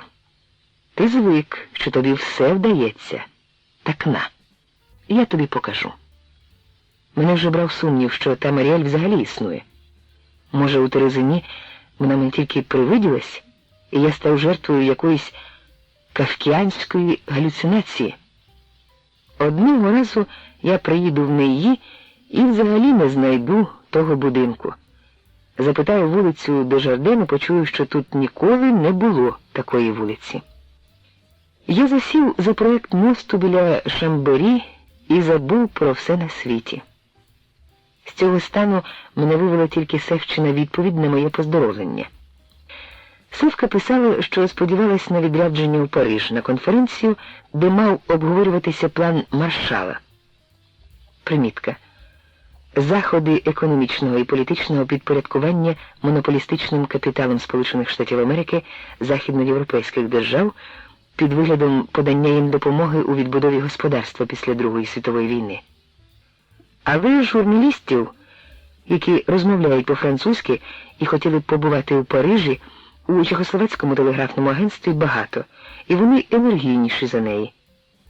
Севка дуже шкодує, оскільки мала надію, що цього разу їй таки пощастить побачити мене. Про своє заміжжя ані слова. Наприкінці запитання. Що там у Венсеї з дядьком Григориком, чому він не відповідає? Григорик, стукнув я себе по лобі. Адже я обіцяв батечкові піклуватися про Раймонду, а сам, захопившись своїм мостом, занедбав її разом із рідною корчмою. Від мого місця роботи це надто далеко, щоб ходити туди їсти. «А де ж Митя?» – запитав я у Раймонди, коли нарешті вирвався повечеряти у загублений якір. «Так він же в нас більше не працює», – здивувалась Раймонда моєму запитанню. З Митею всім уже терпець урвався. Хтось, скажімо, замовляє червоне столове, а він наливає коньяку. Гість добре знає, що п'є, але платить за те, що замовив, а Миті хоч би що. Якось зайшов гурт монтажників повечеряти. Коли почали розплачуватись, Митя полічив першому, скільки той винен, а потім сам йому і відрахував із гаманця гроші, які мав одержати з гостя. Той чолов'яга спершу здивовано вирячився на Митю, а потім штурхнув ліктем сусіда і поклав гроші в кишеню. Коли бідолаха Митя отак платив і третьому, шеф кинув грати, поклав балалайку і пішов наводити лад. Того вечора я вперше одержувала гроші під його наглядом. Можете уявити, як у мене трусилися руки, гордо розповідала Раймонда. Я отетеріло слухав. Шеф викинув Митю на вулицю того ж вечора, а наступного дня Митя приніс чорний піджак, який колись одержав від шефа, і віддав йому, заявивши, що піджак – це ресторанне майно. Гості під час обіду скаржились, що млинці пересолені, бо Анастасія Миколаївна дуже плакала. «Налийте мені виноградної горілки», – сказав я, – «подвійну порцію». «Де Митя живе?» Раймонда не хотіла брати грошей за марк, і тому я заплатив новому офіціантові, професіоналу з холодним, якимсь ніби насмішкуватим поглядом. В розрізі його білого піджака видно було смугасту піжонську сорочку, а з кишені визирав записничок із загостреним олівцем у ньому. На пальці в нього красувалася золота каблучка з великим каменем. «Зірка цього ресторану зайшла», – сказав я Раймонді, та вона, мабуть, не зрозуміла моїх слів. Митю я застав у темній кімнаті з вікнами на вузьку вулицю. Пожовклі завіски майже не пропускали світла в оселю старого парубка. Якусь хвилину він не впізнавав мене, але потім його виснажене обличчя проясніло. Голова в нього невпинно трусилася, і здавалось, що він весь час заперечливо похитує нею. Коли Митя обняв мене і прихилився до мого плеча, його скроня кілька разів стукнулася об мою щелепу. Усадовивши мене у старе цератове крісло, він одразу ж запитав, чого я хотів би випити. Але за мить забув про це. Із хаосу непотрібних, які давно відслужили свій вік речей, що захаращували кімнату, Митя витяг шкіряну дорожню сумку дивної форми з потрісканим лакованим верхом. Всередині я побачив стосик теплої білизни. Мого клопотання усе ще не задовольнили, хоч зима вже наближається, поскаржився він. Ви знаєте, які суворі там зими. У Парижі таких не буває. Ви готуєтесь кудись їхати? Запитав я. Я подав заяву про паспорт для подорожі в Росію, мовив він, і його очі під набряклими повіками заблищали. Так, але що вам сказали у поліції? Всіляко відраджували, але я наполягав. Розумієте, війни завжди змінюють світ, подорожувати тепер непросто. У вас там є родичі? У Нижньому Новгороді я мав брата, але він давно помер. Хто ж там у Росії буде про вас піклуватися? Він трохи помовчав, перш як відповісти. За 30 років служби я заробив тут трохи грошей. Вистачить на перші дні у недорогому готелі, а потім родина князя Сорокіна, я сподіваюсь, дасть мені притулок у своєму домі в Петрограді. Але в Радянському Союзі уже немає князів. Якусь мить він спантеличено дивився на мене. Ах так, звичайно ж, проте капітан Ростоцький з імператорського міністерства флоту, я ніколи не чув, щоб він емігрував. Ми були друзями, хоч капітан значно молодший за мене. Сподіваюсь, що він іще живий. Подумайте самі, скільки мені лишилося того життя. Нещодавно мені здалося, що я йду по Невському до адміралтейства, а назустрічі від мене екіпажі, скрізь офіцери з дамами. Ну просто живий сон. Я дуже любив дивитися від пам'ятника Петру на Петропавлівську фортецю. Особливо під час льодоходу, коли сонце викочувалося з туману, і над кригою висів величезний оранжевий диск. Такого величезного сонця мені потім уже ніколи не доводилось бачити. Всяке буває в житті, але вмирати люди повинні на своїй батьківщині. Мені погано дихалось. У кімнаті стояло затхле повітря, але важко було не через це. Там непорушно залягла утома, адже простір виснажується так само, як і речі. В замку брязкнув ключ. До кімнати зайшла огрядна жінка і стиха привіталася. Лише після цього вона підвела голову і здивовано глянула на мене. «Це пані господиня», – мовив Митя, і хотів мене відрекомендувати, але не зміг пригадати мого імені. Я прийшов йому на допомогу. Жінка кілька хвилин сновигала по кімнаті, відхекуючись після сходів і нишком позираючи то на Митю, то на мене. Мовляв, що тут робить цей непроханий гість.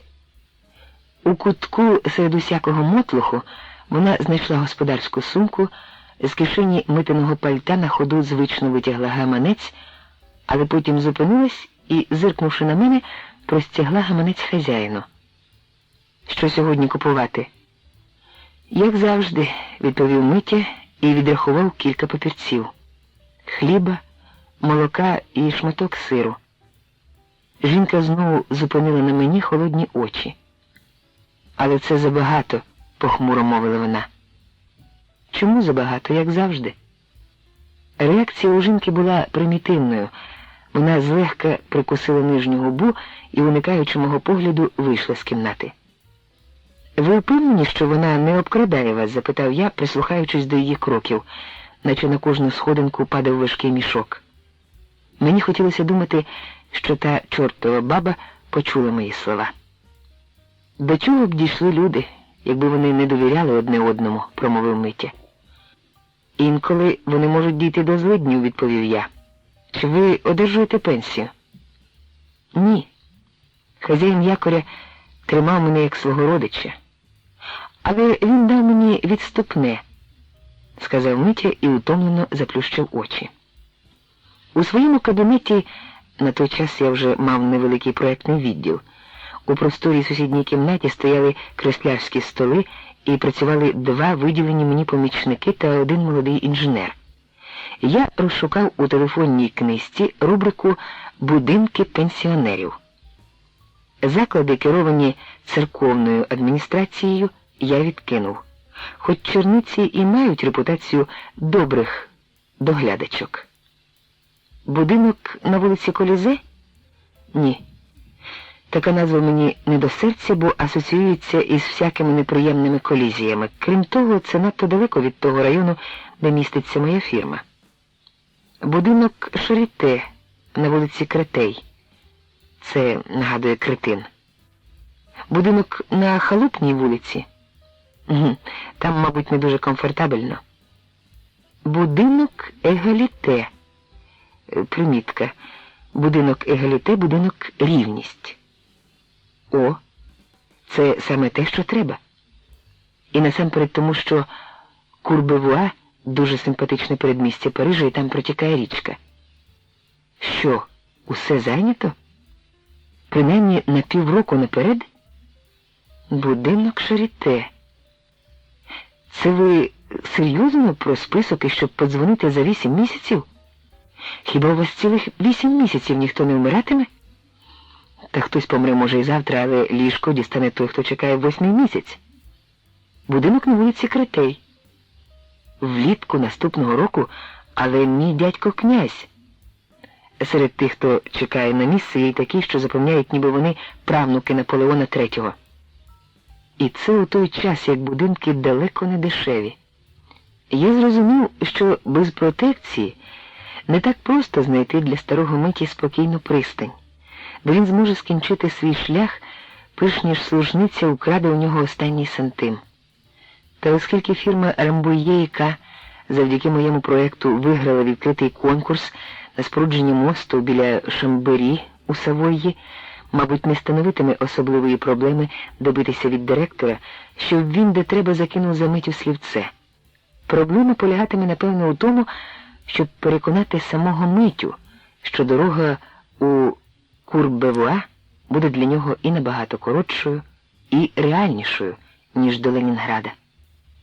Якось по обіді, листя на деревах давно облетіло, і вже з'явилися ознаки вогкої і млявої паризької зими, я повертався з Курбевуа до Парижа, через неї. Несподівано для самого себе я запитав таксиста, чи не знає він вулиці Жарден. Таксист не відповів, мовчки проїхав далі і зупинився.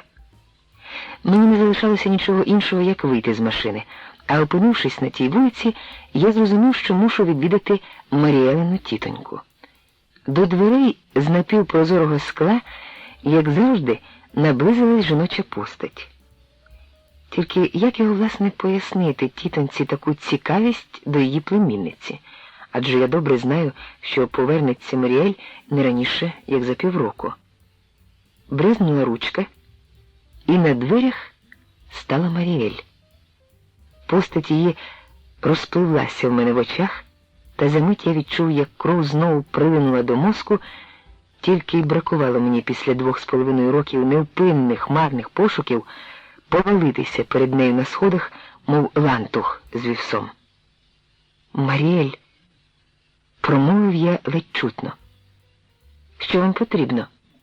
«Побачити вас», – видушив я, і моє обличчя розпливлося у широкій радісній усмішці. «Так, але я вас не знаю». Вона дивилася на мене з неприхованим подивом. Тоді я рубанув прямо. Я мрію зустрітися нарешті із своєю коханою. Не розумію. Схрещені на талії пальці Маріель нервово здригнулися, і вона тривожно глянула у бік сусіднього будиночка, готуючись покликати на допомогу, якщо раптом доведеться захищатися від гвалтівника. «Альбер!» – голосно кинула вона собі на плече, мабуть, адресуючи це комусь на горішньому поверсі. «Ви зовсім забули про Терезин?» Маріель злегка розтулила уста і піднесла руку до горла. Потім на мить заплющила очі. «Мсьє Жак!» – видихнула вона і простягла мені руку. «Я вас зовсім не впізнала». «Сам бачу», – спробував я взяти незалежний тон, щоб перемогти тремтіння серця.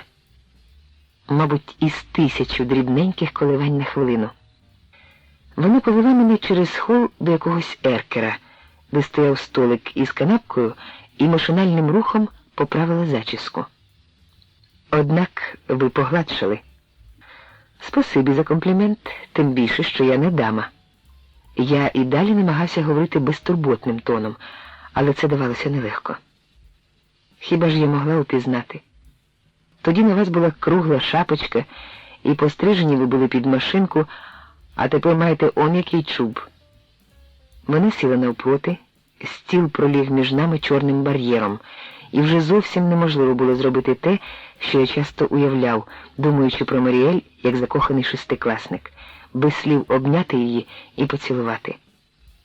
На жаль, слів вимовлено було чимало, але досить банальних. Усе йшло не так, як я сподівався. Отже, ваша Тереска таки пішла до школи цього року? Що далі гірше. А які блискучі, натхненні сентенції виголошував я, коли розмовляв з нею у думках. Вона похитала головою. Мені не подобалося у Канаді. Що вам запропонувати? Я усвідомив, що ми кажемо одне одному «ви», хоч того вечора цьому тепер теж нічим не зарадиш. Якщо чоловік зустрічається через 2,5 роки з цією, кого покохав з першого погляду, то, мабуть, єдине, що залишається зробити – випити на честь такої події. А ви вірите у кохання з першого погляду? Я – ні. Чому ні? – запитав я. Тому що таке поняття – нонсенс. Перший погляд може пробудити тільки інтуїцію, а не почуття. Як на жінку, це звучить надто безстрастно. Ви, мабуть, не будете заперечувати, що після того самого першого погляду має іти якийсь розвиток почуттів, а ми якраз цього і були позбавлені. Хіба перша зустріч буває найкращою? Буває. Наша, відповів я. О, ви славно подали м'яч, і його легко зрізати, та я не скористаюся з цього. Тепер настала моя черга вийти на сітку для удару.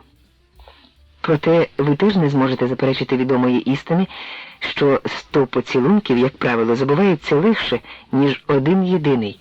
Цей факт також пояснює, чому я вас люблю й досі. Маріель пильно глянула на мене. Чи не жартую я? Ну, а я скептик, мовила вона.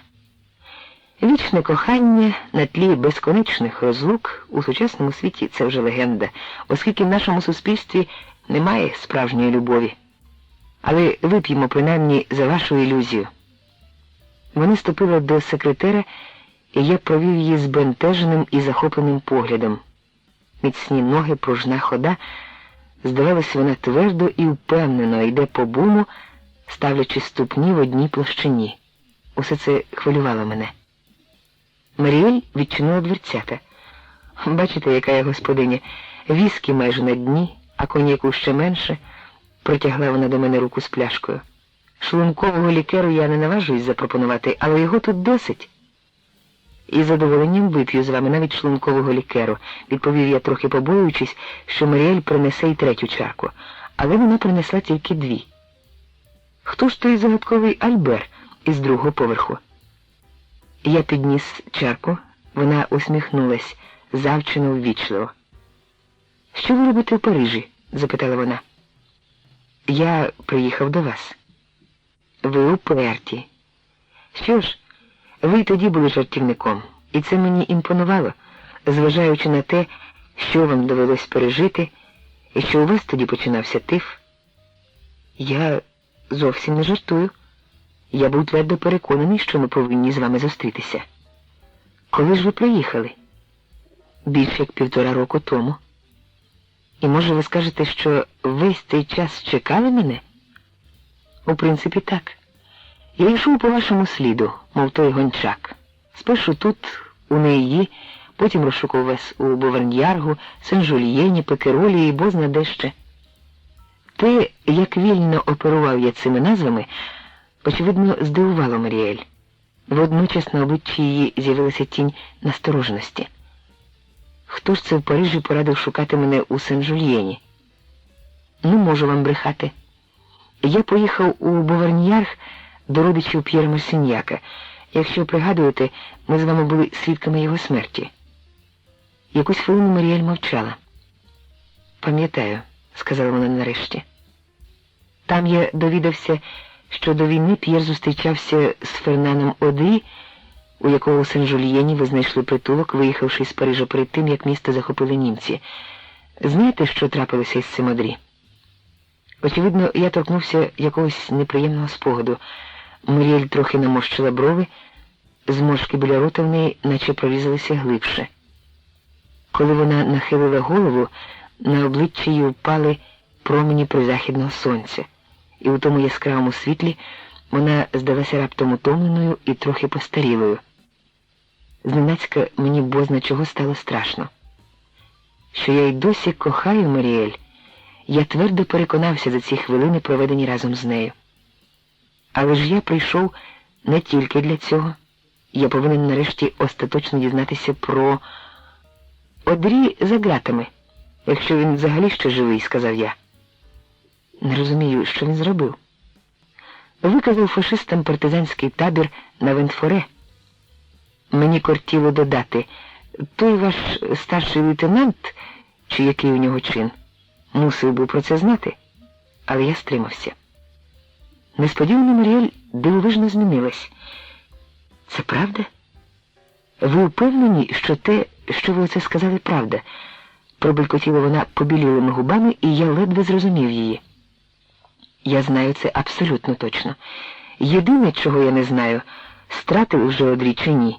Вам не добре? Але їй вже стало краще. Я не впізнавав Маріель. Вона зірвалася з місця, двічі пройшлася холом з кінця в кінець, застромивши руки у кишені сукні, тоді зупинилась і стиснула долонями скроні, наче взагалі забула про мою присутність. Потім сіла напроти мене, спершись ліктями на коліна, нахилилась уперед і закрила руками обличчя. Усе це нагадувало істерику. Я не уявляв, як маю діяти. Після того драматичного вечора на Цирцеї я залишився переконаний, що 20 партизанів у Вентфоре зрадив Одрі. Але ж така реакція. І що ж робити, коли виявиться, що Маріель все-таки має стати перед судом? Нарешті вона заспокоїлась, витерла мокрі очі і усміхнулась до мене. Це знову була Маріель, яку я знав. Пробачте. Вона глибоко зітхнула, немовби струшуючи з себе шок, викликаний невідомо чим. «Може, ви б пояснили?» – почав був я. «Ні, не тепер, будь ласка. Спершу розповідайте ви, а мені б не завадило чогось випити. Аж дивно. Адже усе вже давно позаду. 4 роки – не дуже й довгий час, та у мене таке відчуття, наче все це було 100 років тому. Я думала, сен-жульєнський розділ мого життя минув назавжди, а тепер бачу, він ще довго буде зі мною. З Одрі ви познайомилися особисто? Я все ще не знав, що мені думати. Ніщо не повинно приспати моєї пильності, адже йдеться про надто важливі справи. Тим більше, що минулі 3 роки нічого не змінили в моїх почуттях до неї.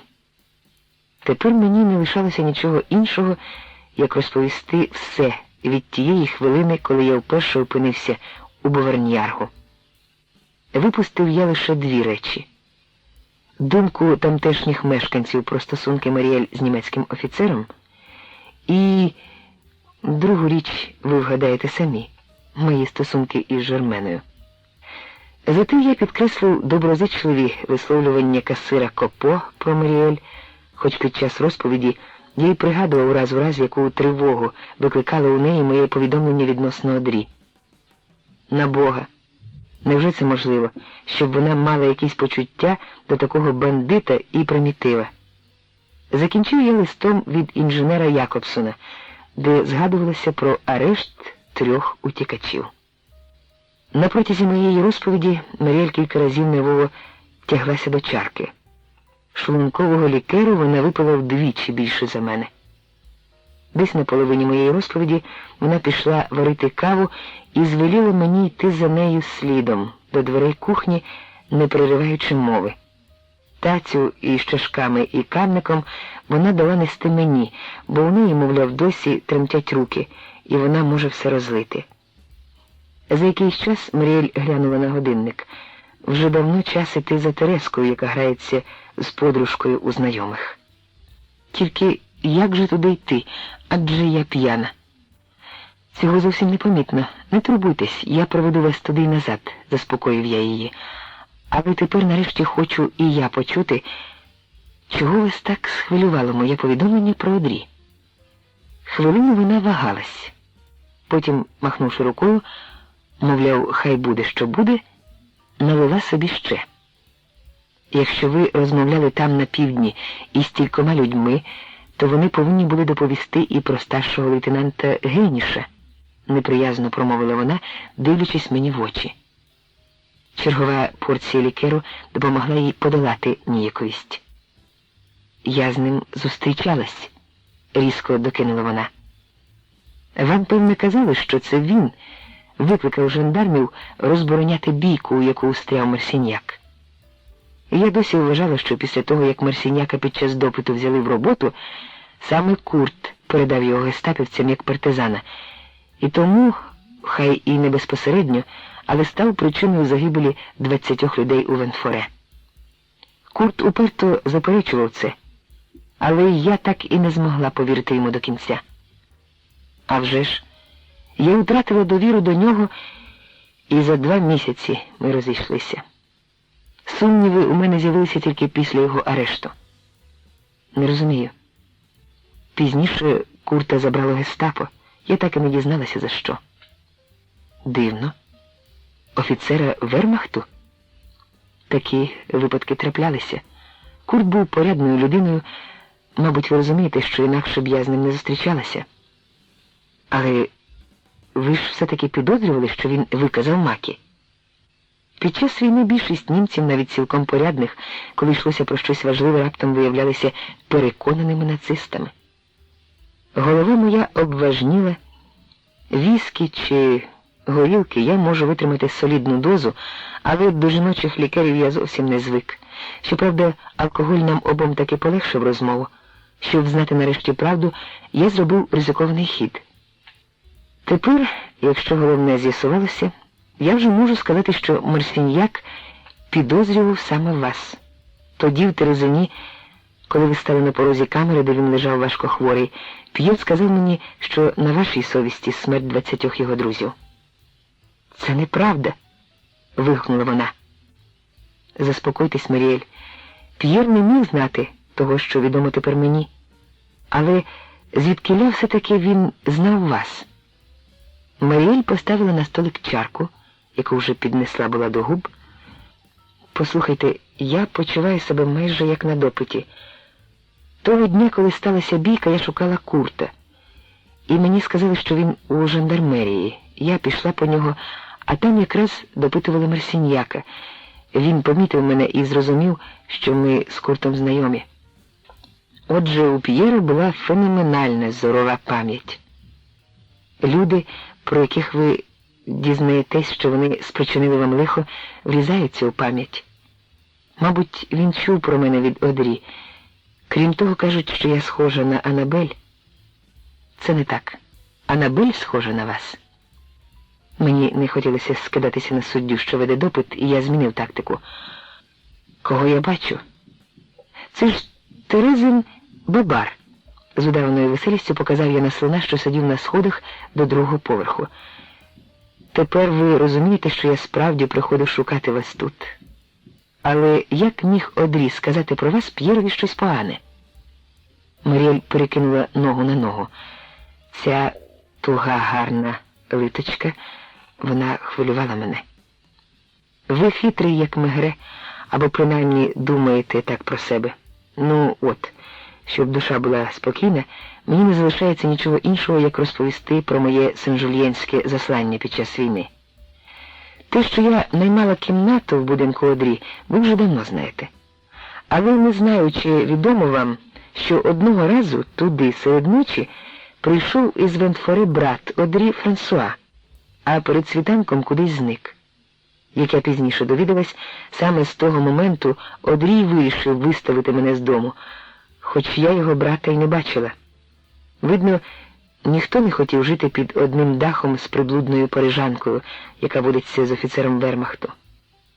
Усе це у загальних рисах я вже знав від касира Копо, але й перебувати Маріель не хотів. Мені сподобалось, що її самооцінка цілком збігалася із думкою Копо. Просто так викинути мене на вулицю з малою дитиною Одрій не наважувався, і вийшло так, що я стала свідком того, як одного разу пізно ввечері туди прийшов і П'єр Марсіньяк. Я нашпорушив вуха. А що було потрібно П'єру від Одрі? П'єр прийшов, щоб залишити у нього до наступного дня гроші, одержані у Сен-Жульєні від якогось зв'язкового з центру. Одрі почав лаятись, до нього, мовляв, недавно вже приходив брат, а тепер ще ось це, так його садиба перетвориться в прохідний двір для Маки. І це у той час, коли тут мешкає підозріла особа. І він розповів Марсіньяку, хто йому наймає кімнату на горі. Як же міг Одрі у вашій присутності таке говорити? Одрі не знав, що я стою у темряві біля хвіртки, очікуючи Курта. Мені не хотілося, щоб він заходив у дім. Тому, коли за кілька хвилин Марсіньяк зайшов у дім із задніх дверей, Одрі запевнив його, що мене немає вдома і повітря чисте. Проте жандарми забрали Марсіньяка ще до того, як він зміг за 2 дні прийти до Одрі по гроші. Чому аж за 2 дні? Бо наступну ніч він все-таки провів у своїй родині у Боверньярго. Макі це суворо заборонялось, та коли вони вже діставалися з гір у рідні місця, то здебільшого нехтували цією забороною. І ви чули, про що П'єр розмовляв з Одрі? Звичайно. Звідки ще я могла дізнатися, де у партизанів табір на Венфоре? Ви навіть знали те місце? Знову запитання гідне Мегре. А як би інакше знайшла я тих людей? Та про це я не хочу говорити. Я завмер. Маріель, мене зараз розіб'є параліч. То це були ви? Те, що я не знайшла одразу більшої групи, де був командир всього загону, мучило мене весь цей час. Адже все могло б закінчитися інакше. Я не міг далі сидіти на місці. Підхопився і гаряче потиснув їй обидві руки. Маріель, ви надзвичайна жінка. Повірте мені, не часто буває, щоб людина отак чітко і ясно усвідомлювала. Оце і є мить справжнього щастя. Я вихилив рештки свого лікеру, добрих півчарки. Схвильовано пройшовся холом туди й сюди. Але за таке щонайменше нагороджують орденом. Я вже сказала, що не хочу про це говорити. Заспокойтеся. Ви ж не ви у клітці, щоб отак кидатися з кутка в куток. Але я повинен про це говорити. Врятувати життя 10 людей, 10 партизанам, та ще й за таких обставин. Та ви хоч відзначили як-небудь? Якщо ні, то доведеться мені взятися за цю справу, і ви тільки здивуєтесь. Я забороняю вам, ударила вона рукою по столику, і Шартрез у її чарці сколихнувся. Якщо думаєте стромляти свій ніс у чужі справи, то краще б ви зовсім не приїздили. Хвилиночку. Не приїхати я не міг, бо що в Терезині закохався у вас. Отже, ці справи для мене не зовсім чужі. Що ж до несправедливості, то я не те, що не люблю цього, а просто не терплю. Мене ніхто не кривдив, Боже мій. Невже ви справді в мене закохалися? Що ж я маю робити? То все буде видно. Спершу про Вентфоре. Ви просто не маєте права відпасувати це на аут. Вона знову пильно подивилася мені в очі. Отже, ви вже 2,5 роки закохані, хай так. Але мене трохи заспокоює, що відтоді у вас, напевне, було з півдюжини інших захоплень. А що, коли я непохитний, як Ромео? Йому не треба було 2,5 років, щоб довести міцність свого кохання. А може, я комбінація Тристана з кавалером де Гріє, з Полем, тим, що Віргінія, з Абеляром і, останнього краще не згадувати. А вже ж, на ченця ви не дуже схожі. Стривайте, не треба переходити на іншу тему, бо я ще дуже хвилююся. Звідки ви довідалися, що німці готують напад на Вентфоре? Курт щось почув про це, але точно йому нічого не було відомо. Я думала, що він тільки прикидається. Думала, що він сам організував ту операцію, але тепер розумію, що була до нього несправедлива. Вона вилила в чарки залишки лікеру і, ніби підводячи риску, стукнула денцем пляшки об стіл. «Хочете, щоб я угадала, що ви тепер думаєте?» Ніби відповіла вона на мій довгий, промовистий погляд. «Будь ласка». Після того, як Марсіняка забрала гестапо, я раптом все зрозуміла. І свою поведінку у Сен-Жульєні, і зв'язок з Куртом. Коротше, усвідомила, що війна зрештою скінчиться, і виграють її зовсім не німці. Вгадала?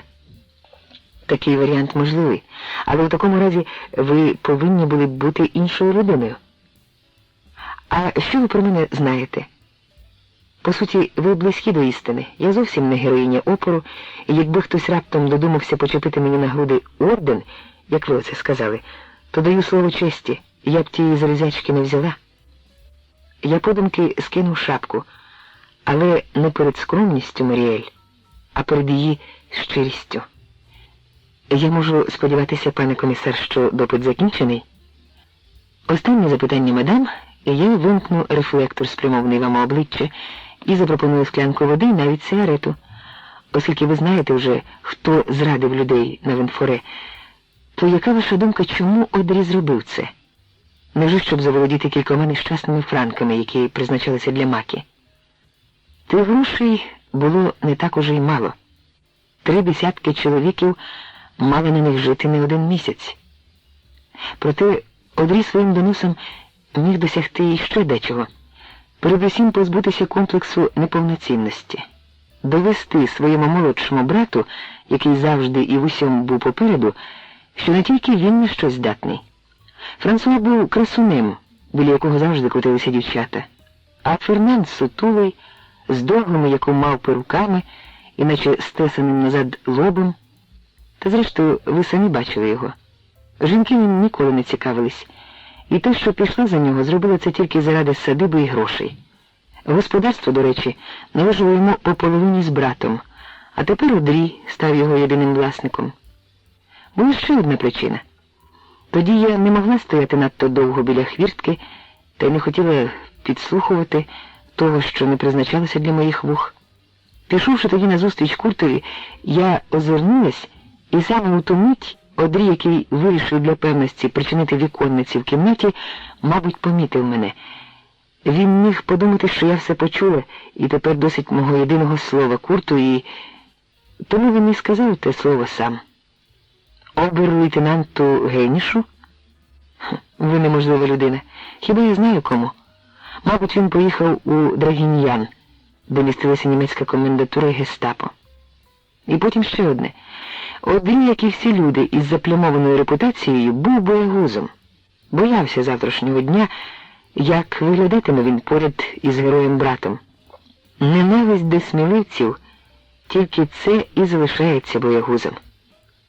Чим він зміг би пояснити те, що не пішов до партизанів разом із братом? Його вчинок був продиктований також прагненням помститися комусь за власну слабодухість. Уявіть собі маленького, чистолюбного, по самі вуха закомплексованого чоловічка, який без дозволу не наважиться навіть спровадити на той світ домашнього кроля. І раптом йому випадає нагода розпорядитися долею аж 30 чоловіків, сильніших за нього, у тому числі свого удачливого брата. Можливість продемонструвати самому собі власну силу хоч раз у житті, стати страшенно важливою персоною, а до того ще й одержати купу грошей. Маріель позирнула на годинник. «Тереска, а я балакаю з вами». Вона побігла нагору перевдягатися. Усе було не так, як я чекав. Замість піднесених мовчазних обіймів із заплющеними очима, як пишуть у романах, ординарна, схожа на допит розмови за столом перед порожньою пляшкою шлункового лікеру. Так я міг би проводити час, скажімо, із кривим касиром Копо. Але я мушу дякувати Богу за цю розмову. Вона раз і назавжди очистила небо від хмар над головою Маріель, і над нашим спільним майбутнім нарешті визирнуло сонечко. Маріель зійшла сходами у вестибюль у плащі, стягнутому на тонкій талії, як і 2,5 роки назад у Терезині.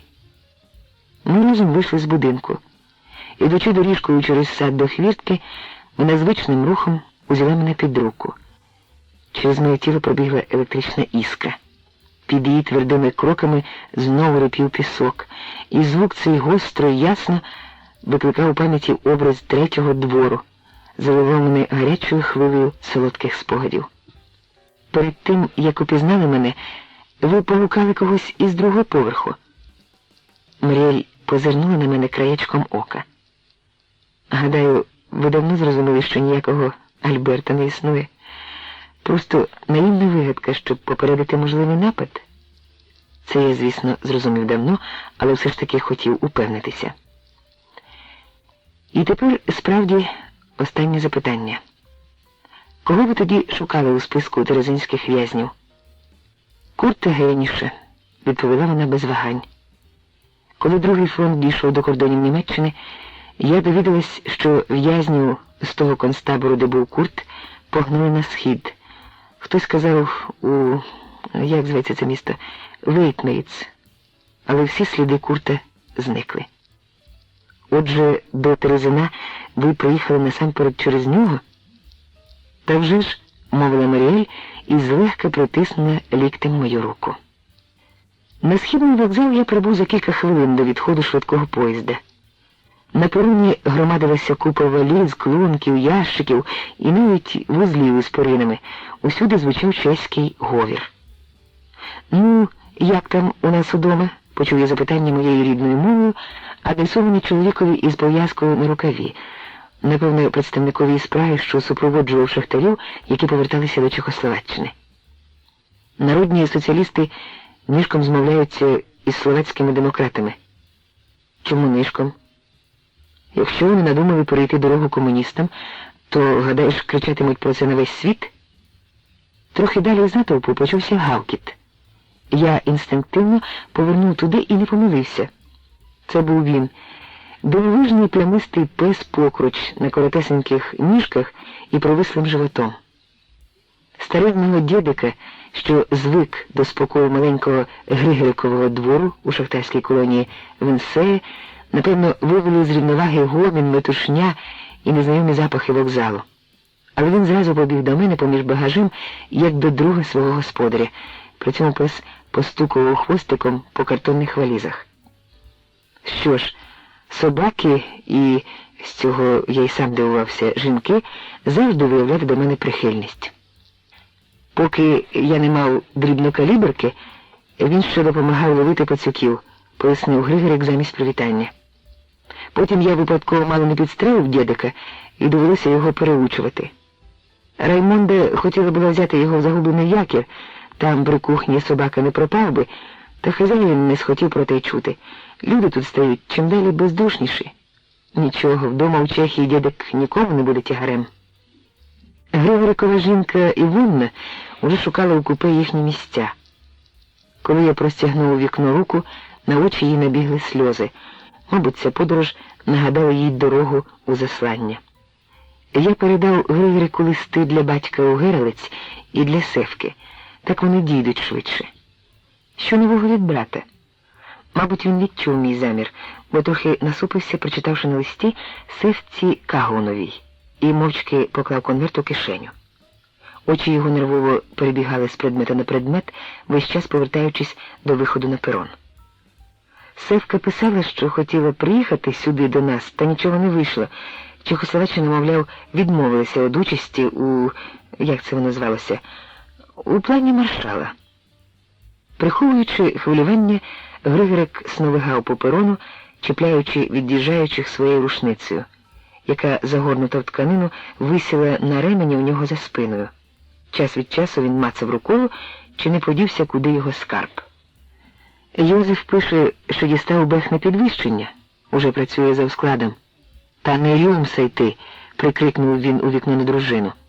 Не в голодний же край їдемо, і платня там, дай Боже, яка. Це Йозеф писав. А той вигадувати не буде, бо знає все з газет, говорив він мені, хоч звертався більше до Івонни. Ти тільки подумай, дурна бабо, вигукнув він вже знову у вікно вагона. В жовтні 45-го у нас усі починали з 5 сотнями, а за 2 роки там уже 35 тисяч мільйонерів, і оце ми туди їдемо. Враз його заклопотане обличчя проясніло. Лавіруючи між людьми, до нас наближався світлосиній Раймондин берет. Приємно здивована дівчина спершу потисла руку мені, потім почухала дєдика за вухом. «Я вже думала, що не втраплю сьогодні до вас», – захекано говорила вона. «Метрдотель не пускав, бо сьогодні дуже багато гостей». «Послухай, чи він до тебе не в'язний, отой Реготун? Щось він мені вчора не сподобався».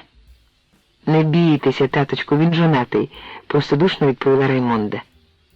Григорик докірливо глянув на мене. «Такий був пристойний заклад, поки ви там розносили паштети. Краще було б там лишитися. А ти, — суворо повернувся він до Раймонди, — як тільки Бланшар віддасть гроші, першим же поїздом від'їжджай за нами у Петершвальд. Папери у тебе готові, паспорт у кишені, тільки сісти в поїзд і все. Бланшар — це чоловік, якому ми продали меблі, — пояснив він мені. Хіба ж це так швидко робиться, таточку? У мене ж трудова угода з якорем, — змовницьки позирнула Раймонда в мій бік. Як на мене, то взяв би я дівку, шаснув з нею у вагон, та й поїхали б ми разом, хоч би й 10 тих угод у неї було, поскаржився Григорик і знову помацав, чи на місці його рушниця. А ви, пане Кіліан, не скучили за батьківщиною? У мене теж угода, батечку, що й яка, відповів я.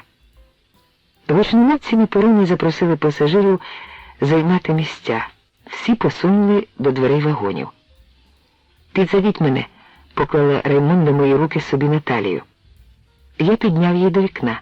Дівчина була легенька, мов балерина.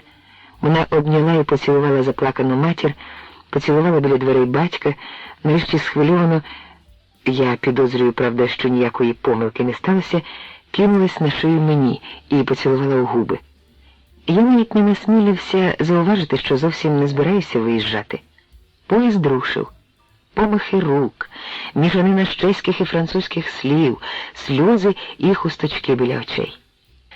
Останній вагон із червоними сигнальними вогнями проминув мене, і зненацька я ніби побачив перед собою ліс під 9 скелями, знайомі зарості чагарника, що нависли, мов склепіння темно-зеленої печери. Того року гриби носили звідти кошиками.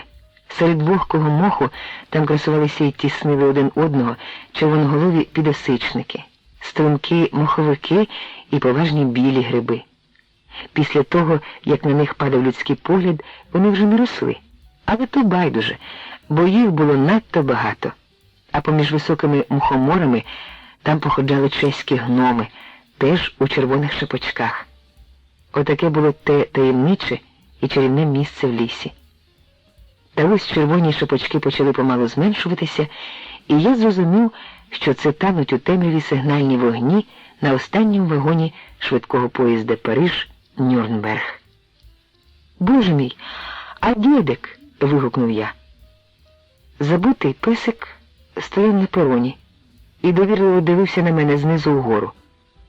Ось він широко позіхнув, не перестаючи крутити довгим хвостом, якому ніколи не загрожувало обрубування. «Що ж ми тепер робитимемо?» – притулила Раймонда руку до грудей, мов сповнена каяття біблійна грішниця. «Якщо я приведу його в пансіонат, хазяйка вижене мене разом із ним. Я й сам хотів би знати, куди його подіти. Мене цілими днями немає вдома, ясно, що там його не покинеш». Раймонда розгублено підняла ремінець, причеплений до дєдикового нашийника. «Ми повинні щось вигадати разом», – вхопила вона мене під руку, і я зрозумів, що саме дєдик міг би стати щасливою ланкою єднання. Скільки шлюбів виникло через те, що у панночки і молодого чоловіка песики спершу сварилися, а потім мирилися. «Маріель», – майнула думка. Навколо вілли садок. Що стосується чистоти породи, то дітям це байдуже. До усього дядик не схожий на собаку, що може покусати, і Тереска від захвату аж стрибатиме. Я забрав у Раймонди повідець. Спробую щось зробити для дядика, хоч це й нелегко. Я повертався до своєї оселі. Вже давно я міг дозволити собі наймати пристойну приватну квартиру з окремим входом і навіть ванною. І слова того чоловіка з пов'язкою на руці не йшли мені з голови. Щось відбувалося. Як шкода, що у Парижі не подають чеських газет. Ти сплутався під ногами у перехожих, щохвилини діловито піднімаючи ніжку і принципово обминаючи вуличні ліхтарі не з того боку, що я, отже мені весь час доводилося повертатися. Він аж ніяк не скидався на вихованого собаку, що дисципліновано йде біля лівої ноги хазяїна. Тепер я розумів, що власник собаки і людина без собаки – це дві зовсім різні соціальні категорії. Дама з пристойного товариства, явна представниця першої категорії, зупинилась і здивовано зміряла нас поглядом, мов би порівнюючи надто неблагородну зовнішність дідика з моєю благородною фізіономією. Мене це потішило. Вже на сходах будинку я почув, що в моїй кімнаті деренчить телефон. Маріель разом із Терескою запрошують мене у зоопарк подивитися росомаху і живого бабара. Трубка знову лягла на вилку, а я все ще чую трохи приглушений альт Маріель. Формулювання «Терезка і я» мене трохи збентежило, прозвучавши підкреслено по-родинному. Проте я пішов, адже тепер я був новоспеченим власником собаки і просто не міг не познайомити Терезку з цією хвилюючою зміною у моєму житті. До того ж, якийсь притулок для дядика треба знайти не пізніше, як до завтрашнього ранку, коли я піду на роботу. Терезка, як я і сподівався, була у захваті. За півхвилини вони з дядиком уже приятелювали. Я знову переконався, що чим покрученіший собака-покруч, тим щиріше в нього серце, і тим більшу неприязнь викликає він до себе. Маріель спершу не повірила своїм прекрасним очам, коли виявилося, що мене з цією неблагородною твариною зв'язує ремінець. Однак з огляду на Терезу вона дозволила надати дідику притулок у своїй віллі. «Ти уявляєш, після вчорашньої зливи до Терезки у кімнату знову натекло», – сказала вона, коли я купував квитки у зоопарк. «Та новий дах коштує купу грошей, а надто тепер після війни знаєш, скільки злуплять робітники за свою працю?» Зайшовши у ботанічний і зоологічний сад у Парижі, ми насамперед попростували до хижаків. Я трохи побоювався за дідика, але він виявився на висоті. Здавалося, леви й тигри його взагалі не цікавили. Зацікавити його могли пацюки, але вони, як експонати, рідко зустрічаються у зоопарках. І тиньк на фасаді над кухнею теж обвалюється. Це через той нещасний плющ, під ним завжди тримається волога. Маріель нелегко. Відступне, що ним пан Тесьє викупив собі свободу, розпливлося в неї, очевидно, за час окупації, коли вона чекала кінця війни у провансальському вигнанні. Тоді їй навіть на думку не спало шукати для себе якоїсь роботи. «Ти дивись, Бобер!» – почув я біля себе дитячий голос.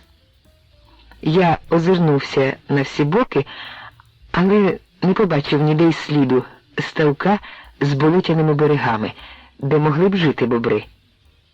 «Дурний, відколи це бобрів водять на ремінці», – повчально мовив до хлопчика його трохи старший брат, що йшов поряд з батьком. «Це ж собака». Всі троє поверталися від вольєра з бобрами, куди якраз прямували ми. Маріель засміялася, але я образився за дідика. «Уяви собі, шеф підвищив мені платню». Маріель узяла мене під руку, очі її заблищали. «На 1000 франків». Я б не сказав, що цей владар адвокатської контори з 3 помічниками надто щедро тусунув гаманцем. Маріель не розчула моїх слів. З цієї нагоди запрошую всіх на сосиски. І, крім того, я в рахунок прибавки замовила собі шкіряну куртку із справжньої шкіри лані, тоненької-тоненької. Її захват зворушив мене. 1000 франків. адже це менше, ніж коштують 2 обіди у Фуке на Єлісейських полях. А така куртка, по-моєму, потягне 1020. Потім ми їли у бістро сосиски. Перед цим, щоб зробити мені приємне, Маріель запитала, що їдять у Чехословаччині, коли йдуть на прогулянку у зоопарк. Як завжди, її апетиту можна було позаздрити. Не встиг, що я запити пивом свою сосиску, як вона вже встигла упоратися з 2. Терезка самовіддано ділилася своєю з дєдиком. «Мамо, а видри теж їдять сосиски?» – запитала 5-річна дівчинка біля сусіднього столу. Маріель хихикнула, а я обурено виголосив: «Я більше не можу терпіти. Це зачіпає зрештою мою честь». «А ти дуже чистолюбний?» – поцікавилася вона. «Як і кожний чоловік, чистолюбство – це рушійна сила навіть для тих, хто вже і так заробив для себе досить честі. Колумб вимагав титулів адмірала і віце-короля Індії. Шекспір мріяв одержати родовий герб, щоб додати блиску своєму імені. А Віктор Гюго хотів, щоб Париж назвали його іменем», – додала Маріель. «Я скромніший. Нехай не ображають дєдика. А для твого фаху чистолюбство хіба не має значення? Ти ніколи не розповідаєш про свою роботу. Краще б я тобі не розповідав, а показав уже збудований міст. Та коли вже так хочеш, будь ласка. Через свою фірму я познайомився із знаменитим професором Келленбергером і тепер можу консультуватися з ним у деяких питаннях. Маючи доступ до світової технічної літератури, у фаховому відношенні я живу на досить широку ногу. Послухай, Тереско, а ти б не відмовилася від торта?» – перевів я мову на інше. Я не люблю засліплювати жінкам очі і нудити їх балачками із світу техніки, оскільки світ їхніх інтересів зовсім інший. «Сьогодні можна?» – глянула Тереска на маму. Маріель ніяково кивнула, кругле личко дитини засяяло від задоволення. «У-у-у!» – накинулась вона на торт, видобуваючи ложечкою щось із шапки крему. «А що це таке?» «Ананас», – мовила Маріель і трішки насупила брови. Я поквапився відвернути її увагу, але сам трохи збентежився, а тож успадкована вілла старіє швидше, ніж її мешканці. Дах у ній вже протікає. Познайомившись із домашнім господарством Маріель, я відчув, що тут ведуть приховану боротьбу із загрозою злиднів. Та що казати? Досить уже того, що вона пішла на роботу. Жінки її типу просто знаходять друга і покровителя. Якби я, що досить молодий чоловік, але із забезпеченим становищем і взагалі перспективна людина, запропонував їй вийти за мене заміж, її гарні мигдалоподібні очі певно заблищали б. Вона трішки випнула свої чарівні уста, як це робить на екрані Анабель, коли має сказати «Жан», і промовила б трохи приглушеним альтом: «Не бачу причини. Чому б і ні? То що ж мені, власне, робити?» Ореол таємниці навколо Маріель розвіявся. Вона ніяка не зрадниця батьківщини, яку чекає суд народу, але й не Жанна Дарк, ані надто героїчна жінка, ані надмірно боязка, вона практична. Ах, урівноважена, золота холодна середина, ти навіюєш смуток. І все ж таки мене міцно єднає з Маріель те, що незабутні дні визволення мене захопили мене з такою силою, що 2,5 роки після того я невпинно йшов за нею, піднісши благально руки, мов сновида, і поставивши перед собою мету будь-що знайти її. Ні зі своїх чарів, ні з добрих рис своєї вдачі вона не втратила нічого. Отже, нічого не стоїть на перешкоді нашому одруженню. І з малою Терескою ми знайшли спільну мову, а до життєвого прагматизму Маріель я вже почав звикати. До того ж, молоді чоловіки нині давно вже не одружуються із незайманими панночками, і взагалі невідомо з кільком нечисленним парам із багатьох тисяч щастить іти до вінця на вершечку чуттєвих стосунків, а не десь далеко за їх кульмінаційною точкою. Зненацька я усвідомив, що сиджу навпроти Маріель і закохано дивлюся на неї. Боже мій! Вона притулила долоню до горла. Я забула сказати шефові, що одну важливу судову справу, на якій він хотів бути особисто, перенесли на завтра, а він же накинув мені 1000. Подзвониш йому додому, а все через те, що я думала про ту шкіряну куртку. Вона глянула на годинник і підвелася. Терезка героїчно кінчала другу порцію двоповерхового торта. Уже виходячи, ми побачили гурт підлітків, що весело бігли алеєю. Дідик гавкнув, ураз вирвався у Терези з рук і помчав за ними. Я ледве докликався його. «Ой, як я злякалась», — промовила жінка, що проходила повз нас під руку з якимсь байдужим чоловіком. Очевидно, таким, як і вона, мешканцем передмістя. Я думала, що то гієна вирвалась із клітки. На таке зауваження я не визнав за потрібне якось відповідати. Ясно, що ця баба розбирається у зоології, як свиня в апельсинах. Але отруйна насінина могла дати паросток. «А що, хіба він якийсь не такий?» — збентежено запитала Тереска і спантеличено оглянула добродушного дідика. Ми поверталися до виходу з парку. Схвильована Маріель поспішала.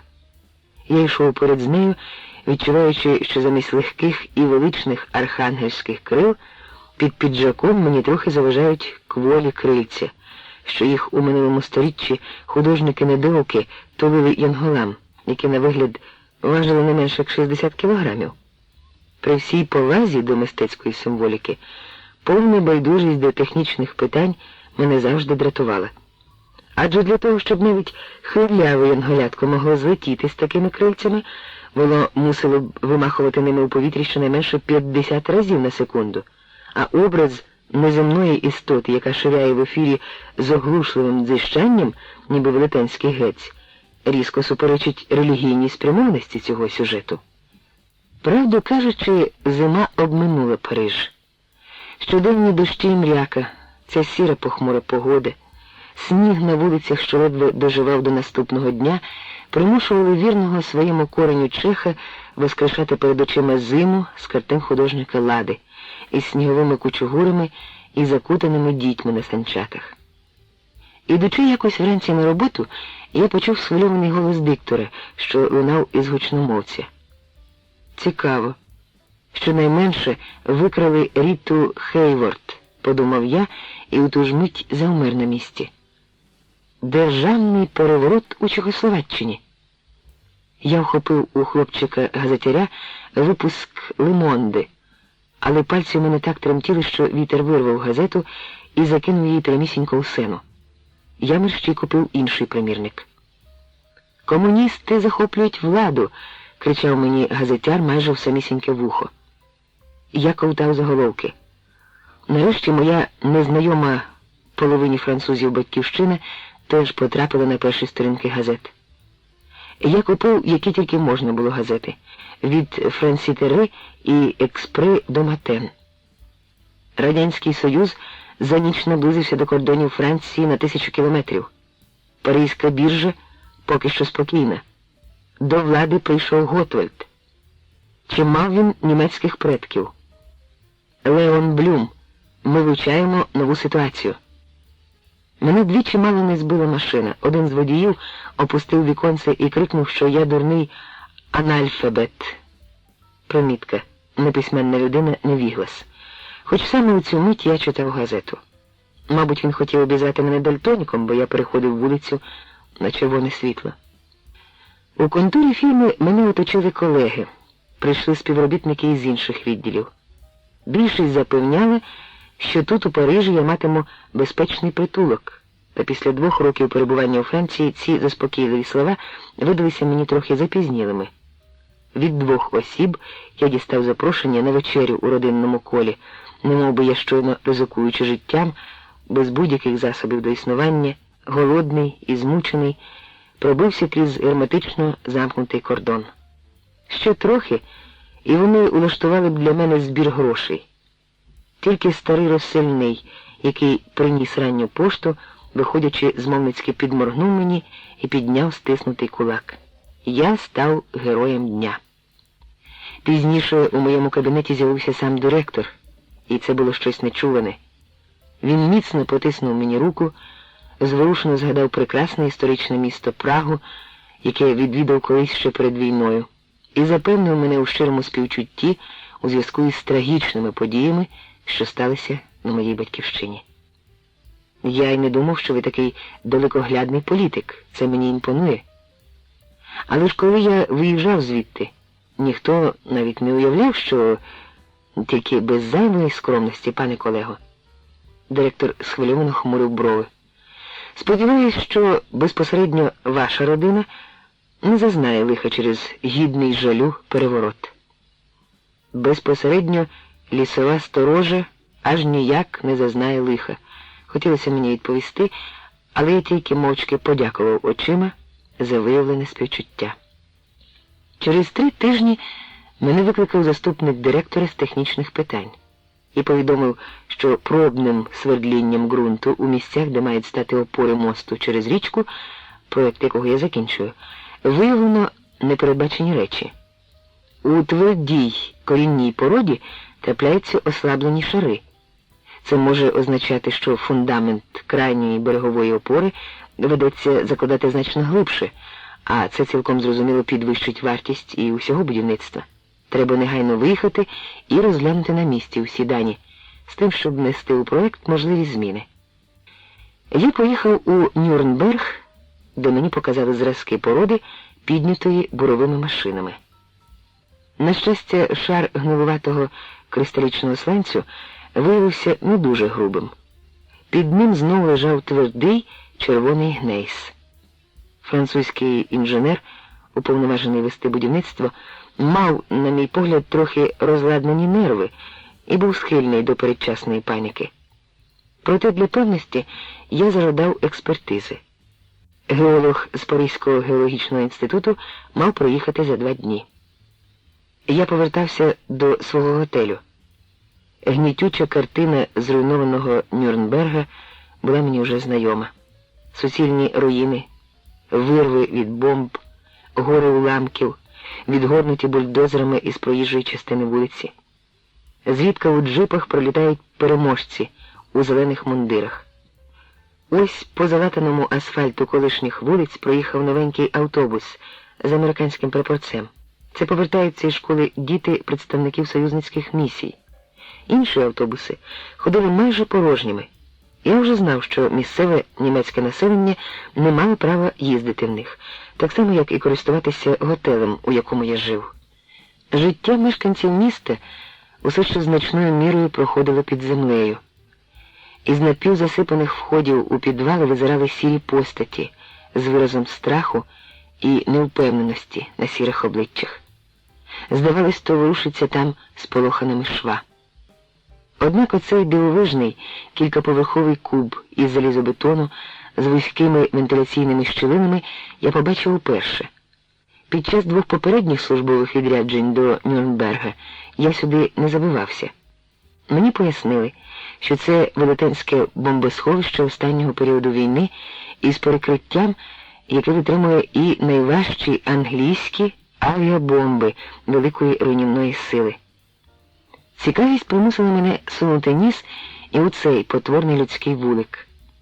Всередині були установки для кондиціонування повітря і добре освітлення. Стояли сотні польових американських ліжок, 10 марок на тиждень для жителів Нюрнберга, які не мали даху над головою. У старому центрі міста де-не-де зустрічалися острівці якось уцілілих старовинних тинькованих будинків із дерев'яними каркасами. Тут людей було більше, і дивно чулася чеська мова. Який жах долинуло від гурту людей, що оточили простоволосу жінку з безтямним поглядом. До неї тулились 2 хлопчиків. Вітер кидав їй у вічі пасма волосся. Вона весь час відгортала їх, але відвернутися від вітру їй не спадало на думку. Ми тому чоловікові у Празі наперед заплатили великі гроші. Той митник справді чекав у домовленому місці. Він повів нас лісовими заростями, а потім сказав, що ми вже біля самого кордону, що далі треба йти поодинці, і ми мусимо зачекати, поки він переведе мого чоловіка. У жінки затремтіли губи, кругле підборіддя її зморщилося. За чверть години він повернувся. Вона істерично заридала, обняла меншого хлопчика і притиснула його голову собі до грудей, ніби захищаючи від когось. Раптом я помітила на його мундирі темні плями, а на черевику свіжу кров, і потім він так подивився. Жінка похитнулась і прихилилась плечем до стіни будинку. Вона не могла говорити і тільки хапала ротом повітря. Мама страшенно закричала, продовжив розповідь старший хлопчик. Ми щосили побігли до кордону, але тата ніде не було. Ми весь час бігли, бабуся впала, і ми майже несли її на руках, потім ми почали кликати тата, але скрізь було тихо. А тоді вже нас знайшов патруль. Жінка трохи заспокоїлась і взяла себе в руки. Потім, уже у Регенсбурзі, коли нас допитували американці, ми довідались від наших, що такий випадок був раніше. Із гурту слухачів вона виділила мене і далі розповідала мов би мені одному. Якийсь убивця переодягнувся в форму митника, а в кущах у нього була схована сокира. Наш татусь усе мав при собі: гроші, документи, долари, коштовності. Ми залишилися тут з голими руками, говорила вона тремтячим голосом, дивлячись на мене. Справді трагедія, промовив я, не знаючи, що сказати їй ще. Люди почали розходитись. Кожний мав власні турботи. Бабуся лежить після всього цього майже непритомна, заговорюється. У лікарні про неї подбають, запевнив я. Вона лежить не в лікарні, вона у валці. Що це таке? Жінка глянула на хлопців, вони на неї, потім усі троє позирнули на мій новий портфель з паперами. Це ж наш табір. Хіба ви живете не там? Ні. А де ви переходили? На прикордонному пункті Хеб-Ширнінг, відповів я. Але ж там на шосе великі рухи, ходить поїзд. Я якраз у ньому й їхав. Ви глузуєте з нас, коли це було? Весною 46-го. Жінка обурено зітхнула, забрала своїх хлопців і відійшла вбік, та за мить вона повернулася. Якщо ви вже тут влаштувалися, то хоч зробіть що-небудь для нас. Інші втікачі, почувши її слова, знову з'юрмилися навколо, і мені здалося, що я потрапив у чеське місто. Живу я не тут, а в Парижі. Якби ви туди приїхали, я міг би запросити вас на вечерю, побажати щастя, а щось більше навряд. Надто вже вас багато, озирнув я зростаючий гурт. Ми уявляли все це зовсім не так. Адже це ганьба, процідив крізь зуби огрядний пан, лисина якого була ретельно задекорована ріденькими пасмочками волосся. У Вені нас зустрічали з музикою. Приїхав навіть кінооператор агентства Рейтер. Звідти відвезли у Регенсбург до американців, а ті нас заткнули сюди, мов якийсь непотріб, поскаржився ще хтось. Ви з газети? Так підіть у Валку і напишіть про все, що там побачите. Напишіть, що там такі блощиці. Я розглядав стіну, під якою вони стояли. Стіна похилилась над ними, ніби забувши впасти. Це була частина старого тинькованого будинку. Цілком можливо, що в одному з таких народився Ганс Сакс. Примітка. Німецький поет, 1494-1576. Народився в Нюрнберзі. Добре зберігся тільки нижній поверх будинку. Вище стриміли руїни стін. Крізь порожній віконний отвір було видно, як пливе по небу хмаринка. На залишку стіни другого поверху із синім орнаментом, певно, колись тут була кухня, і досі блищала мідна сковорідка. Мабуть, вона висіла там уже кілька років, сходи на другий поверх були зруйновані. Раптом десь поряд, у маленькому переповненому людьми ресторанчику, гримнув джаз. Видно, хтось вкинув монету у новенький автоматичний програвач. Музика заглушила скарги, які посипалися на мене з юрби, немов би це я мав відповідати за гіркі розчарування моїх земляків. Поки приїде експерт-геолог із Парижа, мене щонайменше доба. Може справді подивитися у ту Валку, яка викликала стільки нарікань. Мене зустріли рівні ряди почорнілих дерев'яних бараків колишнього табору для полонених. Склад, приміщення табірної самоуправи, їдальня, навіть каплиця на задньому плані. На мене війнуло добре знайомою моторошною атмосферою концтабору, з їдальнею і каплицею включно. Та над вхідною брамою було написано не «праця звільняє», а просто «табір війна». Огорожа з колючим дротом в кількох місцях повалилась. Можна було вільно входити і виходити, не боячись, що тебе ударить струм високої напруги. Я зайшов у барак і, удаючи, що когось шукаю, постукав в одні із багатьох однаковісіньких дверей. У ніздрі ударив ядучий солодкуватий сморід. Худий чоловік з гривою митця варив на маленькій плитці, що стояла на підвіконні, каву. Хоч вікно й було відчинене, вітер гнав здавна неприємний для мене запах сухого спирту назад у кімнату, заставлену двоповерховими нарами. Біля столу молода жінка накладала на скибки хліба кружальця ковбаси. Її чоловік з енергійним обличчям наукового працівника одну за одною розгортав на столі газети, заважаючи дружині. На жаль, рубрика оголошень у кожній була дуже скромна. На черевик мені наїхав заводний автомобіль, новітня американська іграшка.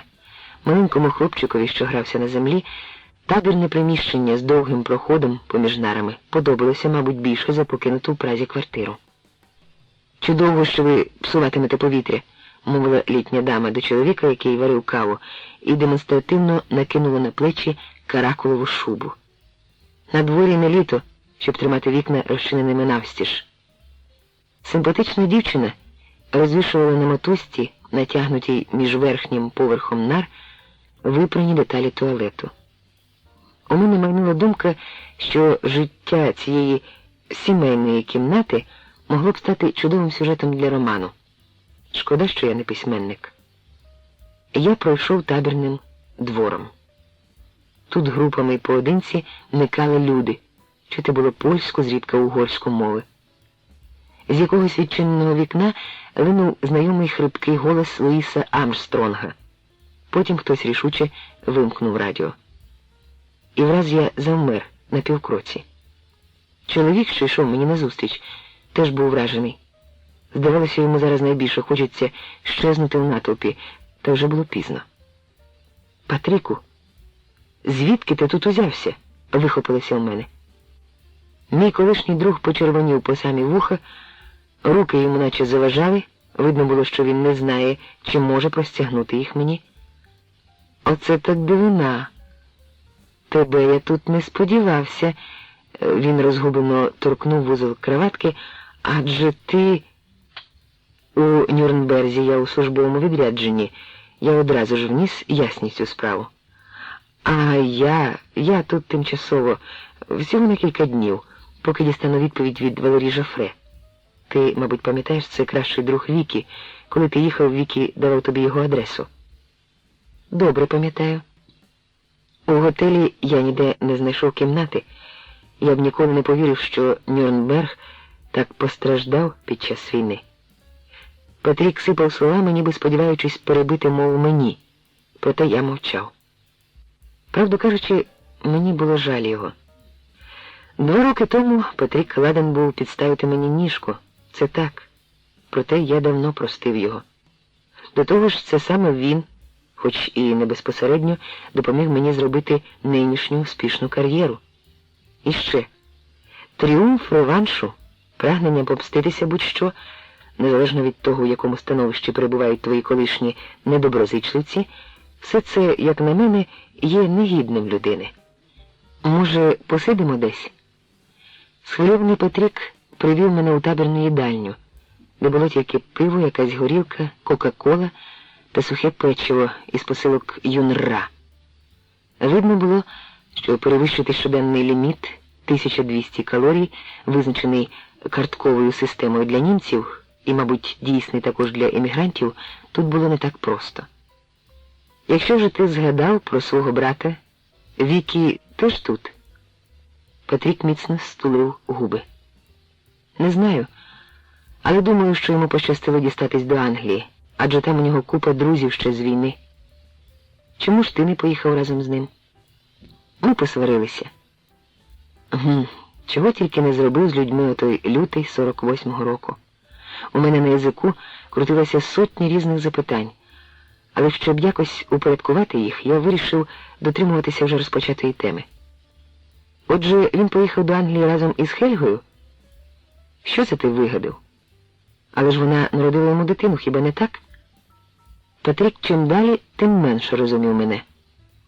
Хельгу репатріювали до Німеччини разом із дитиною, здається, останнім транспортом. Ага, мовив я. Патрікові така відповідь видалася, мабуть, надто лаконічною, і він ображено насупився. Зрозумій, Вікі змушений був або одружитися з нею, або протягом чверті століття платити аліменти. Він похмуро підніс кухоль до губ. Знамените баварське пиво укривало ріденька сірувата піна, яка, напевно ж, не витримала б ваги монетки у 50 пфенінгів. Хоч самі рецепти пива лишаються без змін, проте пивна промисловість чомусь завжди дуже довго перетравлює національні катастрофи. А пан доктор? Батько вирішив залишитися вдома. Адже ти сам знаєш, що наша мати ніколи не належала до тих жінок, які можуть терпіти знегоди. Спробуй уявити її на солом'яному матраці, у якомусь із тутешніх бараків, де повно блощиць, а під ногами бігають миші. Ми гадали, що можна просто перейти кордон, сісти в експрес і поїхати куди хочеш, скажімо, в Париж. Але реальність виявилася іншою. А ваша фірма? Вона більше не існує. Ми розчинились у якомусь некерованому велетенському чудовиську під назвою «Чехословацьке будівельне підприємство». Там бігають коридорами десятки колишніх підприємців і перелякано кричать один одному: «Честь праці, товаришу!» Патрік вихилив одним духом половину кухля. «Але ж тебе обрали тоді депутатом парламенту». Патрік збентежився і опустив очі. «Та обрали», – мовив він і трохи попустив сніжно-білий комірець. «У нас була чудово організована соціал-демократична партія, дисциплінована, блискуче підготовлена до бойових дій. Коли Прагою марширували загони народної міліції із зарядженими гвинтівками, на вулиці вибігло аж кілька наших студентів з авторучками у кишенях. Вони безстрашно вигукували: «Тоталітаризм буде розбитий». А наші старші діячі знайомилися з обстановкою крізь шпарини у портьєрах і безстрашно телефонували в американське посольство, що вони, мовляв, цього так не залишать. На язику в мене крутилося запитання, яку ж позицію у боротьбі посів сам Патрік.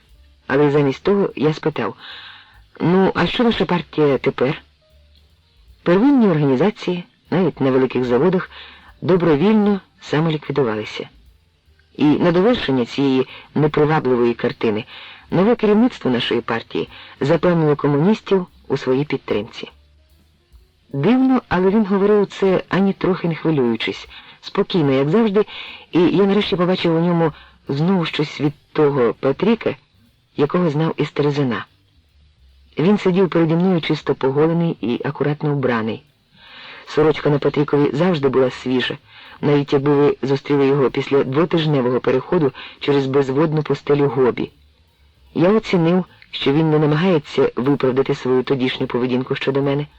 Я не знав би, що відповісти, якби він це зробив. Оцінив я й те, що Патрік, відчуваючи, що я маю тут пристойне становище, не кидається мені на шию. Адже могло статися, що, уздрівши мене, він одразу розкрив би обійми і закричав: «Це сам Бог послав тебе мені на допомогу». «Як там Григорик?» Підходив я до питання, яке цікавило мене найбільше. А що йому втрачати? Усі речі і всіх людей Патрік, очевидно, розглядав, виходячи з факту лютневого перевороту. Будівельні підприємства, звісно, взяли його до себе. Цілком можливо, що йому запропонують якусь синекуру. Адже це кадр, інвалід праці, жертва капіталізму. У кого ще на руках такі карти? А тобі будівельні підприємства не дали посади? Я взагалі туди не зголошувався. Патрік навіть не запитав, що я роблю у Нюрнберзі. Зрештою, наважився спитати я: «А як Севка?» «Оце б я випив кави, якби вона тут була», – озирнувся Патрік по їдальні. «Каву у зернятах мають тільки ті, хто взяв із собою запас у дорогу.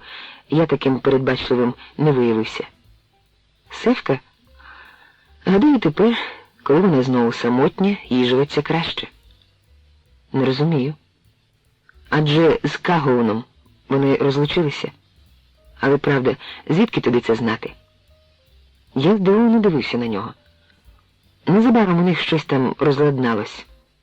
Суперечності стираються, але до певної межі. Кагоун, кажуть, після весілля дуже змінився. Хотів, щоб Севка належала тільки йому, хай кине, мовляв, четку і веде домогосподарство. Він і раніше був людиною серйозною, а тут взагалі став справжнім педантом, домувальником і скнарою. Хоч перед тим його призначили головним лікарем. Крім того, саме це весілля було влаштовано спеціально декому наперекір, глянув мені Патрік в очі. Такі звістки ніби призначені для того, щоб за їх допомогою людина могла відкривати нові риси своєї вдачі. Я щиро зрадів, почувши новину, але все-таки не був переконаний, чого в мені більше – марнославства чи егоїзму. Так, цього не знав навіть Григорик, той, що у Ліллі, сказав я. Я чув, що цей чоловік повернувся в січні після 16 років перебування у Франції. Тепер, мабуть, кусає собі лікті. Але звідки ти його знаєш? Я їздив до нього. Патрік покрутив головою. А навіщо тобі знадобився простий шахтар? Я стояв мовчки і дивився, як повільно червоніють у Патріка кінчики вух. Сказаного назад не забереш. Я хотів замовити чогось іще, але у буфеті більше нічого не було. Від другого кухля пива Патрік відмовився. «Які твої плани?» – запитав я його. «Зачекаю тут на відповідь пана Жофре. Вони з віки були великими друзями, і Жофре обов'язково допоможе мені вибратись звідси. Будемо сподіватися, якщо тільки він у цей час не буде зайнятий якоюсь нагальною справою». Але Патрік, заглиблений у роздуми про свою долю, певне, не почув цих слів. Якщо він не зможе найближчим часом знайти мені пристойного місця у Франції, я дістану його тут, у Німеччині. Хай допоможе тобі свята Варвара, покровителька всіх будівельників, адже у німців тепер безліч власних безробітних. Німці не весь час перебуватимуть у такій скруті. Ти маєш уявлення, яка частина всіх асигнувань за планом Маршала піде на відбудову Німеччини? Аж чверть. 2 мільярди доларів за 15 місяців. Сам син Черчилля нещодавно заявив про це. Я не знав, що заявив син Черчилля. Більшість інженерів завжди дивились на світ крізь шпарку своїх фахових інтересів. Точніше кажучи, вони були політичними невігласами. Патрік, очевидно, становив світлий виняток. Та це й не дивно, адже він депутат. Треба зробити так, щоб у майбутній війні німці були союзниками Заходу. Така заява за рік після Нюрнберзького процесу все-таки мене приголомшила. Ти вважаєш, що буде нова війна? Запитав я і пригадав, як під час минулої війни ми з Патріком ділилися у концтаборі знайденим буряком. Поки що я вірю, що в нас усе владнається і без неї. Було б шкода, якби цього не вдалося зробити без війни. Патрік сидів переді мною одягнений дбайливо і зі смаком, незважаючи на складну ситуацію, у якій опинився. Колись він врятував мені життя, і це зобов'язувало його по відношенню до мене ще більше, ніж мене по відношенню до нього.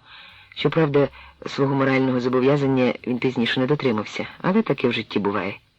Тільки тепер у цю мить я відчув, що остаточно втратив колишнього товариша. Він глянув на вузол моєї краватки, який завжди був далекий від досконалості, незважаючи на всі мої зусилля. Ти згадав про якийсь міст через Спегніц, що ти його проєктував. Чи не міг би я там поки що зачепитись? Цього я не можу обіцяти, бо наймає на роботу сама фірма Рамбує, але якщо ти потрапиш до Парижа, можеш спробувати дістати моє місце. Я бачу, ти й на чужині залишаєшся жартівником, уперше усміхнувся Патрік. На жаль, я не проєктант і не вмію того, що ти. Правду кажучи, це не жарти, адже я повертаюсь додому. Він здивовано глянув на мене. Про що це ти говориш? Про себе? І коли кажеш «додому», то маєш на увазі саме додому. Він завмер. Чи ти часом не збожеволів?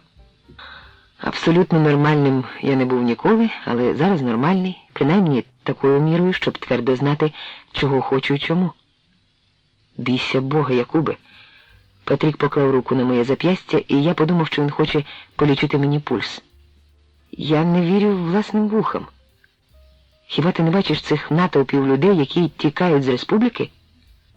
Бачу. Їх повний Нюрнберг. Патрік розслаблено відкинувся на спинку стільця.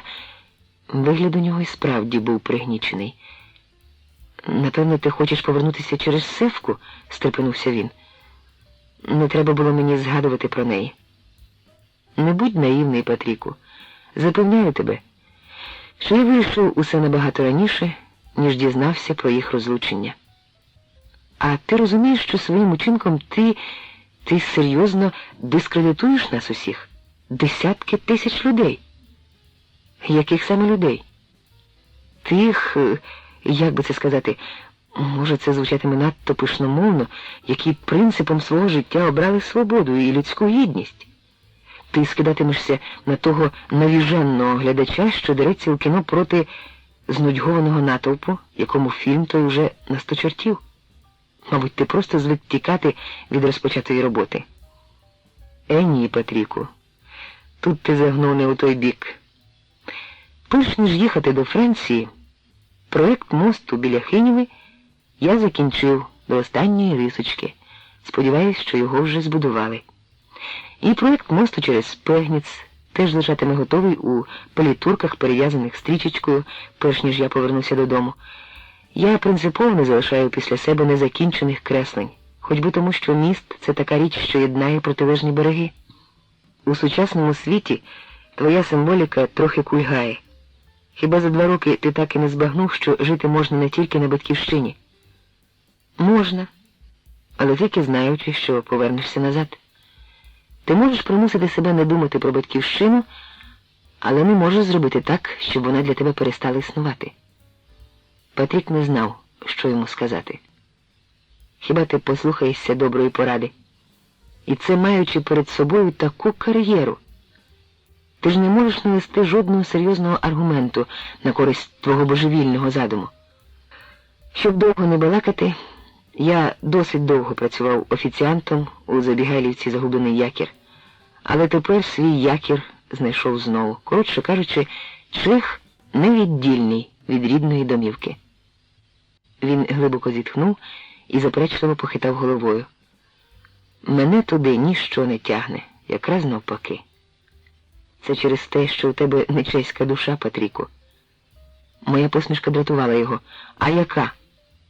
Я подивився йому в очі. Мабуть, нещасна.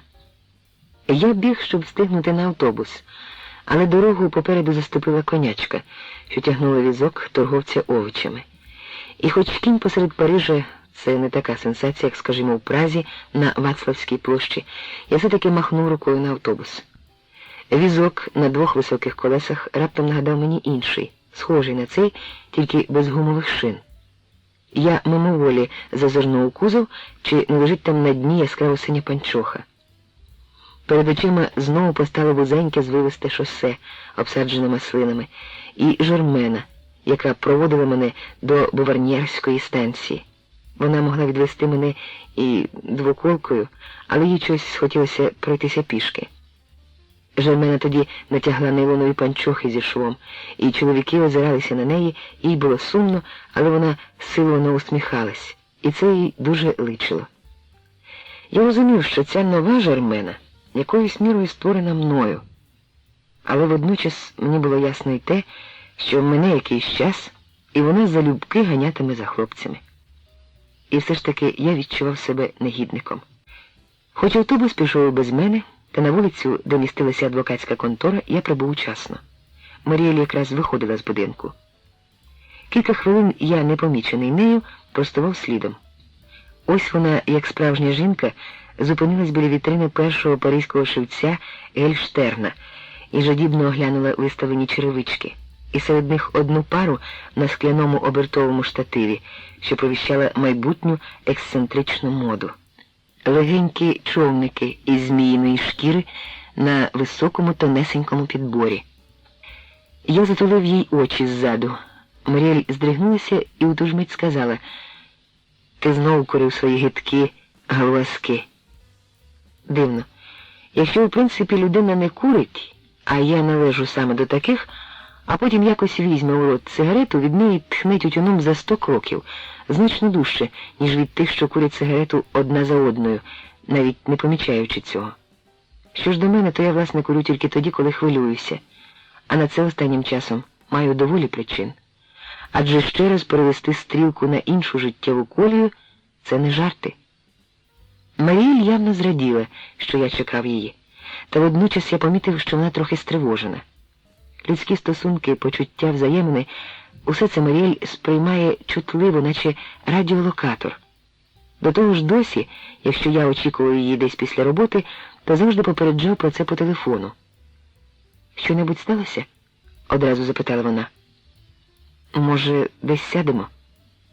Існує загальноприйнятний погляд. Дивно, але я теж поділяю його, що важливі новини жінки мають вислуховувати сидячи. Хоч тільки у чеських фільмах 30-х років дами з вищих кіл, почувши драматичну звістку, падали на землю як сніп. Ми сіли у класичному, як на іноземців, місці, за одним із плетених столиків, виставлених біля кафе «За мир». Але викликано це було ще й тим, що столики на тротуарі за сьогоднішньої холодної погоди опалювались американською новинкою, висячими інфрарефлекторами, і мені хотілося спробувати, як вони діють, і щоб не порушувати класичного стилю, я замовив дюбоне. «Маріель, я повертаюсь додому», – мовив я після кількох нейтральних вступних речень. Вона позирнула на годинник. «Я думала, що ми разом повечеряємо». «Та ні. Додому у Чехословаччину». Вона завмерла. Зіниці в неї трохи звузились, і я прочитав у них запитання, яке природно виникло у неї насамперед. «Отже, я перестала тебе цікавити».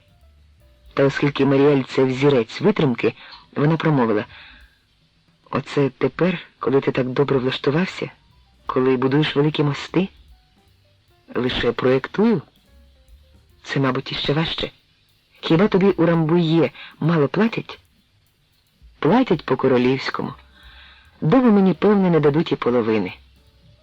Вона нервово крутила у пальцях чарку, пильно дивлячись мені в обличчя. «У такому разі, що ж тебе туди тягне?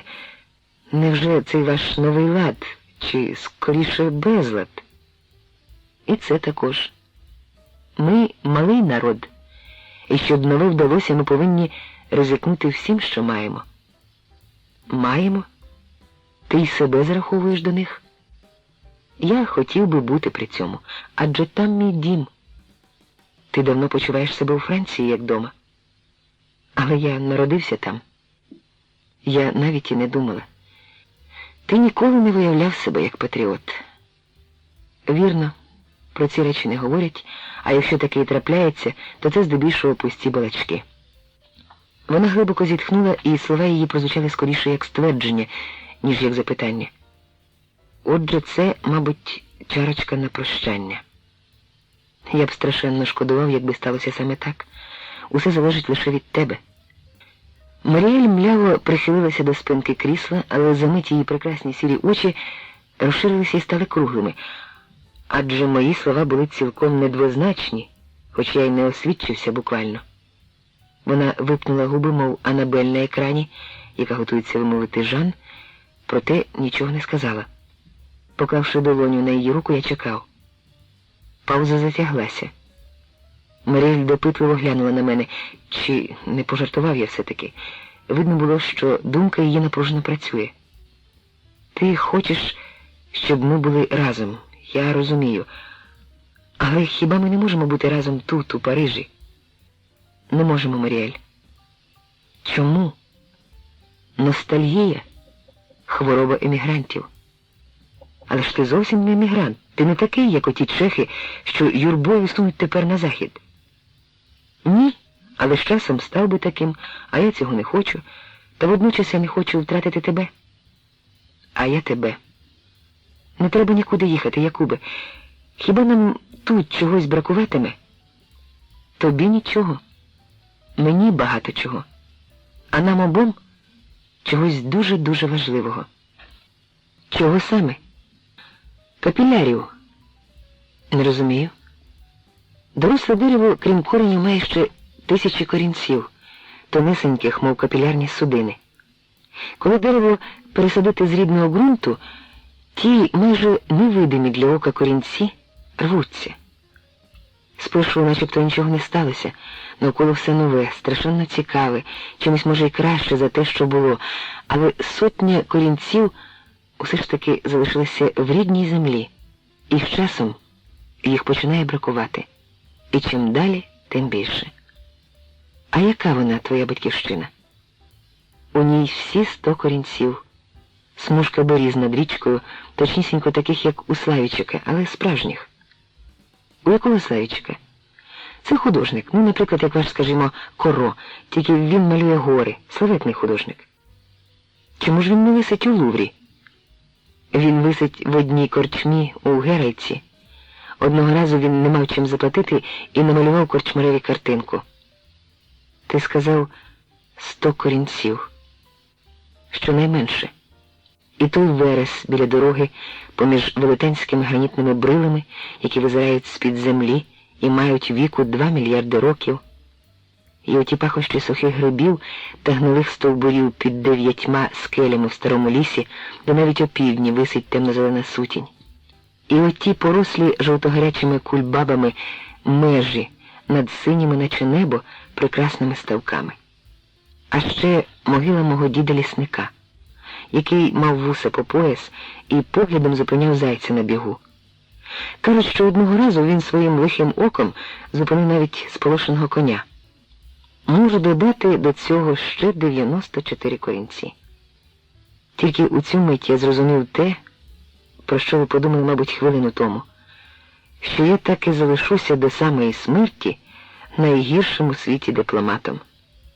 Маріель, звісно, скористалася з моєї похибки. А хіба я не маю права на такі ж почуття щодо свого рідного Парижа? До рідної землі, яка дала мені саме таку душу, яку я маю, що навіть до того, як я народилася на світ. Я розвісив вуха, але вчасно згадав, що найкраща оборона – це наступ. Жінки в цьому відношенні краще пристосовуються, крім батьківщини, для них дорогі також речі, які досить легко взяти з собою, і які здатні їх розважити. Діти, друг, кухонний фартушок, скринька з коштовностями, нові черевички із зміїної шкіри. Але дечого вони не мають, здатності до демагогії, як чоловіки.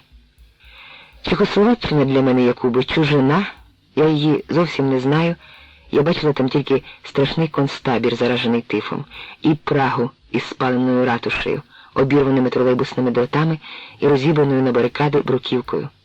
По-чеськи я знаю якийсь 10 слів, а Тереска ще менше, а їй же треба ходити до школи.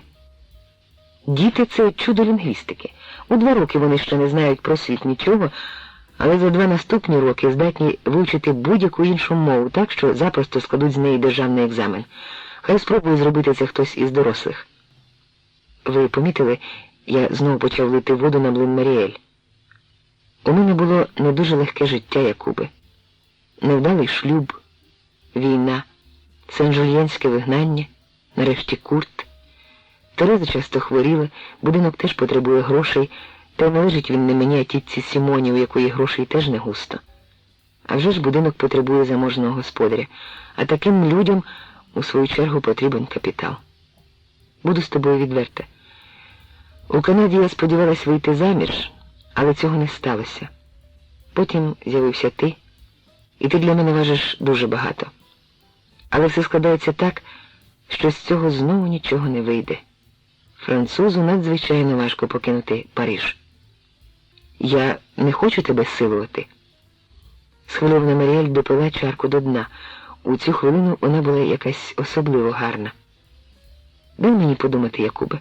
Перш як зробити такий серйозний крок, треба все зважити, адже крім серця людина має, не знаю, на жаль, чи слава Богу, ще й голову. Вивіску колишнього мого ресторану я побачив ще здалеку. Вона поблискувала під весняним сонцем. Отже, Сьогодні востаннє.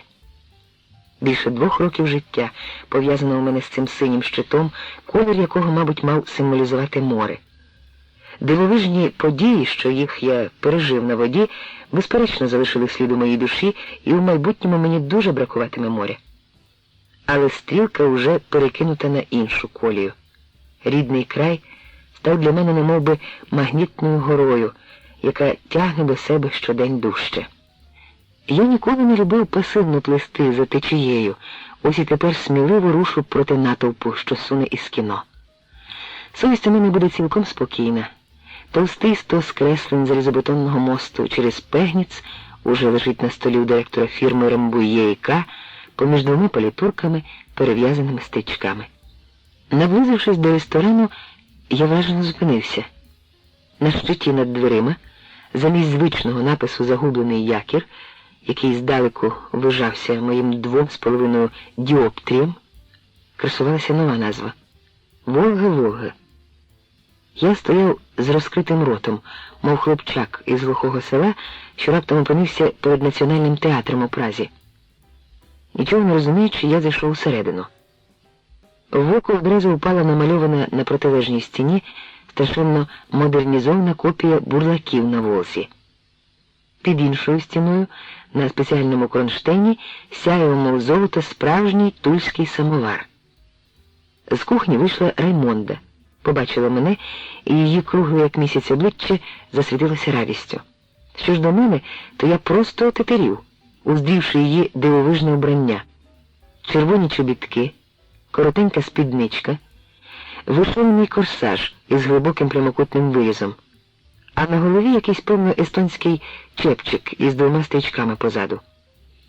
Вона рознесла останні замовлення, як своя людина я прийшов у час найменшого напливу відвідувачів, і присіла зі мною у барі. «Боже мій, що ви зробили з рестораном?» – скрушно запитав я. Наш новий метрдотель, чоловік дуже діловий. Це він із шефом надумали розширити діло після того, як Митя пішов від нас. Я озирнувся. На стіні над моєю головою висіла крива турецька шаблюка, навхрест із новісіньким плетеним ремінним батогом, витвором якогось монпарнаського лимаря з буйною фантазією. На столи ми вже замовили спеціальне скло, бо скатерки дуже брудняться, а папір – це надто грубо. «Чудово», – сказав я. А ще можна було б поставити біля дверей опудала Распутіна. Стоїть собі і зустрічає гостей. А отут непогано було б прикріпити на кронштейні ікону із змонтованим усередині динаміком. Укинеш монету, і та ікона грає на балалайці. Тоді туристичні агентства зможуть водити сюди ексцентричних американок у капелюшках із вуалями. «Оце був би клас!» – захоплено оцінила мою ідею Раймонда. Вхідні двері рипнули. Моя вихованка, декорована в національному стилі, вистрибом побігла обслужити відвідувача, притупуючи чобітками, немов у танці. Мабуть, у глибині душі вона плекала надію, що за нових умов у ресторані «Волга-Волга» вона зможе удосконалювати своє мистецтво танцюристки. На сусідній стіні висіли старовинні боснійські гуслі. «І ваш хазяїн схвалив оце геніальне зібрання дурниць?» – запитав я у здивованої Раймонди. «Російська людина на ім'я Аркадій Дейниченко. Але його звуть зовсім не так. А як?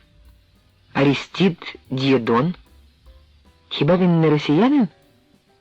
Він з роду француз. А балалайка? Це тільки для реклами. Адже він знає лише кілька російських речень, але ж... приклала вона палець до уст. О, Париж! Лігло підлоти. Боже мій! Невже ви скажете, що Митя теж не росіянин? Що його крейсер і все інше теж шахрайство? Ні, Митя справжній, заспокоїла мене Раймонда. Я принесу вам трохи вина, добре? У нас є справжнє бордо. Вона хвилинку повагалася, машинально змила долонею із столу крихту. У мене знову закохався один хлопець, мовила вона і допитливо глянула мені в очі. Вітаю вас. Я озирнувся, чи не стоїть десь у кутку новий американський автоматичний програвач. Але поки що його не було. Тільки на вікнах замість поруділих плюшевих портьєр біліли завіски з нової американської синтетичної тканини, здається, нейлону, як мені щойно з гордістю доповіла Раймонда. Сам красунь, а фігура як у Жана Море. Шкода, що я не взяла його фотографії, ото б ви подивилися. Її погукали з кухні. Раймонда побігла, стрічки естонського чепчика майоріли у неї за плечима. Пепе зовсім змучився через мене. Вона сіла на краєчок стільця, не зводячи з мене промовистого погляду, у якому ще не згасла надія. Носить і носить мені подарунки, і такі дорогі, що аж страх. А одного разу прийшов на побачення і приніс цілий букет орхідей. Раймонді, мабуть, здалося, що останнє повідомлення не вплинуло на мене в достатній мірі, і вона швидко додала: але ті орхідеї були шовкові. Такий букет може стояти хоч би і 5 років, і буде однаково гарний. Я погодився. І у кожної орхідеї був срібний бережечок, не вгавала Раймонда. А хто він такий, цей Пепе? Він працює в конторі, де торгують нерухомим майном. Це така відповідальна робота. Я зазирнув у другий зал, відчуваючи, що мені там чогось наче бракує. Ага, воно що. На протилежній стіні уже не було картини із старим крейсером. Її замінив точнісінько такий самовар, як і в барі, але кронштейн був закріплений значно вище. Мабуть, щоб якийсь гість при нагоді не поцупив самовара, адже від стойки його майже не видно. Що ж до крейсера, то навіщо йому тут висіти, якщо миті в ресторані вже немає? А ще він приніс мені от такенний флакон парфумів від самого Діора. Дорожчого, мабуть, і немає, вела далі Раймонда, і в її голосі звучало благання.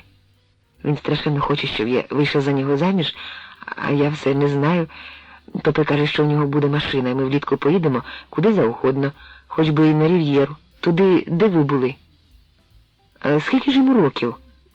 Ну, може, 22, хай я спитаю, а тоді вам скажу. Дуже радий, що ви будете в надійних руках, сказав я, відчуваючи, як червоніє від сорому. Такий лицемір.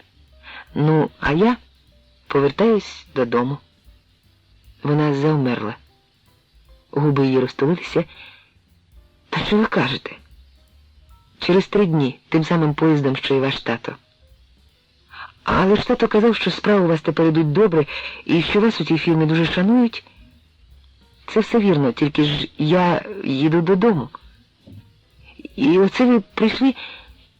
Думаєте, прощатись, ну що ви? Я хочу, щоб ви теж туди повернулися. Мені ж нема куди повертатися. Хіба що у Венсей, але там у мене вже нікого немає. Ваші батьки чекають, не дочекаються своєї дочки. Крім вас, у них справді нікого немає. Раймонда встала, підійшла до вікна і відхилила нейлонову завісу. Ухопившись рукою за шпінгалет, вона з хвилину невидющим поглядом дивилася на вулицю. Потім повернулася до мого столу. Я не можу туди їхати. Подумайте тільки, що чекає мене в Чехословаччині. Тепер у вас, кажуть, все змінилось, і я навіть не зможу відкрити там отого салону, про який мріяла мама, паризька мода. Він може зватися і трохи інакше, скажімо, петržвальська мода. Раймонда не зрозуміла жарту. Серйозно, я не поїду. Для мене це чужа земля. Я навіть не вмію, як слід балакати по-чеськи. Поясніть це і мамі, і татові, тільки обережно. Ну, та ви вже це зумієте. Але ж я пообіцяв батькам, що привезу вас із собою. Це для мене дуже важливо. Особисто для мене, Раймондо, поклав я їй долоню на руку. Дівчина звела на мене зажурені очі, у яких горів вогник надії. «Раймондо!» – покликав у сусіднього залу чоловічий голос, і вона миттю підвелась. До бару зазирнув вже знайомий мені новий метрдотель у білому піджаку, байдужі очі і черства душа. І все ж таки мені відлягло від серця. Я побоювався, що на ньому буде вбрання донського козака, а на голові папаха.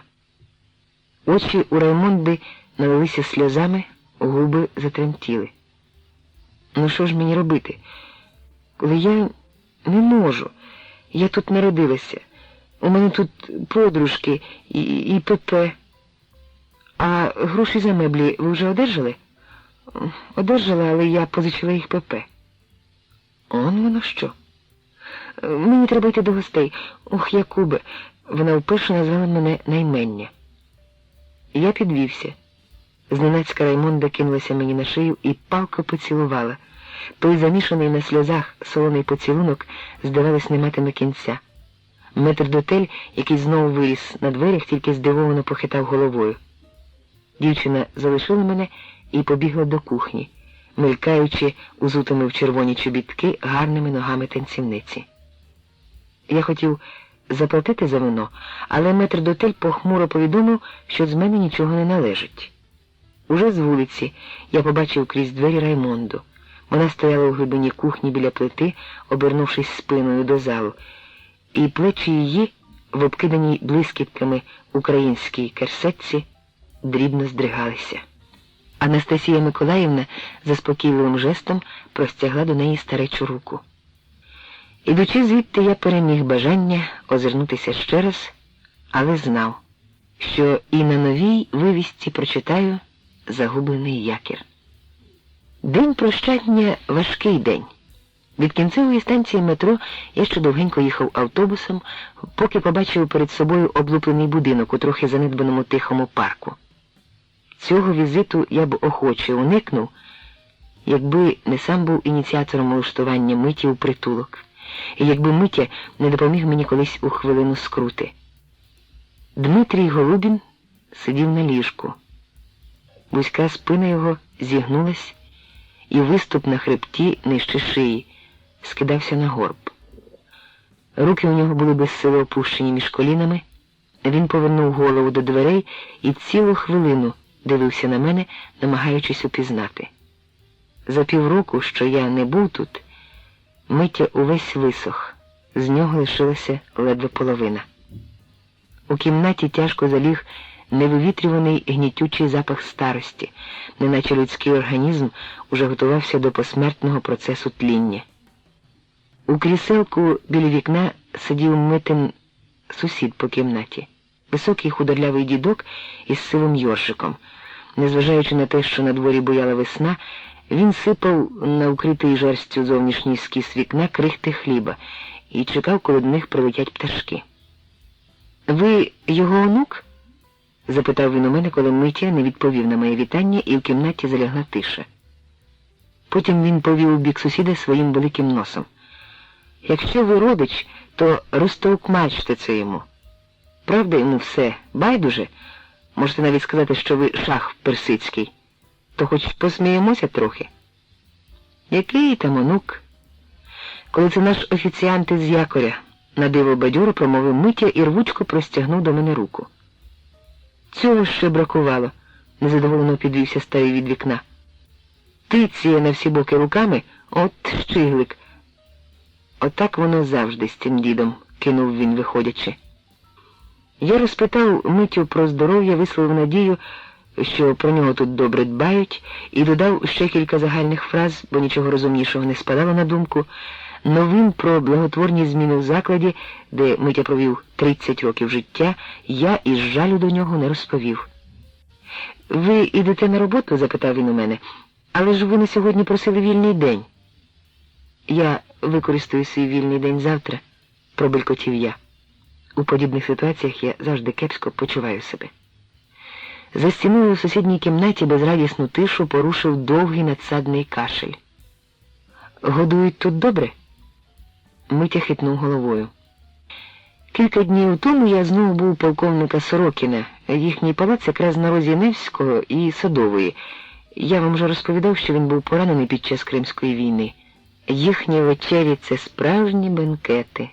Суп, консоме роял, рябчики, сюр-канапе, пожарські котлети і пиріжки з курятиною». Я покивав головою і зобразив на обличчі захват. До вікна підлетів щиглик і, постукуючи дзьобом, почав збирати з бляхи шматочки сухого хліба. Потім приїхала у новому ландо мадам Лисицька. Та любить чимось дивувати і розважити товариство, от співати тільки їй не слід. Обличчя його скривилося у страдницькій гримасі, голова дрібно трусилася туди-сюди, неначе він уперто щось заперечував. Мадам Лисицька мешкає недалеко від Зимового палацу. А що, якби нам вибратись колись у Ермітаж, мовив я. Я б охоче оглянув їхню колекцію ікон. Митя допитливо подивився на мене і, задоволено посміхнувшись, сперся сухими ліктями на коліна. Навіщо ви говорите нісенітниці, мсьє Кіліане? Звідкиля в Парижі взявся Ермітаж? Ви вже тут досить довго і не повинні плутати його з Лувром. Увійшла черниця у широкому чепчику і поклала на нічний столик біля Миті таблетку. «О, портвейн, чудове вино», – мовила вона, помітивши пляшку, яку я поставив на стіл, коли заходив до кімнати. «Глядіть, не розтривожте нам його», – кивнула вона на Митю і вийшла. Ми ще трохи погомоніли з Митею. Потім я попрощався, але про свій остаточно вирішений від'їзд не згадав і словом. Мені чомусь не хотілося говорити про це, і я виправдовував себе тим, що Митя однаково зараз не здатний щось зрозуміти. А особливо зважайте на випадкових відвідувачів. Вони, як правило, сідають за крайні столики біля дверей і люблять вставати і зазирати на кухню, начебто для того, щоб нагадати про себе. Саме такі тікають, не заплативши. Сердечно вітайте Раймонду і швидше приїздіть до мене знову. Я покивав головою, усе пообіцяв і востаннє глянув на велике розп'яття, яке висіло на стіні замитаною спиною, і під яким старий здавався ще меншим. Чорний хрест ніби символізував недалеке майбутнє. Потиснувши прозору кістляву руку, я з полегшенням вийшов з кімнати. Мене охопило дивне почуття, адже я твердо знав, що вже ніколи не побачу цієї близької мені людини.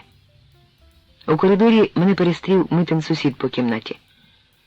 «Може, ви зробите для вашого діда добре діло і влаштуєте його в кімнату до якогось іншого пишелепкуватого? Хай сидять там і верзуть дурниці». Я думав, що хоч тут на старості літ поживу спокійно, та де там? Від його балачок голова як той казан зробилася. Інколи й сам забуваю, у Курбевуая чи у Петрограді. Я хотів піти, та він затримав мене. Ось послухайте, що таке. Нещодавно тут один підстеріг біля туалету свого сусіда, і коли той виходив, зацілив його ціпком по голові так, що той мало не віддав Богові душу. А все через те, що дідок часто позіхав у їхній спільній кімнаті, і у нього завжди свистіло у грудях, наче він кликав собаку. Треба бути добрішим. Адже і ви колись постарієте, сказав я, та з його здивованого обличчя зрозумів, що це, мабуть, була не найудаліша відповідь. А під кінець найважливіше. Я ще раз побував у Маріель. Мовчазний двобій Маріель-Чехословаччина і досі не був закінчений. Про моє непохитне рішення не відкладати вже від'їзду вона у ту хвилину не знала, проте інтуїтивно відчула, що сьогодні станеться щось важливе. І тому влаштувала зустріч так, ніби нас обох її тітонька запросила на вечерю. Очевидно, через те, що життя в Маріель склалося досить нерівно, для неї багато важило, щоб усе було респектабельно у дусі добрих традицій. Боронь Боже, щоб таке порівняння стосувалося Маріель. Але це трохи скидалося на те, як дамочки із Шантану мріють піти до вінця під білою фатою. На початку своєї розповіді я вже згадував, що душа моя поділяється на дві половини – технічну і пригодницьку. Але такий поділ не передає точно дійсності. Звичайно, мій фах вимагає від мене точного, ділового, а звідси трохи нуднувато-реалістичного підходу до життя. Тим часом, зачиняючи за собою двері фірми Рамбує і К, я щоразу відчував півсвідому потребу компенсувати, урівноважити діловитість і строгість. Гумор в інженерній практиці ніяк не надається до застосування. Елементами жарту, поважність пустощами, чіткі закони фізики, дрібкою метафізики, фантастики, чарів. Підстави для жартів Маріель при бажанні, звісно, може знайти. Але зі своєї ділової, на твердому ґрунті вибудованої практичної позиції вона зійшла тільки одного разу, під час нашої другої зустрічі в Парижі. Тої першої ночі лежачи поруч із нею і умиротворено дивлячись на чорне перекриття даху, я думав, що Маріель заснула, але вона раптом озвалася. Недавно я читала цікаву річ. Життя складається з окремих рідкісних хвилин найвищого злету та з незліченних інтервалів, під час яких людину у кращому разі супроводжують лише тіні таких хвилин. Кохання, весна, музика, гори, місяць, море – усе це промовляє до людського серця тільки один раз по-справжньому сильно. Якщо взагалі щось промовляє, бо деякі люди не мають і тих інтервалів. Вони самі є інтервалом, паузою у симфонії справжнього життя. Вона здивувала мене вперше і востаннє. І я не наважився запитати, що саме володіло нею того разу.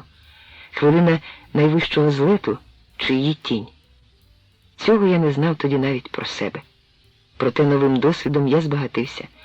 А чого ще, як не здобувати досвід, споконвіку вирушали у світ чеські хлопці. Я зрозумів, що мрія конче потрібна мені для того, щоб ніколи не зупинятися в дорозі, але не можна, щоб вона здійснювалася повністю. Пляшки з вином я привіз у неї на таксі ще вранці. Так тут заведено у пристойному товаристві, щоб вино могло відстоятись і, залежно від погоди, зігрітись або охолонути. По дорозі в неї я вирішив був оголосити Маріель своє остаточне рішення. Та в міру наближення до кварталу особняків почалися вагання. Чи не потерпіти ще трохи, якщо вже я чекав на Маріель довгих 3 роки, адже я можу у поспіху викинути на смітник давню мрію. Цілий відрізок життя, так сповнений подіями, що комусь їх вистачило б аж до самої пенсії.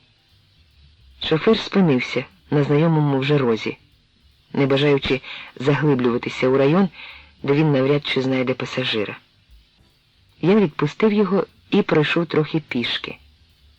Весна, моя третя паризька весна, була в розпалі. Буйні пагони золотого дощу звисали через огорожі вілл аж до тротуару. Я пройшов хвірткою у сад. Двері і вікна вілли були розчинені настіж, мов нетерплячі відкриті обійми. Звідкілясь примчав радісно збуджений дєдик. Мене потішило, що він незмінно вбачає у мені свого нового господаря. Якусь хвилину я грався з ним. «Ти знову зіпсувала 2 сердечка», – долинув з будинку приємний альт Маріель. «Так у нас не вистачить паперу». «А тут іще лишився золотий папір від різдвяних свят», – почувся заспокійливий голос тітоньки Сімони. «Хіба вони всі мають бути червоні?» «Тереско, ти маєш розум? Хіба серце таке? Адже це якась груша догори ногами», – докірливо промовила Маріель, а свіжий Терезин голосок відповідав їй. «Але ж ти сама сказала, щоб я вирізувала, бо це моя ідея. А от на це серце ніхто не скаже, що я його вирізала, бо так гарно діти не можуть зробити». Ну і мудре ж дитя Терезка. Мені взагалі здається, що маленькі французькі дівчатка, особливо матерів, яким доводиться боротися з життям без чоловічої підтримки, часто бувають розважливими, наче дорослі жінки. Проте я не зовсім зрозумів, про що власне йдеться. «Оці 2 повісимо тут, щоб він як зайде, одразу й побачив», – знову почув я Маріель. «Мамусю, а що коли я вріжу золотого бабара і застромлю його за цю картинку? Недавно Якуб питав мене, як його здоров'я». «Не треба квапитися», – мовила Маріель, мабуть, тримаючи у зубах кілька шпильок. «По-перше, він тобі ніякий не Якуб, а пан Кіліан. Чи буде з нього Якуб, ще побачимо. А по-друге, слон – це зовсім не символ». «А що таке символ?» Я завмер, зігнувшись серед кущів і удаючи, що граюсь із дєдиком. «А якщо я наліплю золотому бабару червоне сердечко, це вже буде символ?» «Ти дурна, Терезо. Тоді це означатиме, що Якуб закоханий, як слон». Я присів на п'яти, і руки в мене звисли до землі. Взагалі нечесно підслуховувати з-за кущика. Але, поклавши руку на серце, хто з вас у такій ситуації забрящав би пляшками, щоб оповістити про свою присутність? Ясно, що ніхто. «А що ми йому дамо на вечерю?» – запитала тітонька Сімона. «Залежно від того, що дістанемо в різника. Ти позичиш мені свої продуктові картки?» «Мені здається, що треба щось національне, щоб виявити увагу. Може, пікантний гуляш? Нехай відчує, що тут він як удома».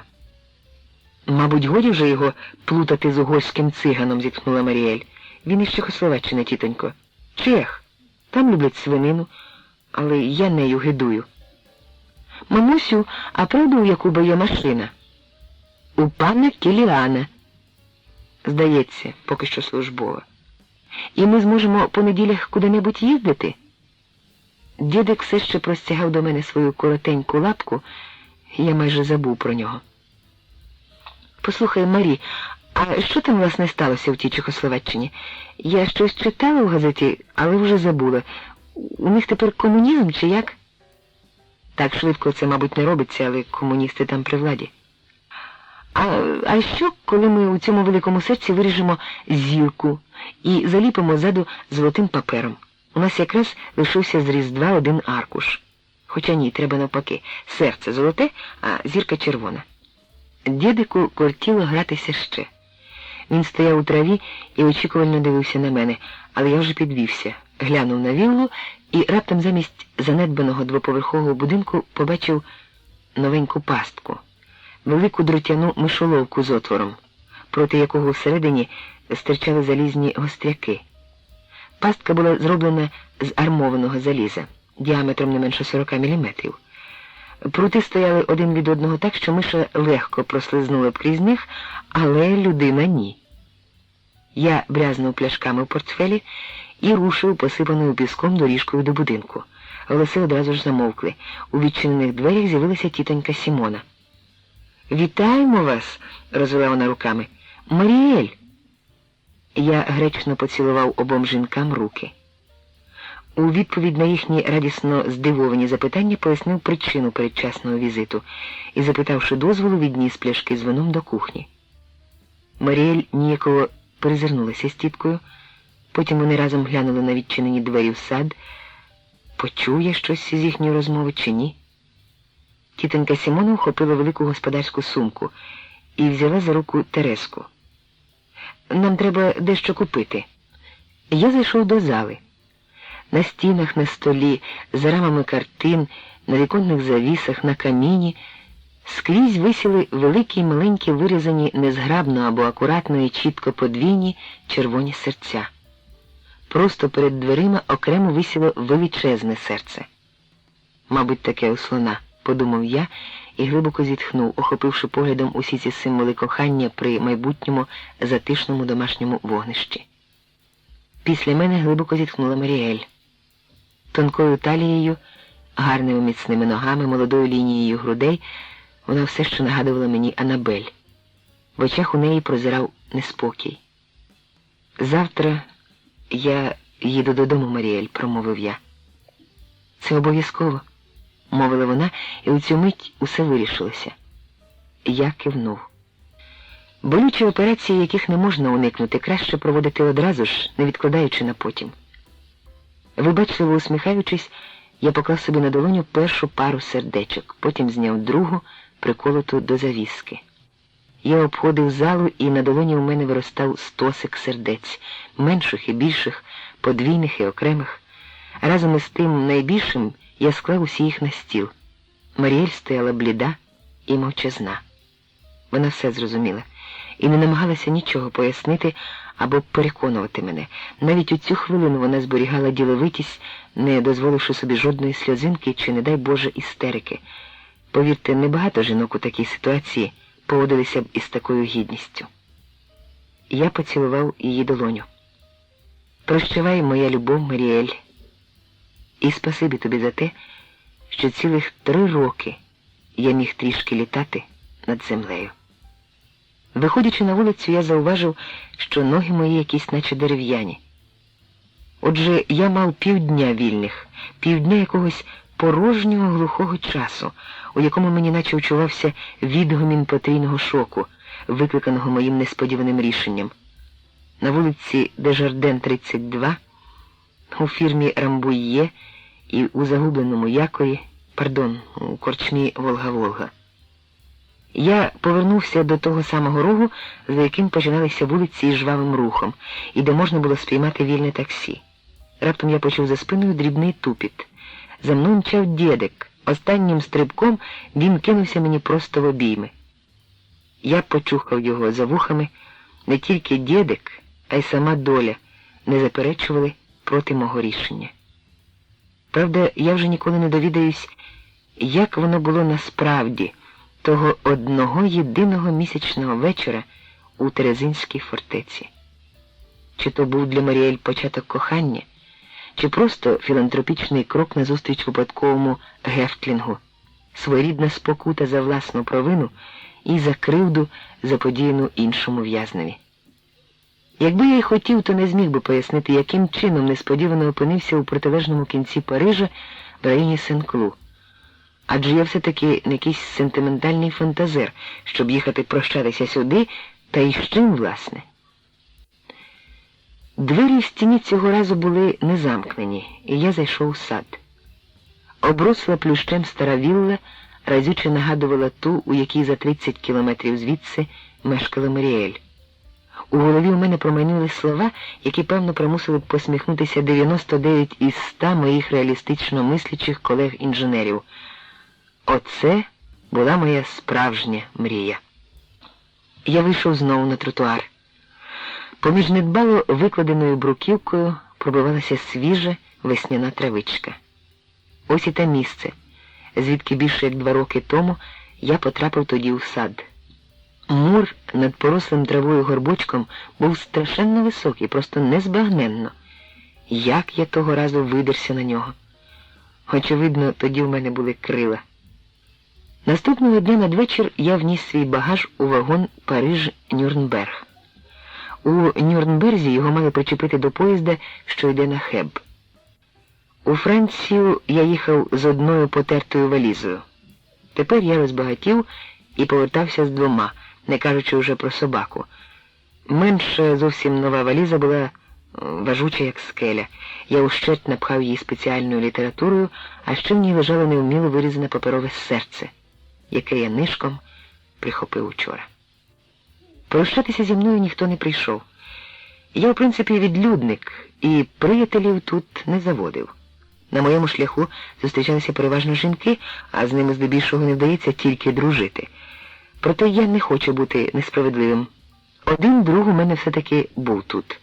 Тільки ж він у цю мить, мабуть, ласує смаженою осетриною десь у Петербурзі, у якомусь аристократичному домі. 3 роки, а мені у цю мить здалося, що я провів тут половину життя.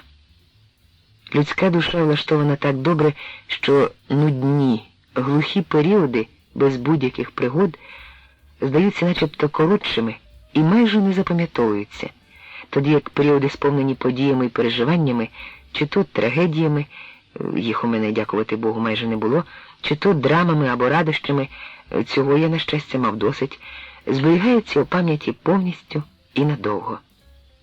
Тепер із певної дистанції я можу сказати, що моє тутешнє життя складалося з довгої низки поворотів і несподіванок. Останнє з них чекала на мене в хвилину від'їзду. Пероном йшла дівчина в синьому береті, на силу тягнучи чималу валізу і не меншу сумку, і зазираючи у вікна швидкого поїзда. «Раймондо!» – гукнув я, і огрядна дама поряд зі мною затулила долонею в вухо. Я допоміг дівчині піднятися у вагон, вона, полегшено зітхнувши, вмостилася навпроти мене і здивовано зиркнула на дєдика. А я вже думала, що вчасно не втраплю. На метро почали страйкувати, правда, не всі, ще ходить кожен 5-й поїзд, захекано говорила вона. Ваші батьки страшенно зрадіють, а я виросту в їхніх очах аж до неба, промовив я. Ну, а про дєдика я вже не кажу. Тільки я не знаю, що буде з ПП, що чого доброго накладе на себе руки. Вона запитливо глянула на мене.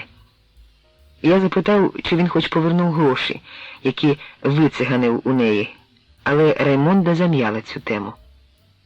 Поїзд тихо рушив. Раймонда вийшла у коридор до вікна. Я став поряд з нею. Промайнули схвильовані обличчя, хусточки у руках. Пропливли і зникли арки вокзалу, у дівчини затремтіли губи, і раптом вона повисла у мене на шиї. Ого-го, подумав я.